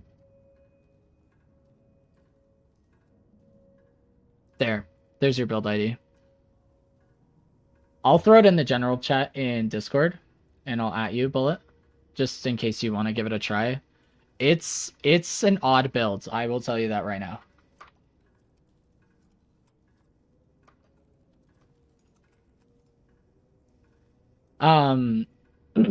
The reason why I like it, however, is that Fortitude keeps you roaming like permanently throughout the entire game and adds like that little bit of tankiness that helps you not get 2-shot by everything in the world.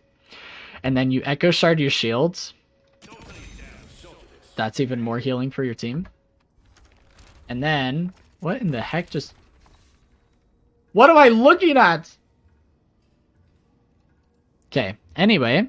And then you go into like a Spirit Nuker late. So that's when we get like Tank Buster. We start selling gun items, Rapid Recharge. I put Veilwalker in here as like an added survivability / support from the shadows type deal. I don't find myself buying it that often because I usually end up rushing this first because I have so many actives early. And then from here, it's pretty much whatever you want, but I usually run Refresher. Spirit Burn, if I absolutely need it, can replace Decay. So like if I'm mega freaking rich and I'm starting to like just replace items. Yeah, anyway. And then Indom can replace Fortitude or Veilwalker, depending on which one you want to keep. I do find Cheat Death keeping me alive a lot, like way more often than it should. And then the Resist Shred in the mid game combines with Knockdown and Decay. Like if I show you my stats from This game was like pretty decent, I think. Yeah. So like if you look at this game, this is like my elo's so low. Like actually, it's so sad. But me and Silver just dominated this game. We laned together and we just went dummy crazy the whole freaking game. I threw in a spiritual overflow at the end. That was just like offhand. I just decided to get it for the ability duration and spirit power and whatnot. And then I used it to replace all my gun items. I actually really liked it in the build, but that's just because I was mega freaking rich. So keep that in mind. Yeah, Refresher and Echo Shard. So Echo Shard is for double shields, and then Refresher is mainly for double ults for really big fights. I might have to try a punch build page. Be very careful.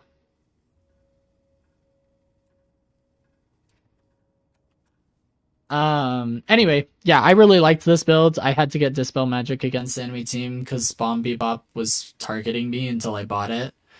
And then we turned into Spirit Nuker. But if you look at the damage, so like... Decay did 11% of my damage. I just chuck it on everybody I see. Anytime it's on cooldown, I'll run up to somebody, chuck it on them, and then run away. Because I'm like, I don't actually want to fight. I just want you to take damage from Decay. And it was actually like mega decent. And I saw the express shot like way late. So it ended up doing 20%.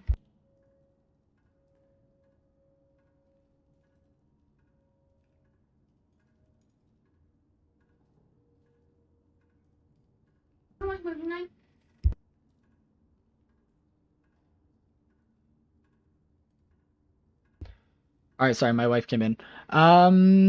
Heather said I might have to play some Paige. I haven't played her in so long. Paige is the best. Non-biased opinion. She was the first character I played. Yeah, she's awesome. Because she looks like me and reads. Nice. Bullet's first hero was Abrams, and it wasn't a fun match. That's funny. Alrighty. Okay, so... just know that Coach Blayton told you to be very careful using this build. It's like really interesting. Anyway, this was back with 4 lanes. Oh yeah, that's a long time ago. Thanks for the match, Heather. Let's go ahead and send it.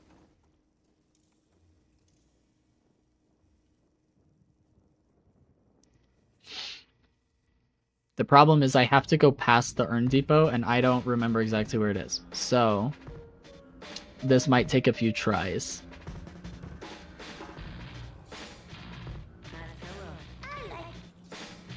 I think this is safe. I think we've already... Yeah, there's no urn on the map, so this is after Depot. Let's just go ahead and watch from here. We were at 15 minutes before, so we missed the last minute, but that's okay. At least we get to watch Heather not break the game. Let me change my HUD too, because Crabshack's not reminding me. Useless. Absolutely useless. Okay. They're throwing already? Dang, savage. Not Gunbill. Oh, that's funny. There's page builds that you guys can use that I've made if you want. They're like, I don't know that they're totally up to date, to be honest, because it's been a long time since I looked at them, but they're called the Eternus Chronicles. So if you search the Eternus Chronicles under page builds, you should see the 4 builds I've put together for support, Spirit Nuker, Gun, and Punch. But I'm not saying that I condone the behavior of using any one of those builds. I'm just saying I put them together. Nice stomp.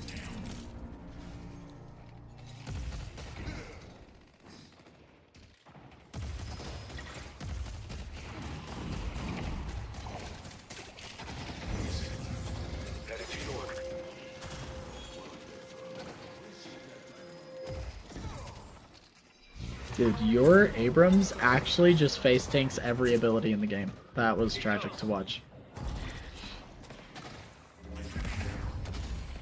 Oh! So low! Oh no, now Warden's dead.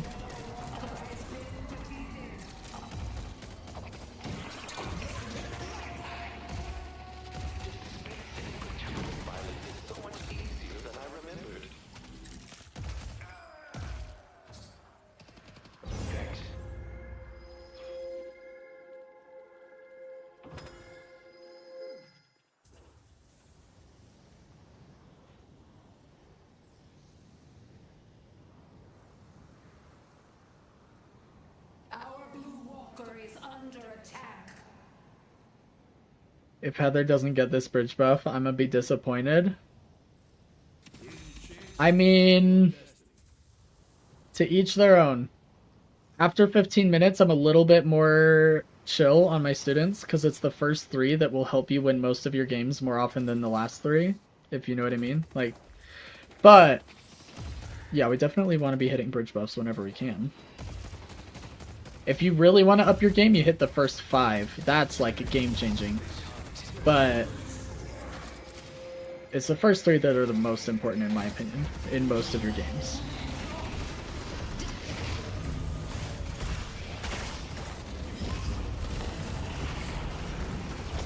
Okay, Heather, Eternus level play here.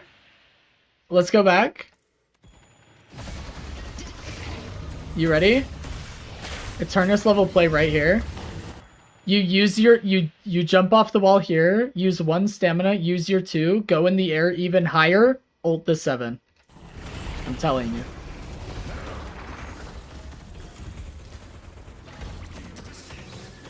Dang, what is happening with the laggy lag face? Alright, here we go.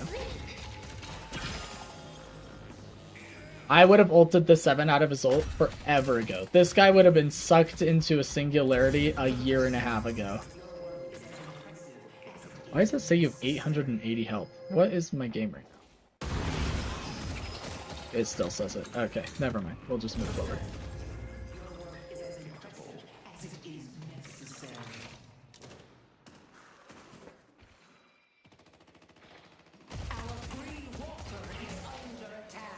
Yeah. It says 880 and you're just going up. Awkward.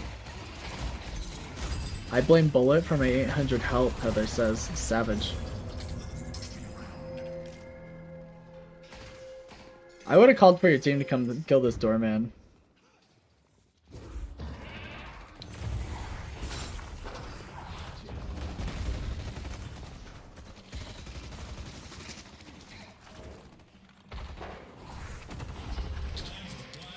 Nice.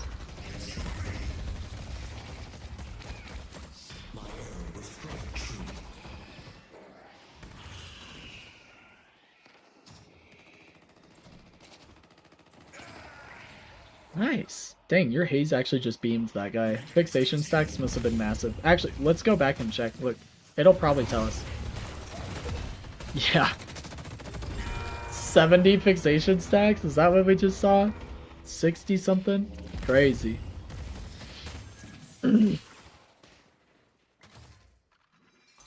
I kid you not, still to this day don't understand how fixation scales. Is it spirit? Is it bullet? Is it both? Is it melee? I have no idea what's going on with fixation. I've never bothered to learn it. I got to Eternus without caring about fixation stacks. I just buy metal skin. Sue me. I saw a short from SK actually, and she was like, Deadlock is really complicated to get into, mostly because of items and builds. I'm Eternus 3, and I don't know how to use items and builds. I just go in, and I do this, and she just, like, starts pre-buying everything in the build that she just selected. It's so true, dude. You can hit Eternus with just, like, pre-select, like, not doing any of the optional parts of any build.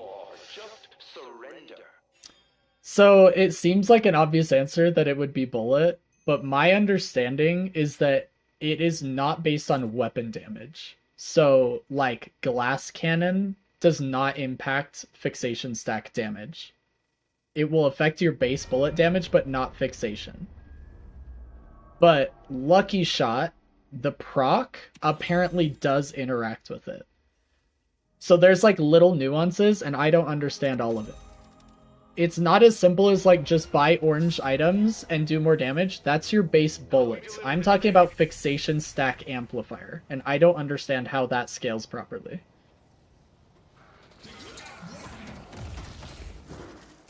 Oh no, the urn! I wasn't ready, you guys!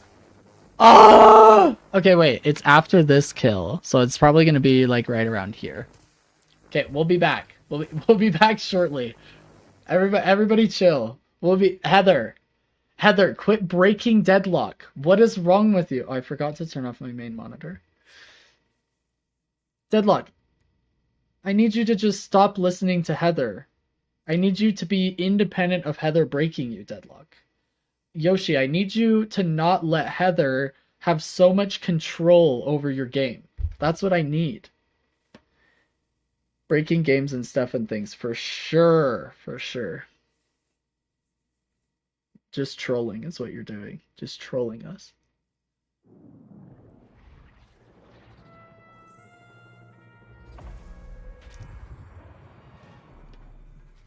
What happened to my...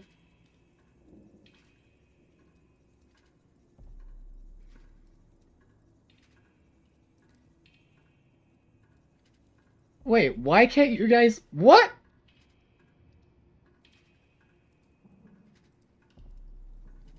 One second, give me a second. Because, it's like... There we go, there we go. Okay. Heather, why you're breaking OBS now, by the way. Unbelievable. I'm being mega trolled right now.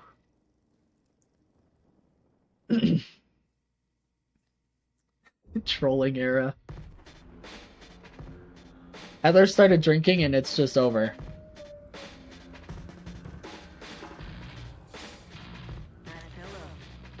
Okay, like right around here probably, right?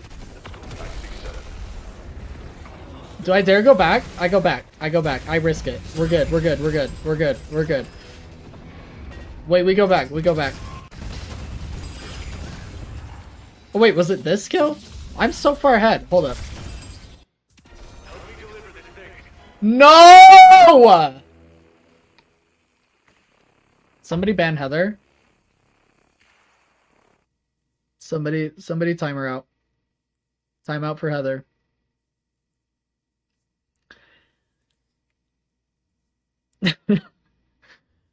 The problem is when you click on it, it like does this little, let me go back 3.5 minutes and then fast forward up to the point you clicked on, and that's when it depoted the urn and glitched it out.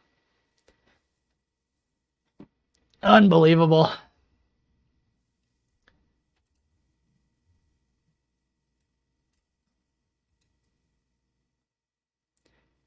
Alright, alright. I've got a plan this time. A plan to get over my man. A plan is jam. If you guys don't know what that's from, I'm just gonna have to ban you forever. Okay. Okay. We're fine. We're fine.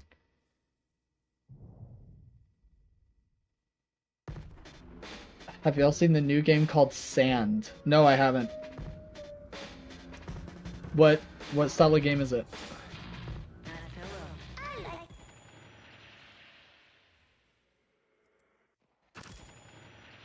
Okay, this is a minute after Urn Depot fight. We won the fight. We got out. I think we're good. Sand Raiders or something?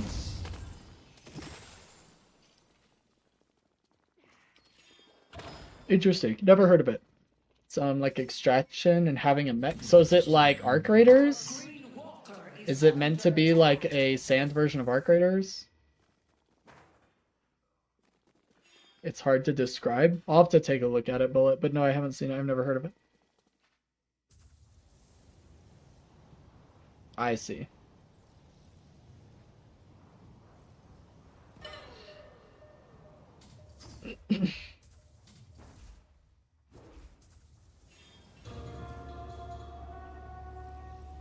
Yeah, think of it Arc Raiders and Sea of Thieves in one. Interesting. Sounds like they made Dune into a video game.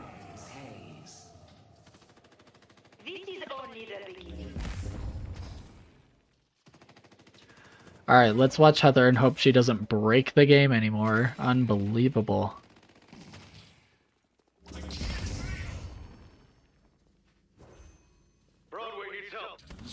The spirit urn is waiting. Our blue walker is under attack.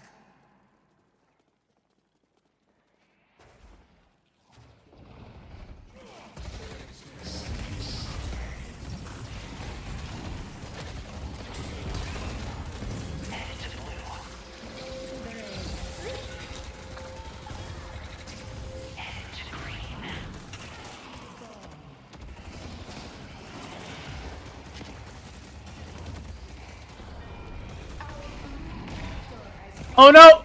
Ernie, God! Wait, I have an idea. The idea failed. The idea failed. Dang it, man. I needed to pay attention to the urn depot timing. Honestly, I think I thought somebody else was holding the urn, and I thought they were kidnapping it for a second, and I thought I had enough time to pause and figure it out. See, this is a good problem to have. At least you guys are doing the urn enough that it keeps breaking my deadlock. I feel like every game I've VOD reviewed today from Samurai and Bullet was like, urn? We're allergic to that. Unbelievable. Okay.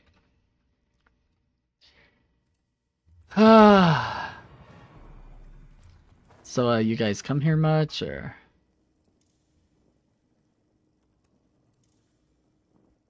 Urn, we don't need it.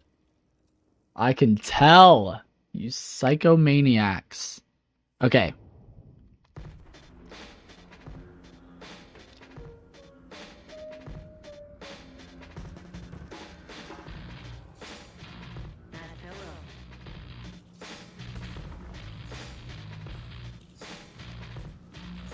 I already broke it. It hasn't even gone to that point in the game. Oh my. Yoshi, you're letting Heather have too much power. Yoshi, Heather has too much power and influence over your game. I need you to lock in. Yeah, I think I have to go to like 26 plus minutes.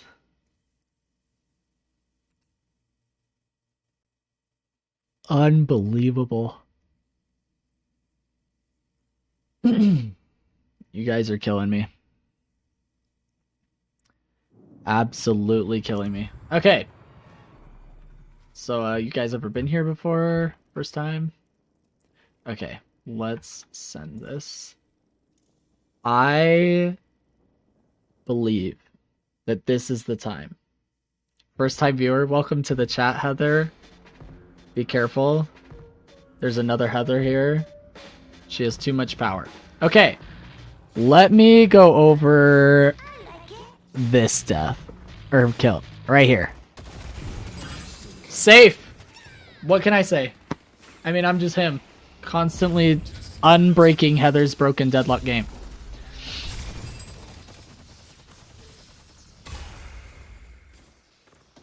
Heather, do you buy Warpstone on Dynamo a lot? Because it might help you hit ults more often. It's really nice to just Warpstone forward and press 4. Just throwing that out there. Could you imagine if you had to re-download the VOD every time it crashed? It would be so fun. Let's not think about that. Do we not have healing over here? Hold up. Oh, you should pop healing Nova then. You should hit 3 and healing Nova and just full heal your teammates right here. You probably could have like completely fully topped your haze. Sometimes, but I'm super limited with my build if I want the good stuffs. I mean, that's true. Can't have it all. But like instead of enduring speed, you probably could have like put that plus 1600 souls into, you know, Warpstone. See, this is another jump in the air, get up high, ult that 7 out of the air type moment. Because look, your team's just struggling in here.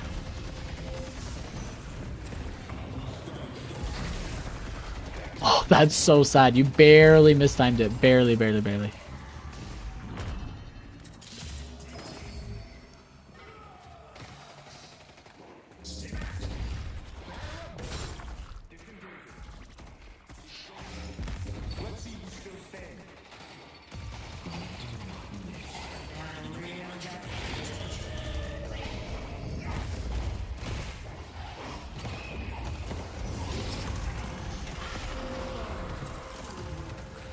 Okay, guys got swap off. Graves is pushing their base. Alright. Alright, alright.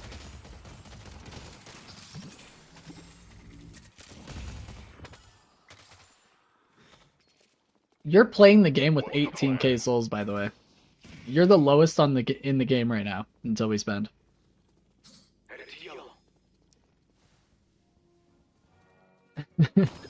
Lit up that wall. Oh, you guys. Ah, too funny. I was just showing it who was boss. Should we watch it back? I feel like we all need a moment to acknowledge Heather's dominance over the wall. Wait, was it? It was behind this, right? Yeah, it was back for that.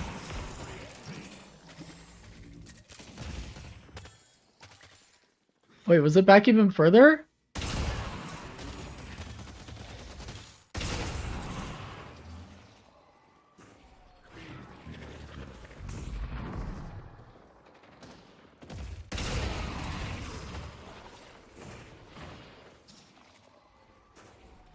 I swear it was like right back here. What the heck? How far was it? Oh, there it is. There's the wall. Hold up. Here we go. Let's watch it in slow-mo.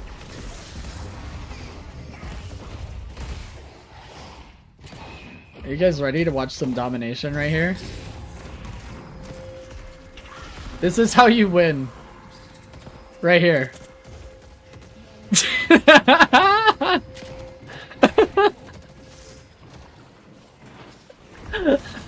Okay.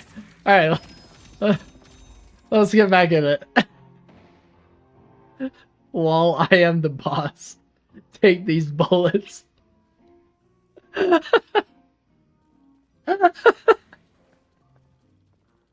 Oh, somebody clip that and put it in the Discord for everybody to enjoy. Just Heather dominating the wall in slow-mo. Oh my gosh. Heather is really a dom. Oh my gosh. I should change my name in Steam from Blayton to Wall Dominatrix.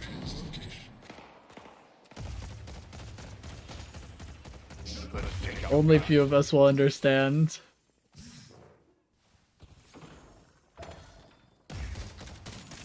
Heather would make so many people happy. Oh my gosh. This is a minimap and clock moment. Look at Heather going for a 30-minute buff. Minimap and clock moment, Heather. You dominate walls, minimaps, and clocks. That is quite the resume right there. I'd hire you on the spot.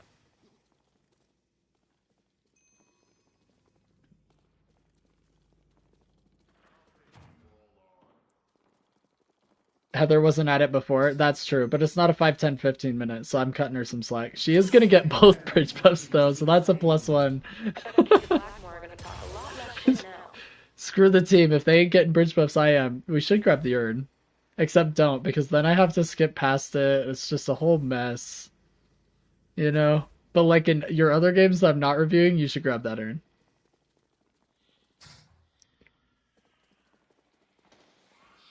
Super late on that second one. Yeah, you gotta be early to both bridge buffs, Heather. We gotta lock in.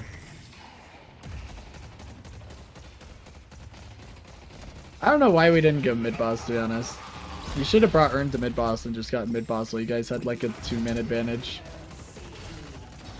I'm not backing down. At the same time. Exactly. Is that possible as Doorman? Does Doorman have enough range to like hit both of them? If you get like all of the range? Dang, look at how they're just stomping them from back here. Just owning. I don't think you can, but you probably could get close. We'll test it after this. Because our team dropped Urn, we may actually finish the VOD in one go here. Yeah, I think you can parkour it for sure. You would probably have to set up the door, like, from here to here, and then jump down into it, and then go up, or something like that. You know what I mean? Like, I'll show you guys what I mean in a minute. But nice ult! Oh, and 7 got in the ult at the end. Heather, do you ever get refresher on Dynamo? Because that also goes dummy hard. Wait, why aren't we using Heal Nova? There we go. And now you're heal. Oh, I always get it? Good. Oh. Okay, you guys do get the kill, but that was really sad. I thought your Haze was gonna die. Oh, she does die, never mind. Billy ult too strong.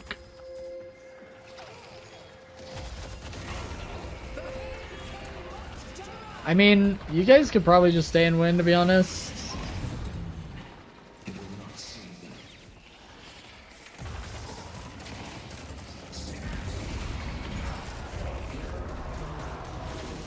Heck yeah, Heather's on fire.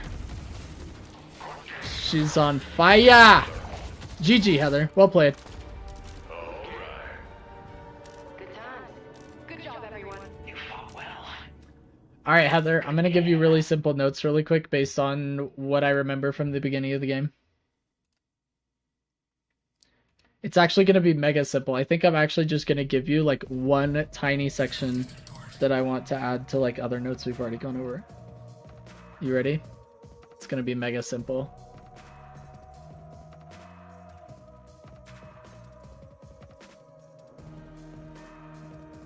Notes. Okay. And then right here.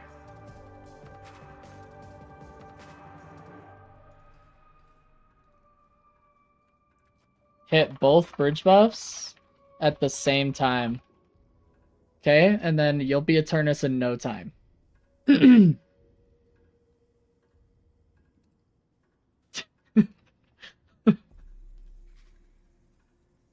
Okay.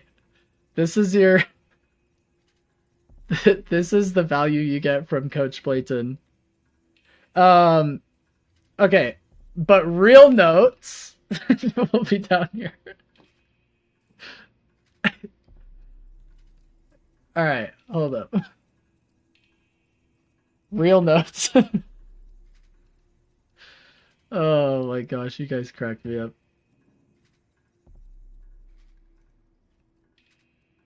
Okay, real notes. First, be more deliberate and intentional with the bullets in your mag. Don't just left click spam. Like, don't just left click until you have to reload. Be aware of securing souls that float out of minions in lane. 2,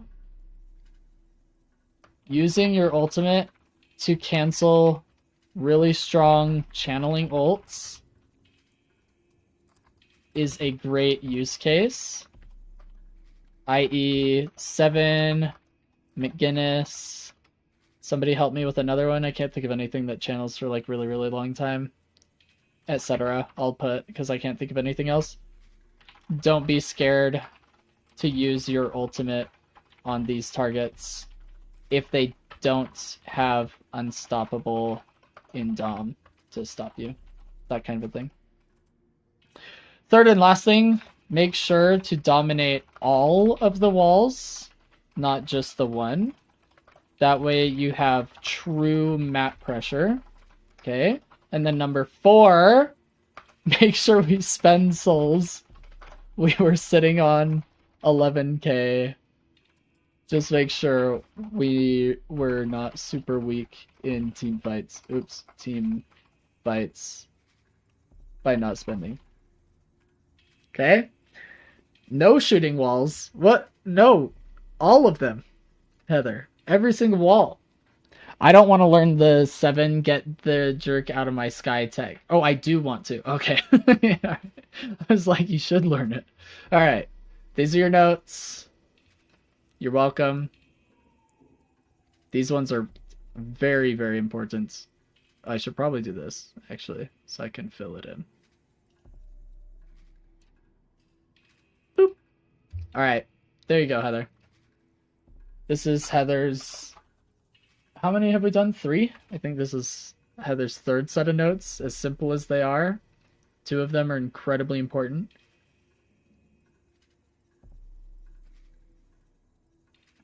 I'll send it your way, Heather. Not a huge thing to be focusing on necessarily. Not a whole lot to give you, but it was a great game to watch. Thank you for sending it our way. I did enjoy seeing you MVP as Dynamo. And dominate walls as well.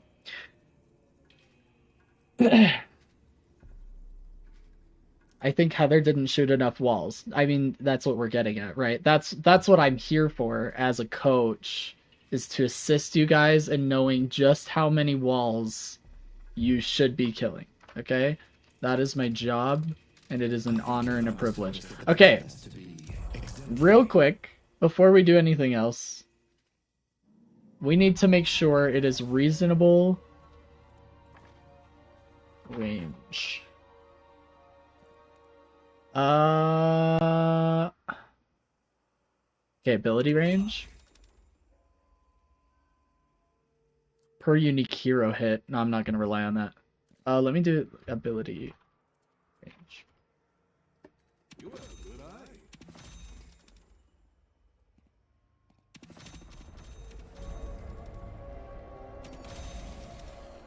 Oh no!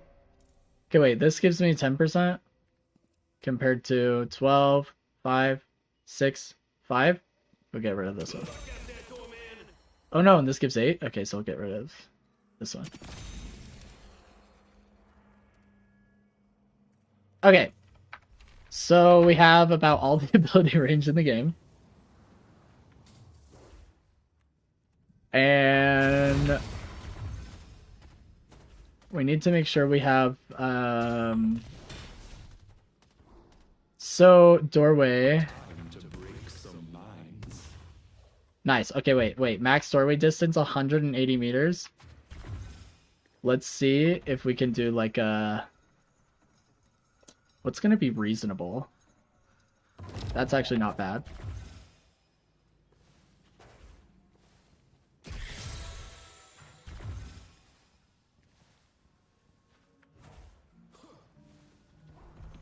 Oh my gosh!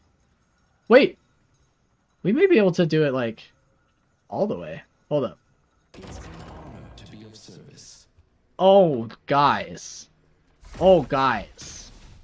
Okay, wait. I'm not actually trolling. I'm teaching you wait, give me no cooldown. Okay. To be your guide. Shoot. Wait, we do need cooldown to some extent.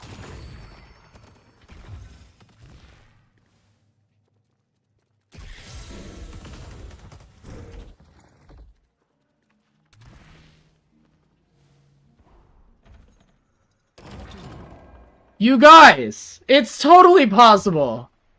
You just need the worst build in the world, and then you're I don't even have stacks of Trophy Collector. We just punch this bad boy. Oh no, I missed the door. And then we punch this bad boy, we close the door, we go home. Shoot some walls, probably. And then you're good. I mean, then you're Eternus. I think that's pretty much it. Alright.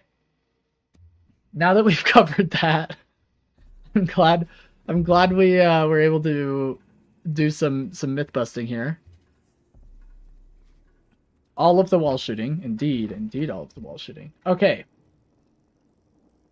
I don't have any Pro VOD reviews that we can do because they're all old enough that they are expired because I took a week off, which was just really not good, you know?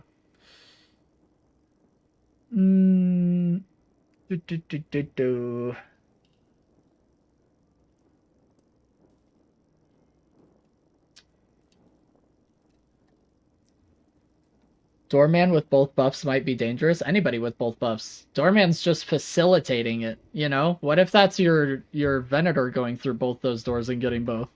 Go live in a game? I don't think you guys want to see Ascendant lobbies. It's pretty ugly out there, I gotta be honest with you. Find a random Lash or Dynamo. Okay, hold up. Let me see what we can find.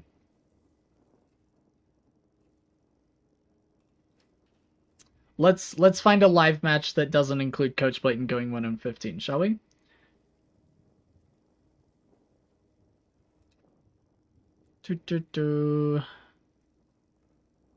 About 10 minutes would be ideal, and this has Lash and Dynamo on the same team, so this seems promising. Okay, we'll do a little bit of Guess Your Rank. Except we're doing it from this team's perspective.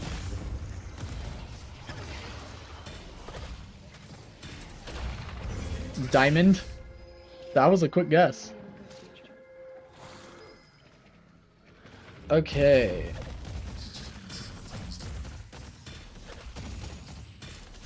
Dynamo and Lash. Sick.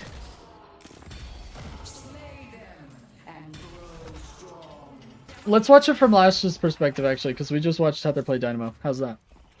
We'll switch it up a little.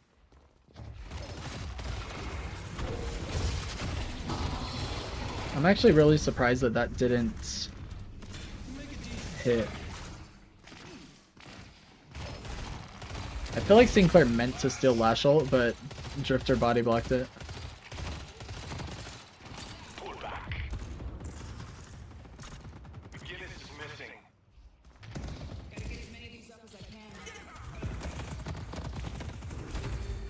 Woo! Uh-oh, bird coming. Our yellow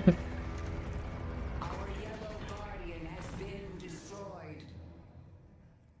I forget, I can't fast forward because it's live. Easily Seeker Plus. Oh, actually, I can't say coaching Seeker. Wait, what do I say though? I'm not coaching anything. I don't have some. I'm gonna have to get something that says coaching and then like have question marks up there and so, or something instead of a rank symbol.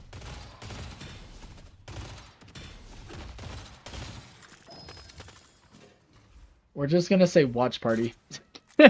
That's it. Just watch party. Okay. Guess your ranks. No, I think it's higher rank. Lash has good enough movement. I think we're at least an ascendant.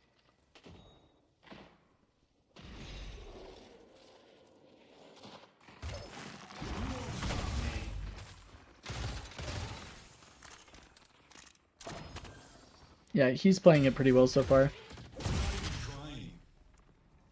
That was odd though, to punch when you can just flog. Our yellow walker is So probably not Eternus, but we'll see. I will say, we did watch a Victor play once, Heather and I, and I see great talent. I was like completely convinced he was like Emissary and it was Eternus 5. So you never really know. It's hard to say sometimes. I'm about to ruin your day.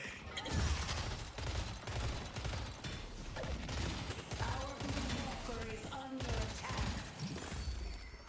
Such See, he is hugging the wall. shall do. Pull back. Have nothing. Oh, Venator's on the enemy team. That's looking pretty grim, actually.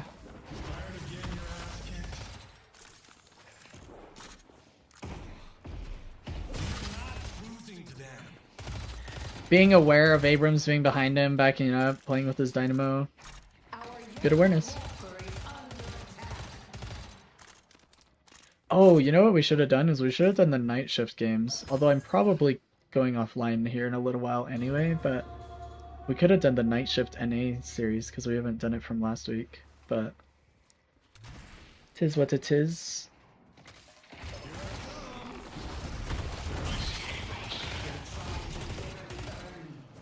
Nice Graves wall.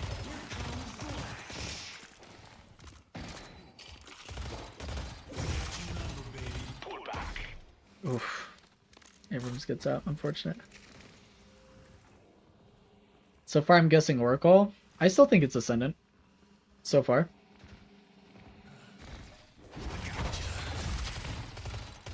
I think it's like mid-Ascendant, but I think it's Ascendant.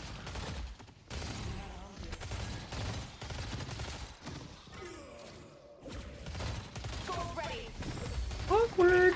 Green walker is under attack. Okay, we're making space. Trying to get over to Urn fight. The urn has been dropped. Silver drops the urn, forces a reset. It's annoying.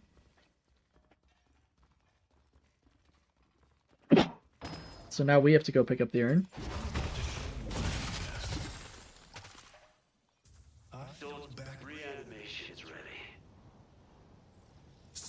from delivering the urn. Let's take out Venator. Little bit of advice. Don't get caught.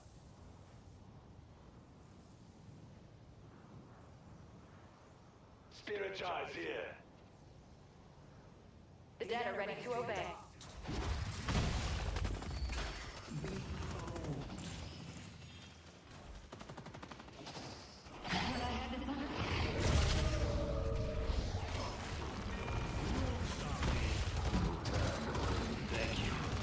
What is that Venator doing? What do you mean?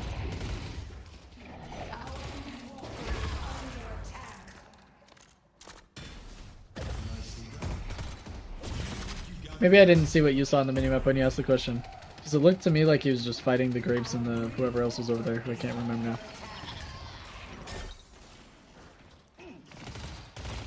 He grabbed urn and pulled a little backwards, yeah. I think he was trying to deny the urn and enemy smacked it out of him and got it from him. Or we did, rather. Friendlies did. Graves and whatnot.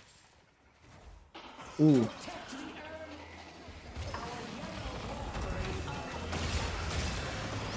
Nice double ult into the dynamo. Beautiful. Beautifully done. That felt like I don't have any Ascendant Lashes do that, so we'll see. This might be Eternus. In my experience, and based on everything we've looked at in here, nice, taking down the Great Talon from verticality, it usually shows me games that are my elo. So like when we would first watch this, it would be like Eternus 5 and whatnot. But now that I'm lower elo, I wonder if it's going to show us more Ascendant lobbies. But it seemed that every time I went on the live matches, it was showing me lobbies from my elo. But maybe I just need to scroll further or something, I don't know. Dang, Venator. I should play Venator. I enjoy him. I enjoy using his ult. I think it's super satisfying to kill people with those stakes.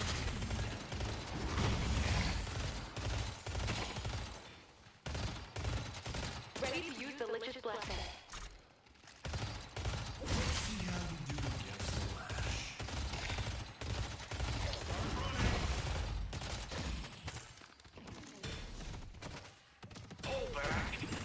Well, we were down like 12k souls and now we're only down 5k, so not bad. Not terrible. But Venator does have 10k souls on our Graves. That's not bueno.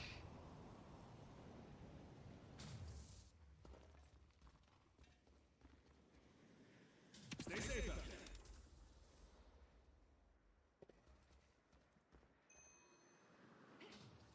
there. Our blue walker is under attack.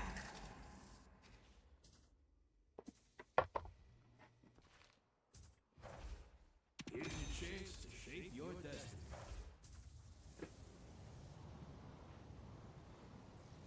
Interesting that he bought Suppressor when he's on the cusp of both Vitality and Gun buff.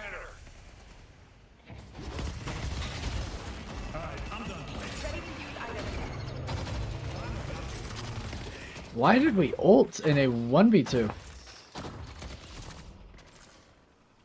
Now we ult? What the heck? That was good. That ground strike and flog were good. The ult was mega troll.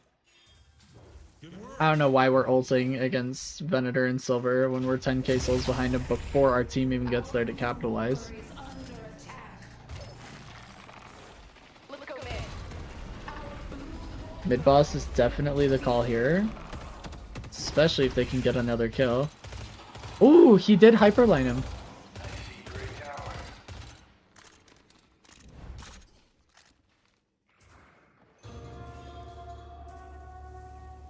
I'm still saying emissary? Dang.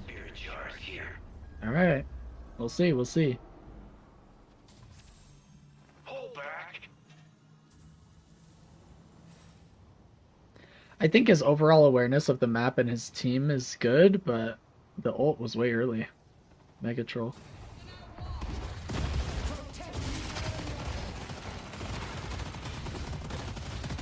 Dang, what a freaking ballsy punch, too.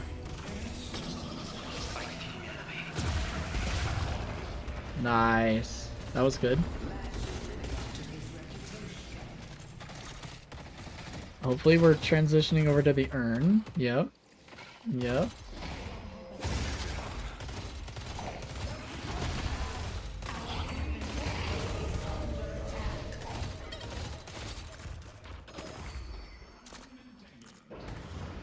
Emissary to Oracle. We'll see if you're right.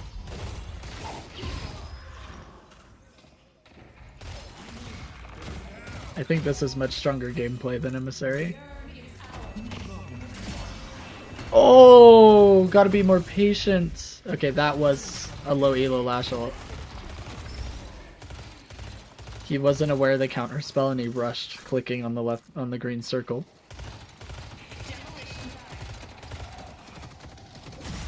But the Grey Talon using counterspell that well is also higher than what I would normally see from a lot of Emissary players. That was a really good counterspell.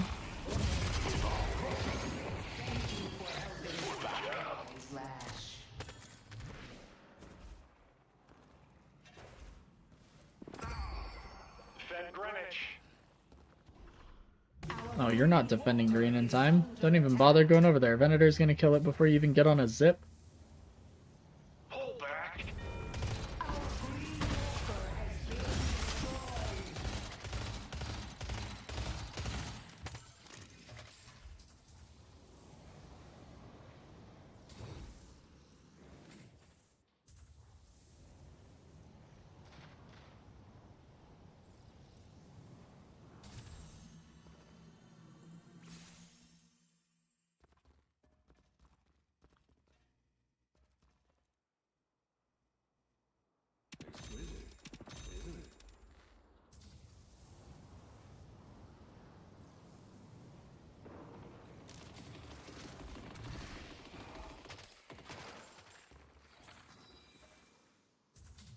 Okay.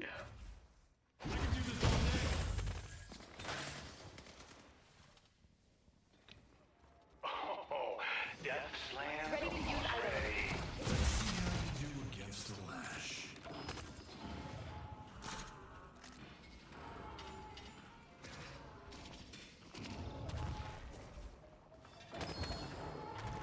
Are you ready to watch perfection in action? The animation's almost ready.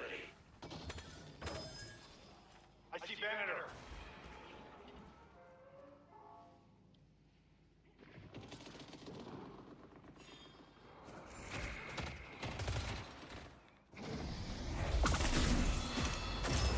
Ooh, yeah, that was really good from Sinclair. He did miss the bunnies. Well, he missed it on Graves, I should say. But that was really good from Sinclair. Graves' ult's actually going dummy hard. Let's watch somebody else in this fight. Oh, it didn't click. Oh, we're all just leaving the fight anyway. Leave or they take mid. Good comms. They're going mid because Sinclair has ult every 4.5 seconds on a bad day, so he can just steal Dynamo ult. No, they're not going mid. Okay. Maybe it isn't Eternus. Because now we go mid. Let's go! Lash ult! Go crazy! Yeah, just go mid boss. It's fine. You just killed their best mid boss contests. Now you just have to deal with Abrams. Does Abrams have max ult? Nope. No one stop. You can just stun him out of it.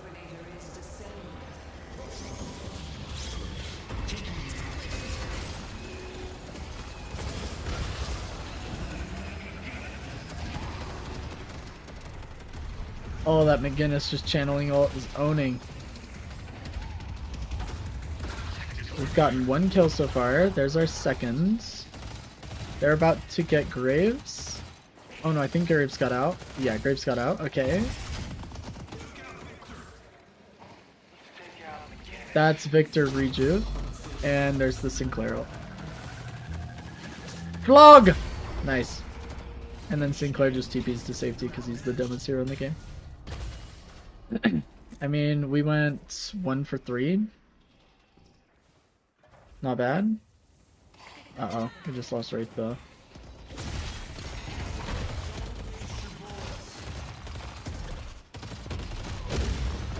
Awkward. Nice flog. What's funny is, like, in most games, I prefer the assassin archetype. So, like, when it comes to MOBAs in general, I usually played jungler or assassins of some kind. But when it comes to Deadlock, like, I feel like Lash and Shiv fit that, like, assassin archetype, and I don't enjoy playing them, which is super weird. Headed to Greenwich. Reanimation's on cooldown. Let's push it off. Look, just don't bring any trouble my way, Lash, okay?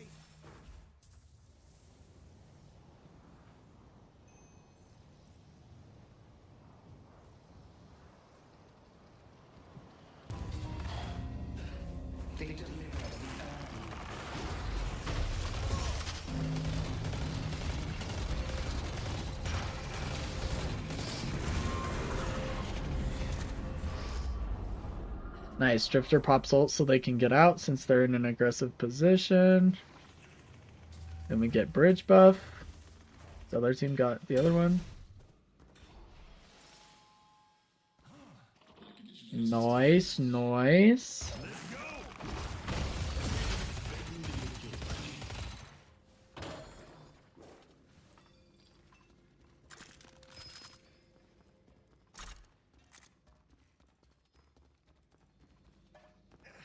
Ready to use item.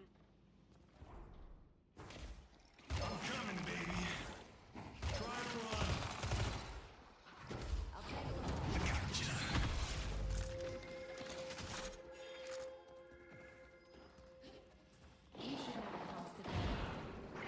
Ready to do my thing.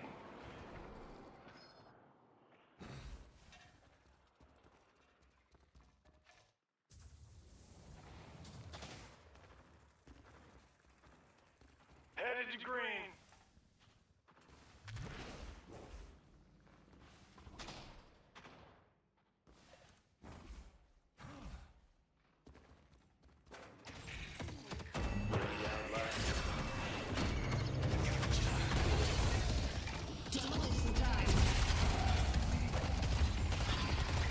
That is a fat bag. Make a decent sidekick. The dead are ready to serve. Oh no. That bird kinda hurt, and you got a big bag! Oh my gosh, what a save from Dynamo. W.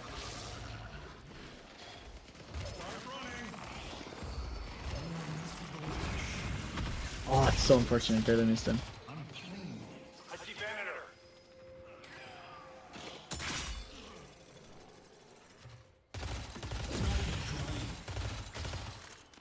Grace opens the door for our victory.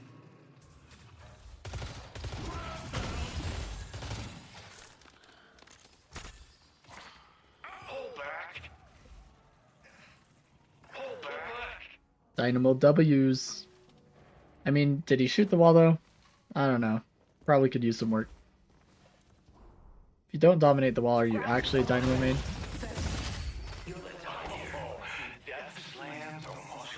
Dynamo is just like a palindrome for dominate wall, you know?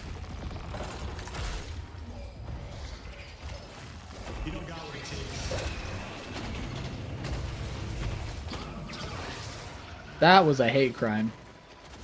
They just solo Lash, solo Dynamo ulted the McInnes.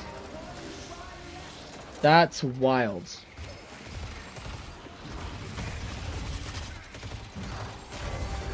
Definitely need more wall shooting. Uh-oh. Sinclair got Lash ult. Up-oh.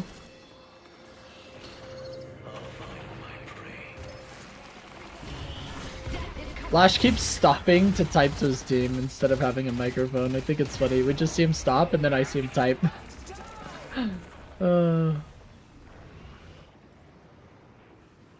Grasp is almost ready.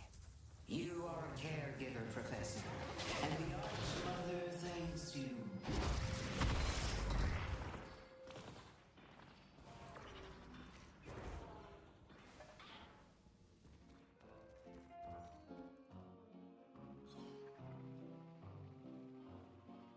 Look, just don't bring any trouble my way, Lash, okay?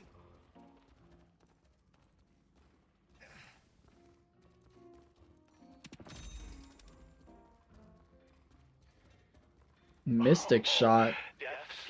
He just hit 4.8k gun spike at 29 minutes with Mystic shot.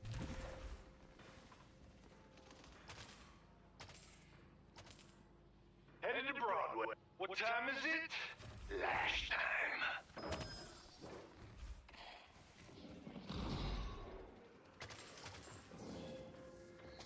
I like it.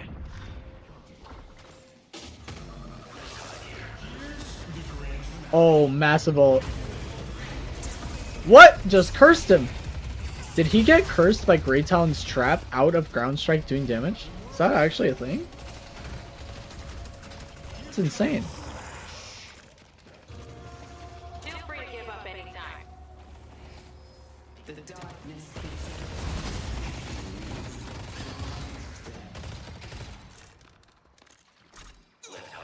What will you do with this newfound opportunity?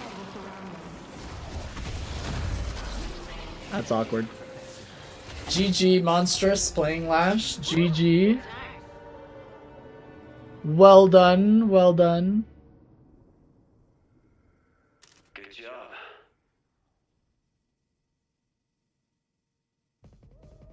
Who's worried? I wasn't worried.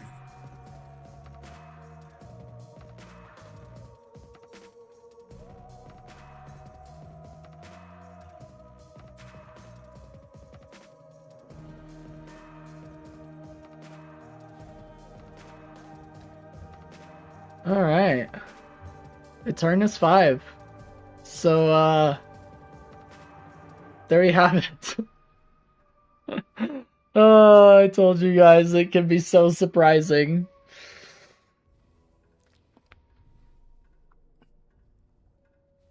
It can be surprising. That's so weird. None of them went 1 in 15. That's really odd. Really weird. Eternus 5, Bullet. We just found out. Eternus 5, baby. Hey, this was a Dynamo MVP. Heyo. I told you, it usually shows me like my elo for whatever reason. Actually, I want to test that theory really quick. Hold up. We're going to do standard matches. And we're going to go all the way to the end. I want to see, maybe it's filtered by rank. Like, highest ranks first, lowest ranks last. Let's see if I can connect to this game.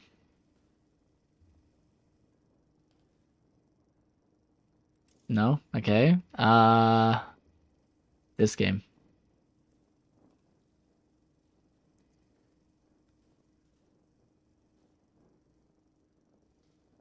I mean, lame?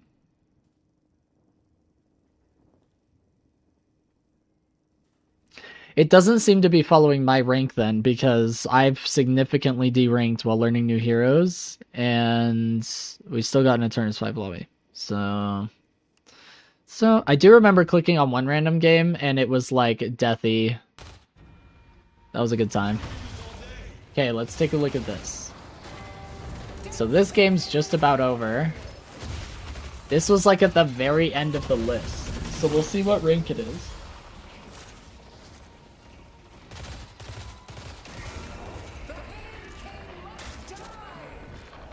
Oh no. Hold back. We're gonna have to wait for them to like kill mid-boss.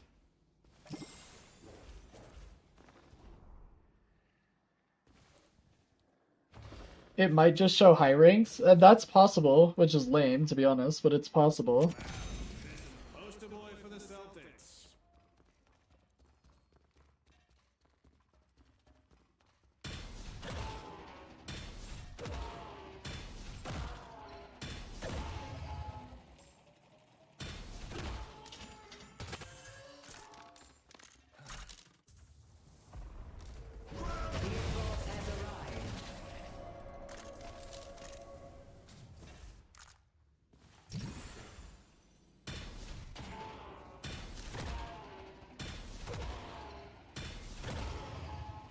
Dang, this game might go a second longer because enemy team has to, or the team we're watching rather, friendly team, has to win a team fight or get mid-boss somehow before they can siege base. I see Dynamo.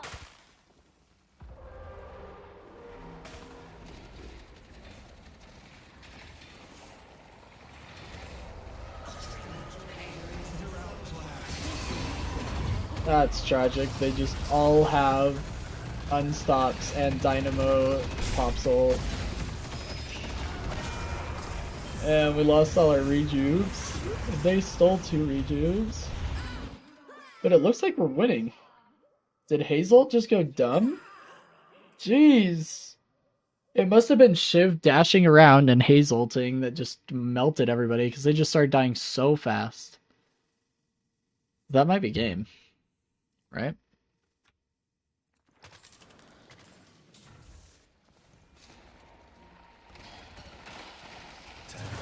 Yo, Haze shreds, I'll complain, but I won't counter buy. Nice. That's definitely Ascendant.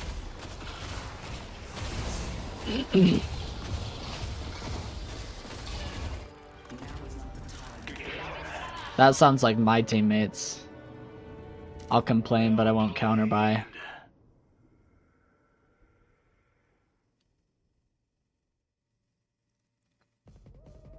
We can build a better world. Okay. Okay. Alright. This is weird. I don't think he went 1 in 15 either. I told you it was Ascendant. Oh yeah, those are my people, man. Those are the people I'm stuck with learning new heroes. Unbelievable. Dang, that's weird he didn't go 1 in 15. It's kind of odd. Punch Ivy? Nice. Nice. Respect.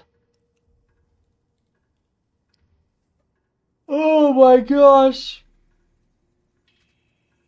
Alright, you guys. Between all of the VOD reviews and Heather breaking Deadlock, Heather dominating walls, Deadlock breaking thousands of times over again, I'm really nervous. breaking the freaking sandbox where I became the target dummy instead of a hero, I'm pretty tired. That's a lot. Do you think I can get on that lamp? Bro. Yeah, I just found my favorite spot. Wait, can I get on that? No!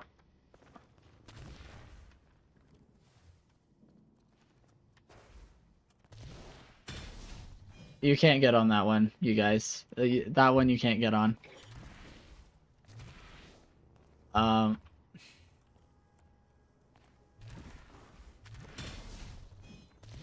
Okay, I guess I need 2 stamina.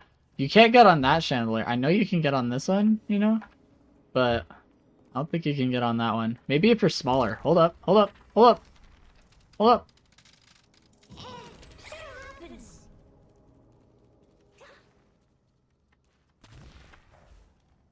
Oh, that didn't work.